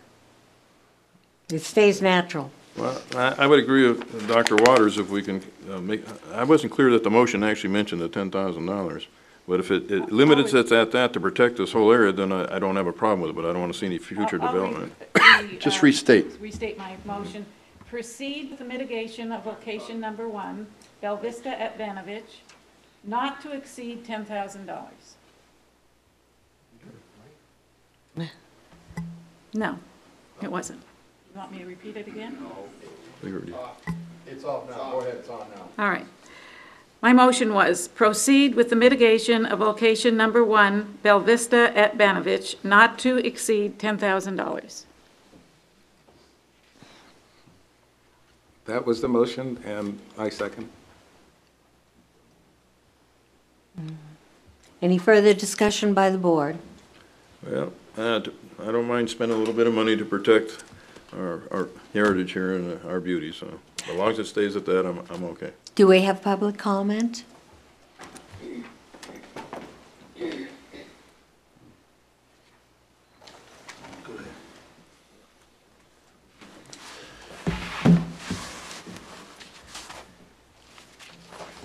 Robert Adams, Public Lands Advisory Board.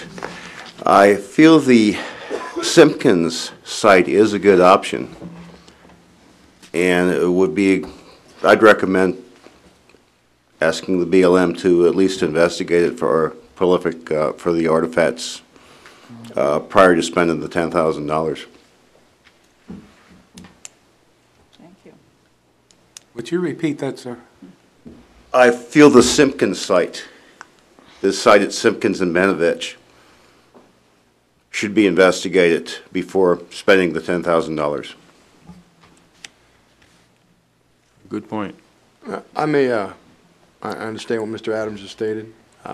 Maybe I need to clarify something. The town board, the previous town board, set the phases pursuant to all the meetings that they had.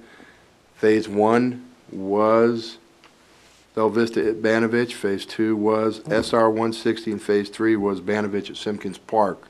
That's the way the town board voted on it, and that's why we're dealing with Bella Vista and Banovich at this time, because that was brought forth by the town board and voted on. Yeah, they all went and checked, physically walked on all the sites. Yes, we did. The whole town board did. Yes, we did. Mr. Kohlbarger, if we were to switch to a different site, who pays for looking over the site and make sure there's not the problems that we incurred in the first place? Well, actually, we got the BLM to do it for free the last time. But then you're going to be another year behind even getting started on it, because it's taken us a year. We were supposed to be up and doing that park now. Actually, we're supposed to start construction if we want it. Hopefully, we were shooting in February 2010, For opening the park, so. starting construction. Madam Chair, I do believe we're in public comment. I would like to hear Mr. Evans' reason for making that recommendation. Adams, I'm sorry. The $10,000 could be spent elsewhere, say on improvements on the site. But I suspect that you're going to find lithic scatter absolutely everywhere in the valley. Oh, There isn't going to be any place without lithic scatter. In fact, when I was at your meeting, we had some of the local Indians talking about how it was everywhere.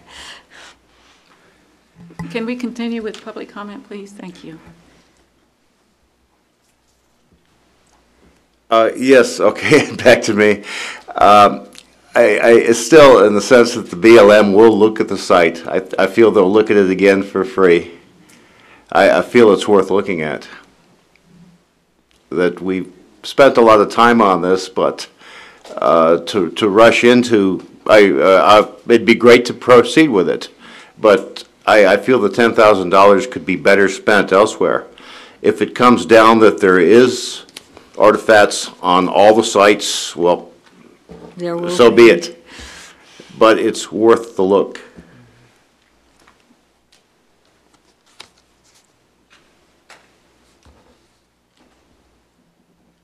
Thank you, Mr. Adams. Sir? My name is Dean Brooks. Is that on? Yes, we hear you. I'm all for a park, and also the volunteerism thing. This country was built to a great degree on volunteerism, and I think that a lot of the professionals have caused us a lot of problems, and I think that for the town to get together and do a park and spend as little money as possible. I'm not sure exactly where the site is, what you're talking about, but I'm familiar with Shadow Mountain and the whole thing along there, so I think anything along there would look good to me. And I just want to emphasize that volunteering, and I'm unemployed myself at the moment, and I would go out there and work on whatever. I think that would help pull the town together and do some things.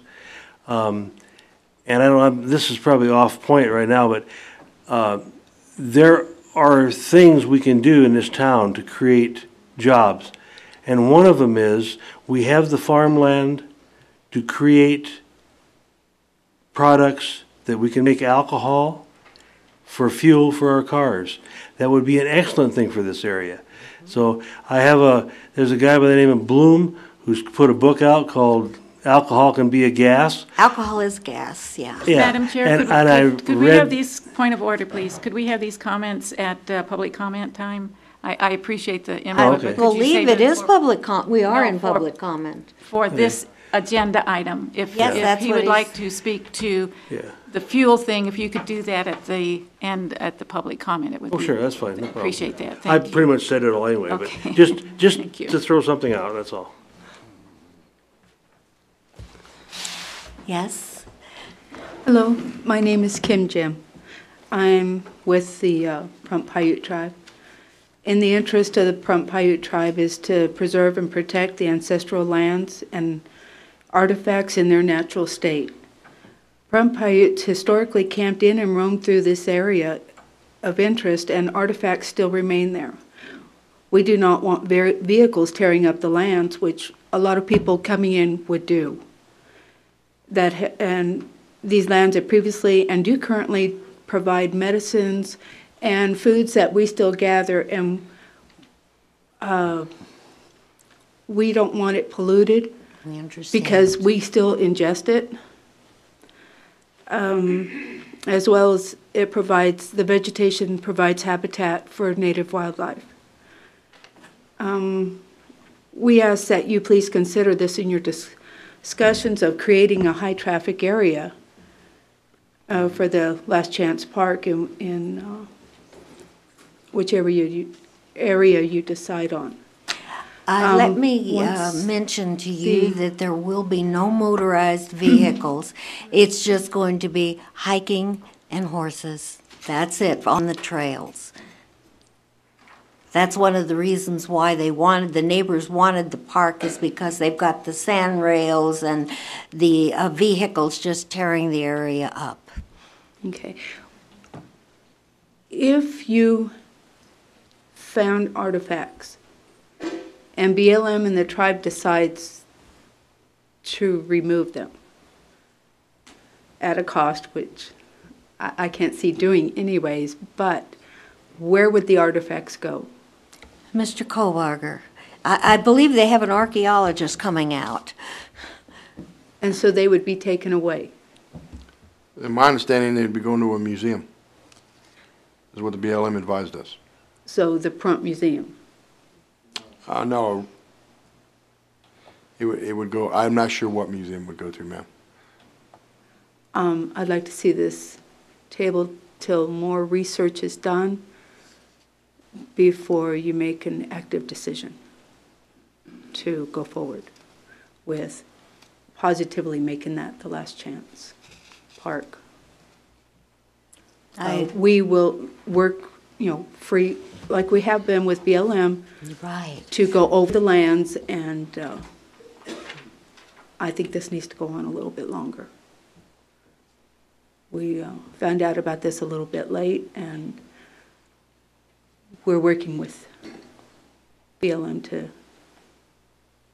check out the rest of the lots as well. We appreciate that. I'm sorry that you came in so late on it, because it has been in process for a long time. And golly, I wish we'd found you 5 years ago. Right. For a lot of reasons, for some reason, our tribe isn't being contacted and things are happening. Just like, for example, I'm off the subject, but for example, we were not approached. We talked to everyone. We did not give permission for the solar plants or the transmission lines to go in, and neither were we paid. So I just wanted to clear the records on that, because it has not been done. No, And that's been brought up many, many times. Madam Chair, Thank you. may I, just a Yes. question for you. Mhm. And one of the reasons that I'm even interested in seconding the motion was because it looked at protecting the land versus having it developed. If we don't purchase the land for the park, then it might be developed for homes. And if it's developed for homes, I think you'd lose more, especially, you'd definitely lose Shadow Mountain. Not always.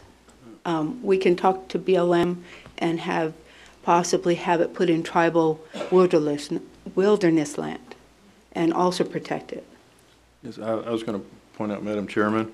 But we haven't gone in that direction yet. Like when the master plan was put in place, some of the areas around where I live up in the north end, I had master plan wildlife habitat, so even if they gave it away, they wouldn't be able to put houses on it. Correct. The master plan is being opened now, so quite possibly we could get this area master planned in a manner that it could not be developed, so possibly the idea of tabling this and looking a little further into some options might be the thing to do tonight. Correct. This way we can still, the tribe still has, if it's put in tribal wilderness, the tribe still has control over it by who can go in. Like when you go into the school, you sign for a permit that says state your name and you were in the school, what time you went in, what time you went out. We can also set that up in a tribal wildlife area, and that way only people can walk in there. There will not be any vehicles allowed in there, and everything would be preserved. But they'd be accountable. You could go in at like sunrise to sunset, and there'd still be control over it, and we'd know who did the destruction, pretty much. And BLM and the tribe would look after it. I'm curious, if I may, who would enforce that? That's what I'm saying. We will check into it more, but it would be the tribe and the BLM. So the tribe and the BLM would enforce it? Yes. And BLM's And we enforcing can it take right them to now. court. The BLM is enforcing it right now, and all that stuff that you just stated that won't happen is happening. Yep. And so, are you going to station people out there then 24/7? Are you going to set It up? would have to be worked out. That's what I'm saying. All right, thank you. I don't know all the rules to it at the moment. It's something to check into. Well, the answer to that would still remain the same, irrelevant of what the future brings for that piece of property. Because people can still go in or do whatever they want unless someone stops them, so, you know. I don't know, we want to protect this, but it seems to me that maybe we need to Maybe table we this can and look maybe at look a some little more further into options. some options, I don't know. I think that would be the prudent thing to do at the moment, because, you know. Can we finish our public comment? Okay, we'll talk with BLM and see what other options are available to us. Sir? Thank you. I'm also with the Pahrump Paiute tribe. I'm Eddie Jim. She's pretty well said everything today, so I'll let that go.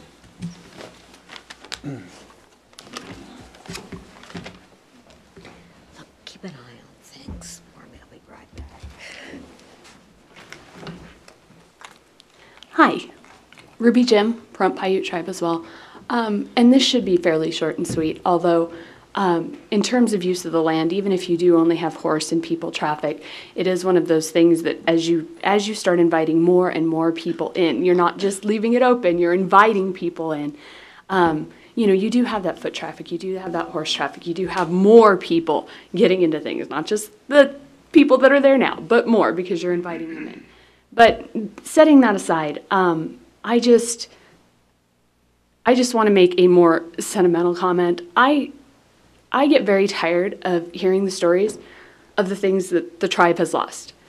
And we're not talking within hundreds of years, although those things have happened, but we're talking about the immediate family and the people in the very close extended family. And, you know, I think that there's a couple of projects that have been on the table recently that have kind of, you know, caught the attention of the tribe, and I just think that with the history of the tribe, that it's not a huge concession to leave a couple of things, because you're right, the whole entire town of Pahrump had artifacts at one time. But do we just keep building over them? My vote is no, but that's just a thought to think about. Thank you. Phil Huff. I want to take two different directions here. Please excuse me and please bear with me. I understand that there's a question about what you determine you're going to do with Last Chance. But it's interesting to me that the question came up with the first Miss Jim that was here. And when she said, well, what would happen if you tried to remove the liths?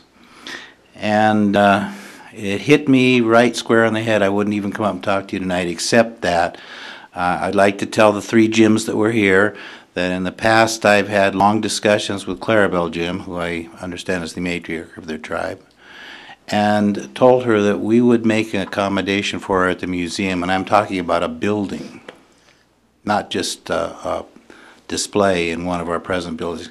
I told her that I would build her a building, and the reason I said I is because I would have to do it on my own. We don't have the money otherwise. But I told her I would raise the money, and I would love to have a place where we could not only preserve and protect properties that belong to them. We would make the building available to them on their lock and key and allow their operation there. And we can do it today because we have just signed a memo of understanding with the county that we can do this under our 513C. We're sole operators and managers of the museum now.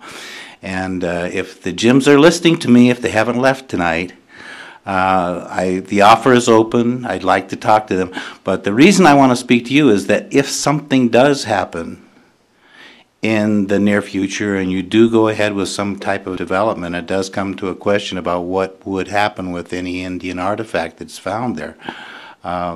We can make a home for it. A question, if I may? Mrs. Parker? Mr. Do you have, has the BLM recognized the museum in Pahrump as a place that they could put artifacts?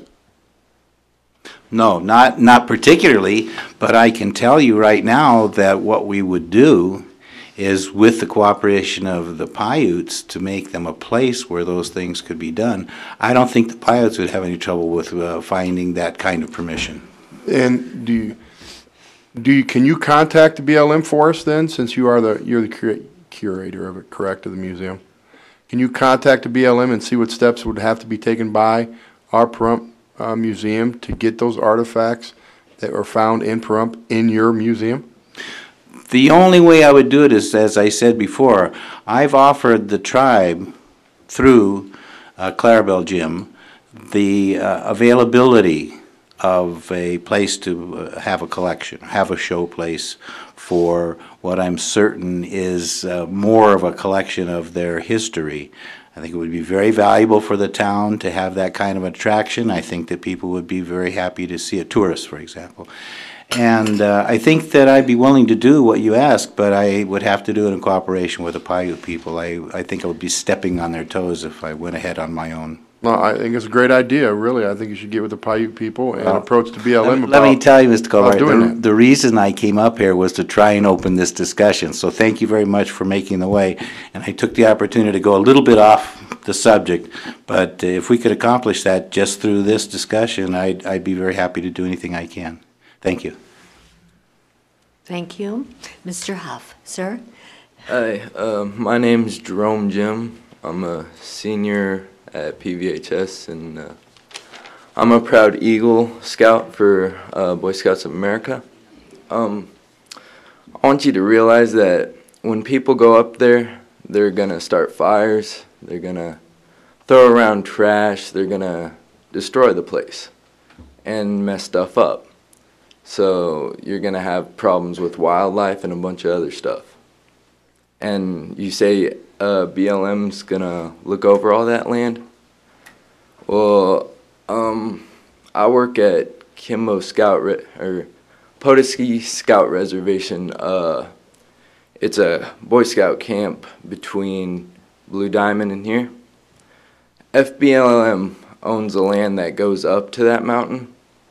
There's been graffiti, vandalization, there's been floods that knock down a bunch of stuff, and they don't even take care of it. So why do you think they'll change when they do it up here? And I have photo proof if you want to see it. I'll bring it to the next meeting. So just wanted you to see that. And thank you, Mr. Jim. Hello, I'm Eddie Jim. Mr. Huff offered that to the Paiute tribe. We're not interested to do anything with the Historical Society in Pahrump here. I'll just say that I feel that he's not friendly to the American Indians here in this town, so I'm just going to leave it at that. Thank you, Mr. Jim.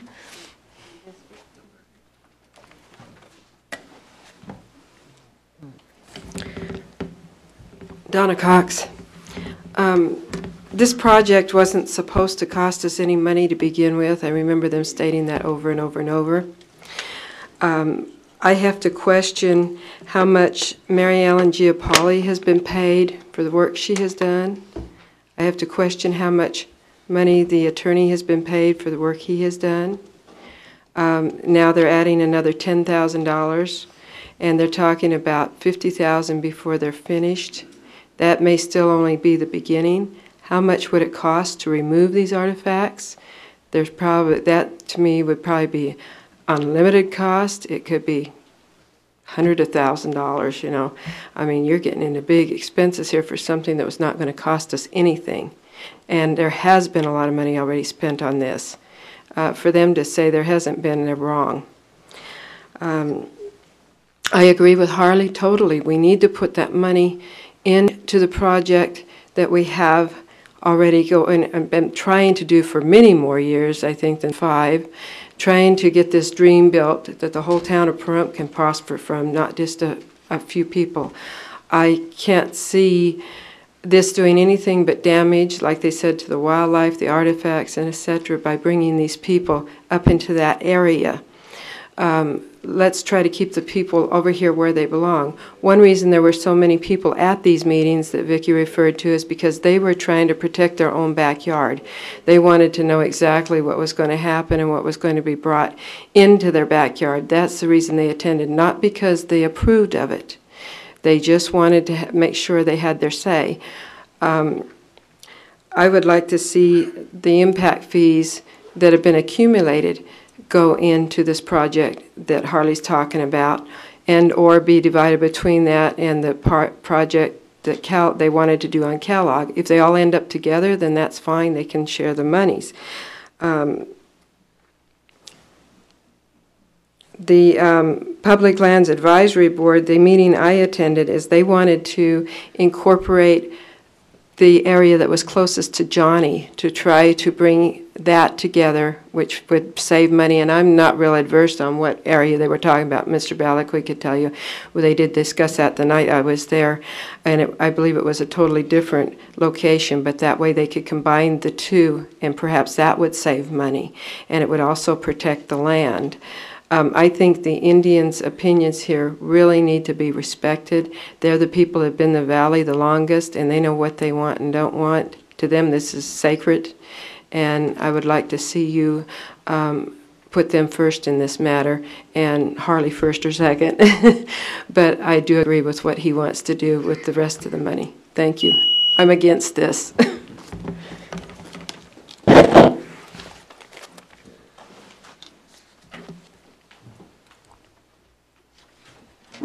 You've already spoken, sir. Okay. Once per customer. Okay. You can also give. Address something that was brought up. Yeah, I would like to hear from Public Lands if the chair would allow.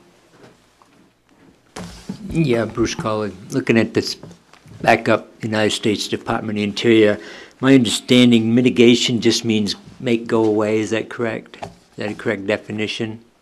So we're going to give this archaeological contractor, conservation archaeology, $10,000 to make the problems go away. But if you read what they say from the Department of the Interior, it doesn't look like they're going away at all. And then bringing into the tribe's concern and stuff, and I think they're going to have quite a bit of leverage before this whole process is done. So $10,000, intensive recording of the site, writing a historic property treatment plan for submission to the BLM. They're just going to submit this plan. Whether or not it's accepted remains to be seen. and to the Nevada State Historic Preservation Office data recovery. So now we got another state agency involved in it, excavation, artifacts, analysts. Anyway, there's going to be a whole bunch of work done here for this $10,000, so I don't think that's the end of it. And this work does not include other fees such as tortoise mitigation. In as much as I'm not opposed to seeing a park here, but I think you better take the tribe that owns this property or is involved with this Bureau of Land Management or whatever. You really ought to deal with them, or I don't think it's going anywhere. This $10,000, it looks just like a payoff, but only a start. I'm sure there's going to be more following from reading what this backup says. So I don't know. Either way, the park's good for me, better than 14 houses across the street from me. But you know, maybe you need to look at it. Thank you. Mr. Adams.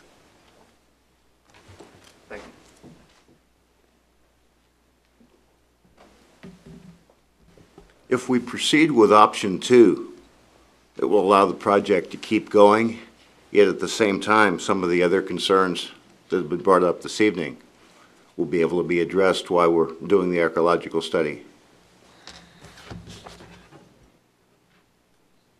The only problem that I had with option 2 was the fact that it's less accessible. I'm a hiker, and it's a lot closer to the pretty areas that I would hike to than the one on Val Vista, but it's also more difficult to get to, and it isn't visible. And I'm just throwing that out for the board. Madam Chair, I'd like to amend my motion to state to start the process to investigate location number 2, Banovich at Simpkins Road, and then when that has been completed, proceed with the mitigation of location number 1, Bell Vista at Banovich, not to exceed $10,000 if necessary.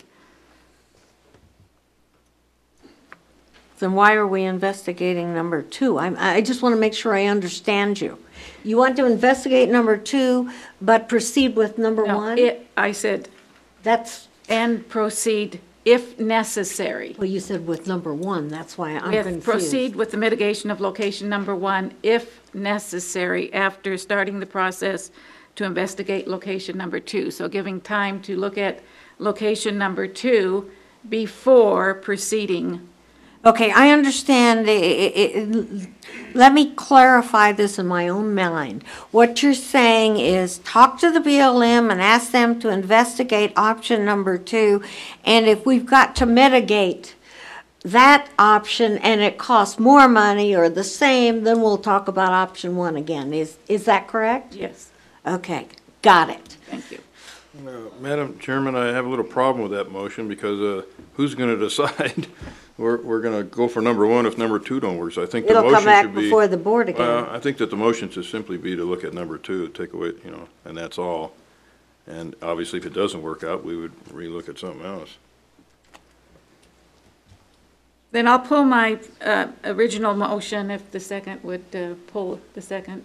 Yes, I would like to pull my second, because I think I'd like to ask that we table this motion until the next town board meeting and give us at least 2 more weeks to look at this. Is that a motion? That's fine. Actually, what you should do, my advice is to get with Matt and have him drive you out on the site of all 3 of those, because if you haven't seen them. There's a motion to table right now. That's right, and I'm saying that I would advise during the next 2 weeks, if you're going to bring it back in 2 weeks, to get with Matt and actually all of you drive onto the site so you can see what you're voting on. If that's a motion, I'll second it. That is a motion, wait a and I minute, have wait a been on minute. all 3 sites. I know, well, Caroline has a motion out. You had a motion to approve option 1 not to exceed 10,000. And then Mrs. Intersby amended the motion to state move forward with option 2, then. But it wasn't seconded. So there was no motion. It didn't fly. Madam Chair. That's not true. It wasn't given the option. The chairman never asked if it was a second. It just then went on a conversation with Mr. Calkin. Then it went back to you polling the item, and then you polled your second, and now you're making a motion. I'm trying to write all this down so that we have it correctly, and that's why I'm asking. And that's why I want clarification. I think the cleanest way to do it is you have a motion on the floor to proceed with option 1. And now you can make a substitute motion to table, if you wish to do that, Mr. Waters, and then vote on that motion. If that motion passes, then you don't need to reach the original motion. Yeah, I understand. Okay. And if Ms. Enderby wants to make a substitute motion as well, she could do that. But I would like to, we've got the original motion on the floor. I'd like to see a substitute motion if you're going to change this in any way. I'd like to make a substitute motion that we table the item until the next town board meeting. I'll second that.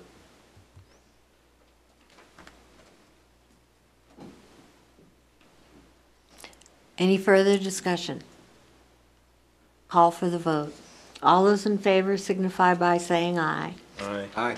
Those opposed, it's 4-0, Bill. Table, correct? Yes, till the next meeting, did you say, Dr. Waters? Yes, I did. Next meeting. Okay, I recommend that you do drive to the site and walk on them. All right, number 15, discussion and possible decision to approve resolution 2011-04, a resolution creating a community event center solutions task force. Ms. Endersby? Yeah, I believe that's item number 16. And I would like to introduce my thoughts on presenting this. And then I would like the board's consideration to also table it to the next meeting, because I would really like it addressed when we have people here that are awake, that haven't turned their TV off, and who are willing to listen. So the reason that it was introduced, and I would appreciate that anybody that has comments and feedback would approach any of the town board members or staff and make sure that those comments are distributed so that everybody knows your reactions, you being the public and those that might still be awake. But the reason that this was put together was really because I felt the solution regarding the Root Center should not be just a decision by staff or a decision just by the town board or a decision just by the county or just by consultants or just by a citizens advisory board. I do and strongly feel that all those people should come to the table and look at all the information that's available. So I would like to state that and also move that it be tabled to the next meeting. I'll second it.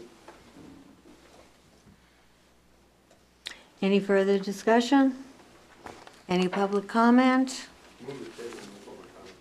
Good. Yes, Madam Chair. I'd like to say I agree with Ms. Endersby. I like the information that she put together. I also saw something else that I had not noticed, and it's from Pahrump Valley Times, and it was the editorial on the new Bob Roode, better than throwing good money away. Very good information was put out to give us all the information, almost dollar by dollar, on exactly what happened. And evidently they interviewed enough people that knew enough information, and they put this article together. Again, it's the editorial. I guess it's from Friday, March 18th. So very good information. The information is probably some of the same information we would get from the from creating a community events solution task force. I like the idea that we're going out to get something. So however we get it, it's good information. This happens to be, again, the editorial page, good information. We're going to table this and see if Pahrump Valley Times or the Mirror continues to put out very good information. And then we'll look at this again next meeting. Yes. I did, but Dr. Waters wanted to talk. Just a comment. Call for the vote. All those in favor signify by saying aye. Aye. Nay. 3-1.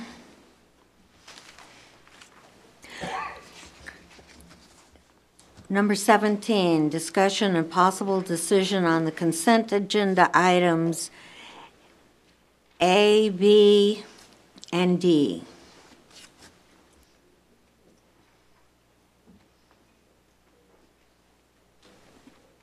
Madam Chairman, I make a motion to accept A, B, and D, number 17. Wait a minute. That's correct, A, B, and D. Is there a second? I second. All those in favor signify by saying aye. Aye. It's an action item. No public comment on it. It's an action item, Madam Chairman.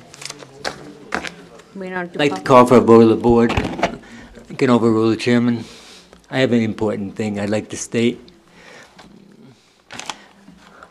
We have a vote. Madam Chair, I would like to hear public comment, please.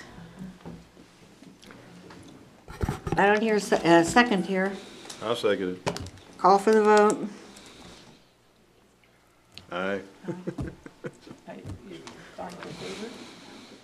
Thank you, board. It's nice to see us follow the rules for a change. I wanted to say about the Bob Rood Center.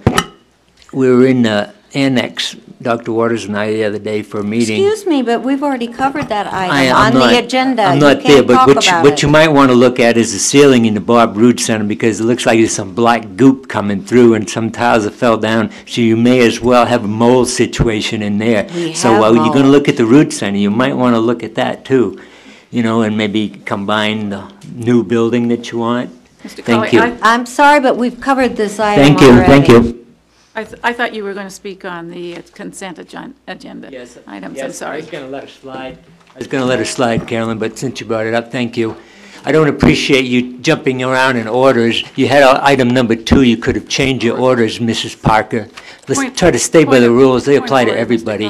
Thank you. I don't believe that that's a consent agenda item for you. Future meetings, workshops, time, date, and location. Did we have a vote on that? Don't we have public comment? No. Did we have No. Did we have a vote on that? Yeah. On what? What was it? The board overruled Mrs. Parker. What? Yes. No, On the consent agenda, it was 4-0. Yes. It's 4-0. 4-0. All right, thank you. Okay, let's, Madam Chair, I think we had a vote to open up the consent agenda to public comment. I do not believe we've had a vote on the consent agenda. Exactly. Okay, we have a motion and a second. To approve 17A, B, and D, but we never got a actual motion on to Okay, approve all A, those B, and D. in favor signify did. by saying It was all aye. four. Aye. Aye. Thank you, I greatly appreciate it. Okay, future meetings, workshops, date, Excuse me, time, and point of order. location. Oh, no. I believe you took a vote to have public comment on the consent agenda items because they're action items. It was my understanding that it was for confused Mr. Cully. Yeah, Madam Chairman, Well, it just, they stated public comment, they didn't state just for Mr. Cully. not, no, the motion was made to hear Mr. Colley, and we overrode the chairman, and we voted to hear Mr. Colley. Oh, I thought she said No. for Nope. public comment. No. Nope. Sorry, but that's what happened. We overrode the I chairman. wanted to and- make a comment. And are we on number minutes. 18 then? Yes, we are.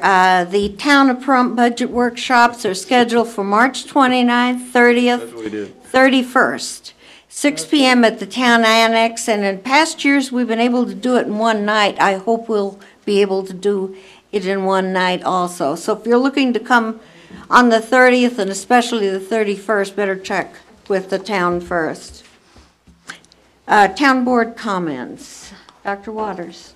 Yes, ma'am. Well, I wanted to go back to the future meetings. Tomorrow, we have the pool pack training for all town board and advisory board members. It's going to be at the county commissioner chambers. That's No, tomorrow it got moved.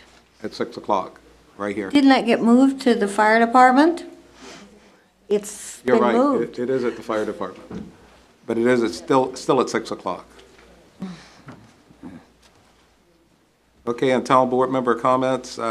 We had asked some time back if, in the minutes, that we could be given pro and con on items, and I haven't seen that in the minutes yet.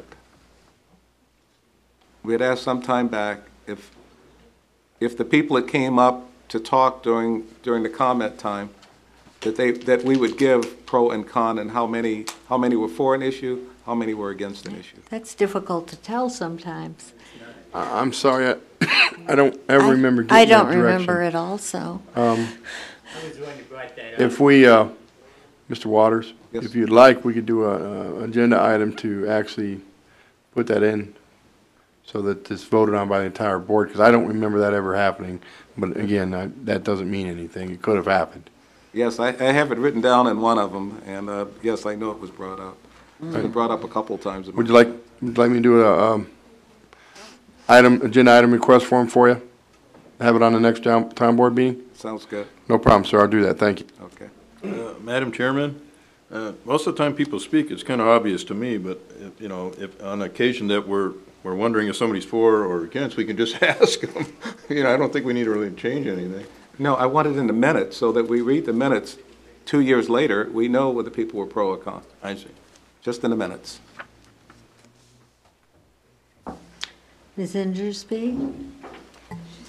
Yes, I wanted to thank everyone for coming out to the meeting on the 14th when the County Commission took under consideration dissolving or putting the dissolution of the town board on a ballot. I do think that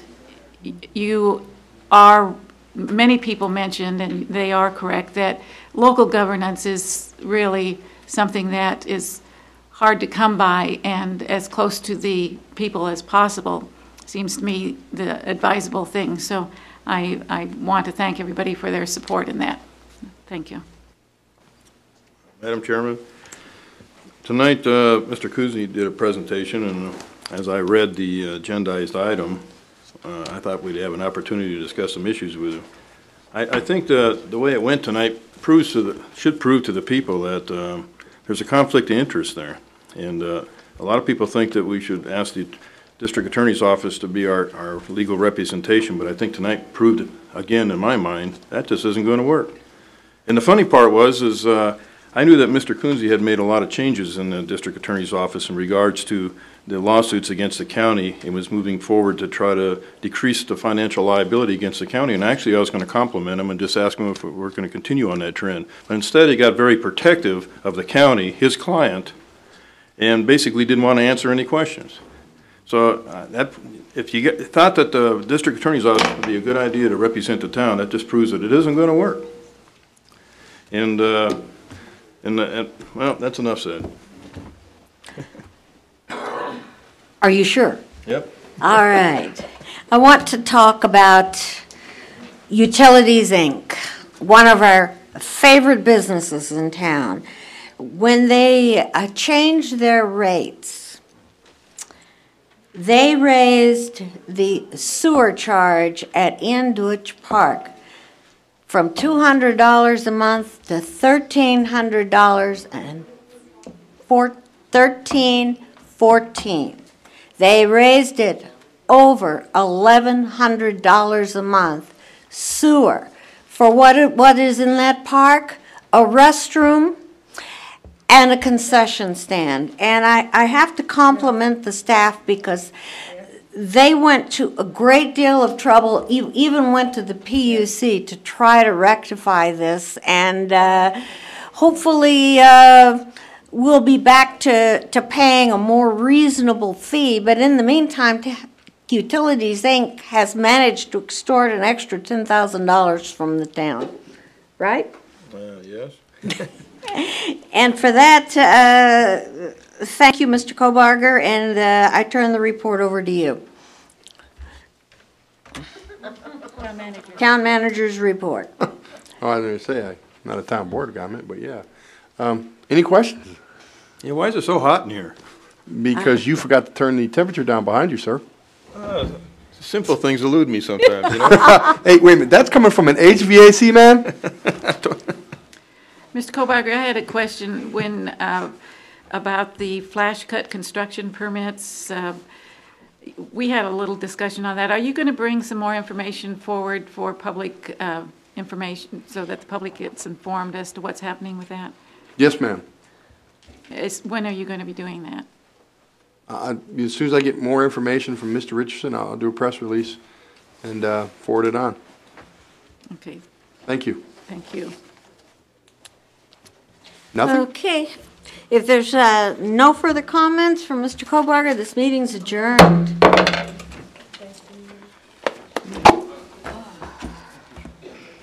Huh? I made a joke.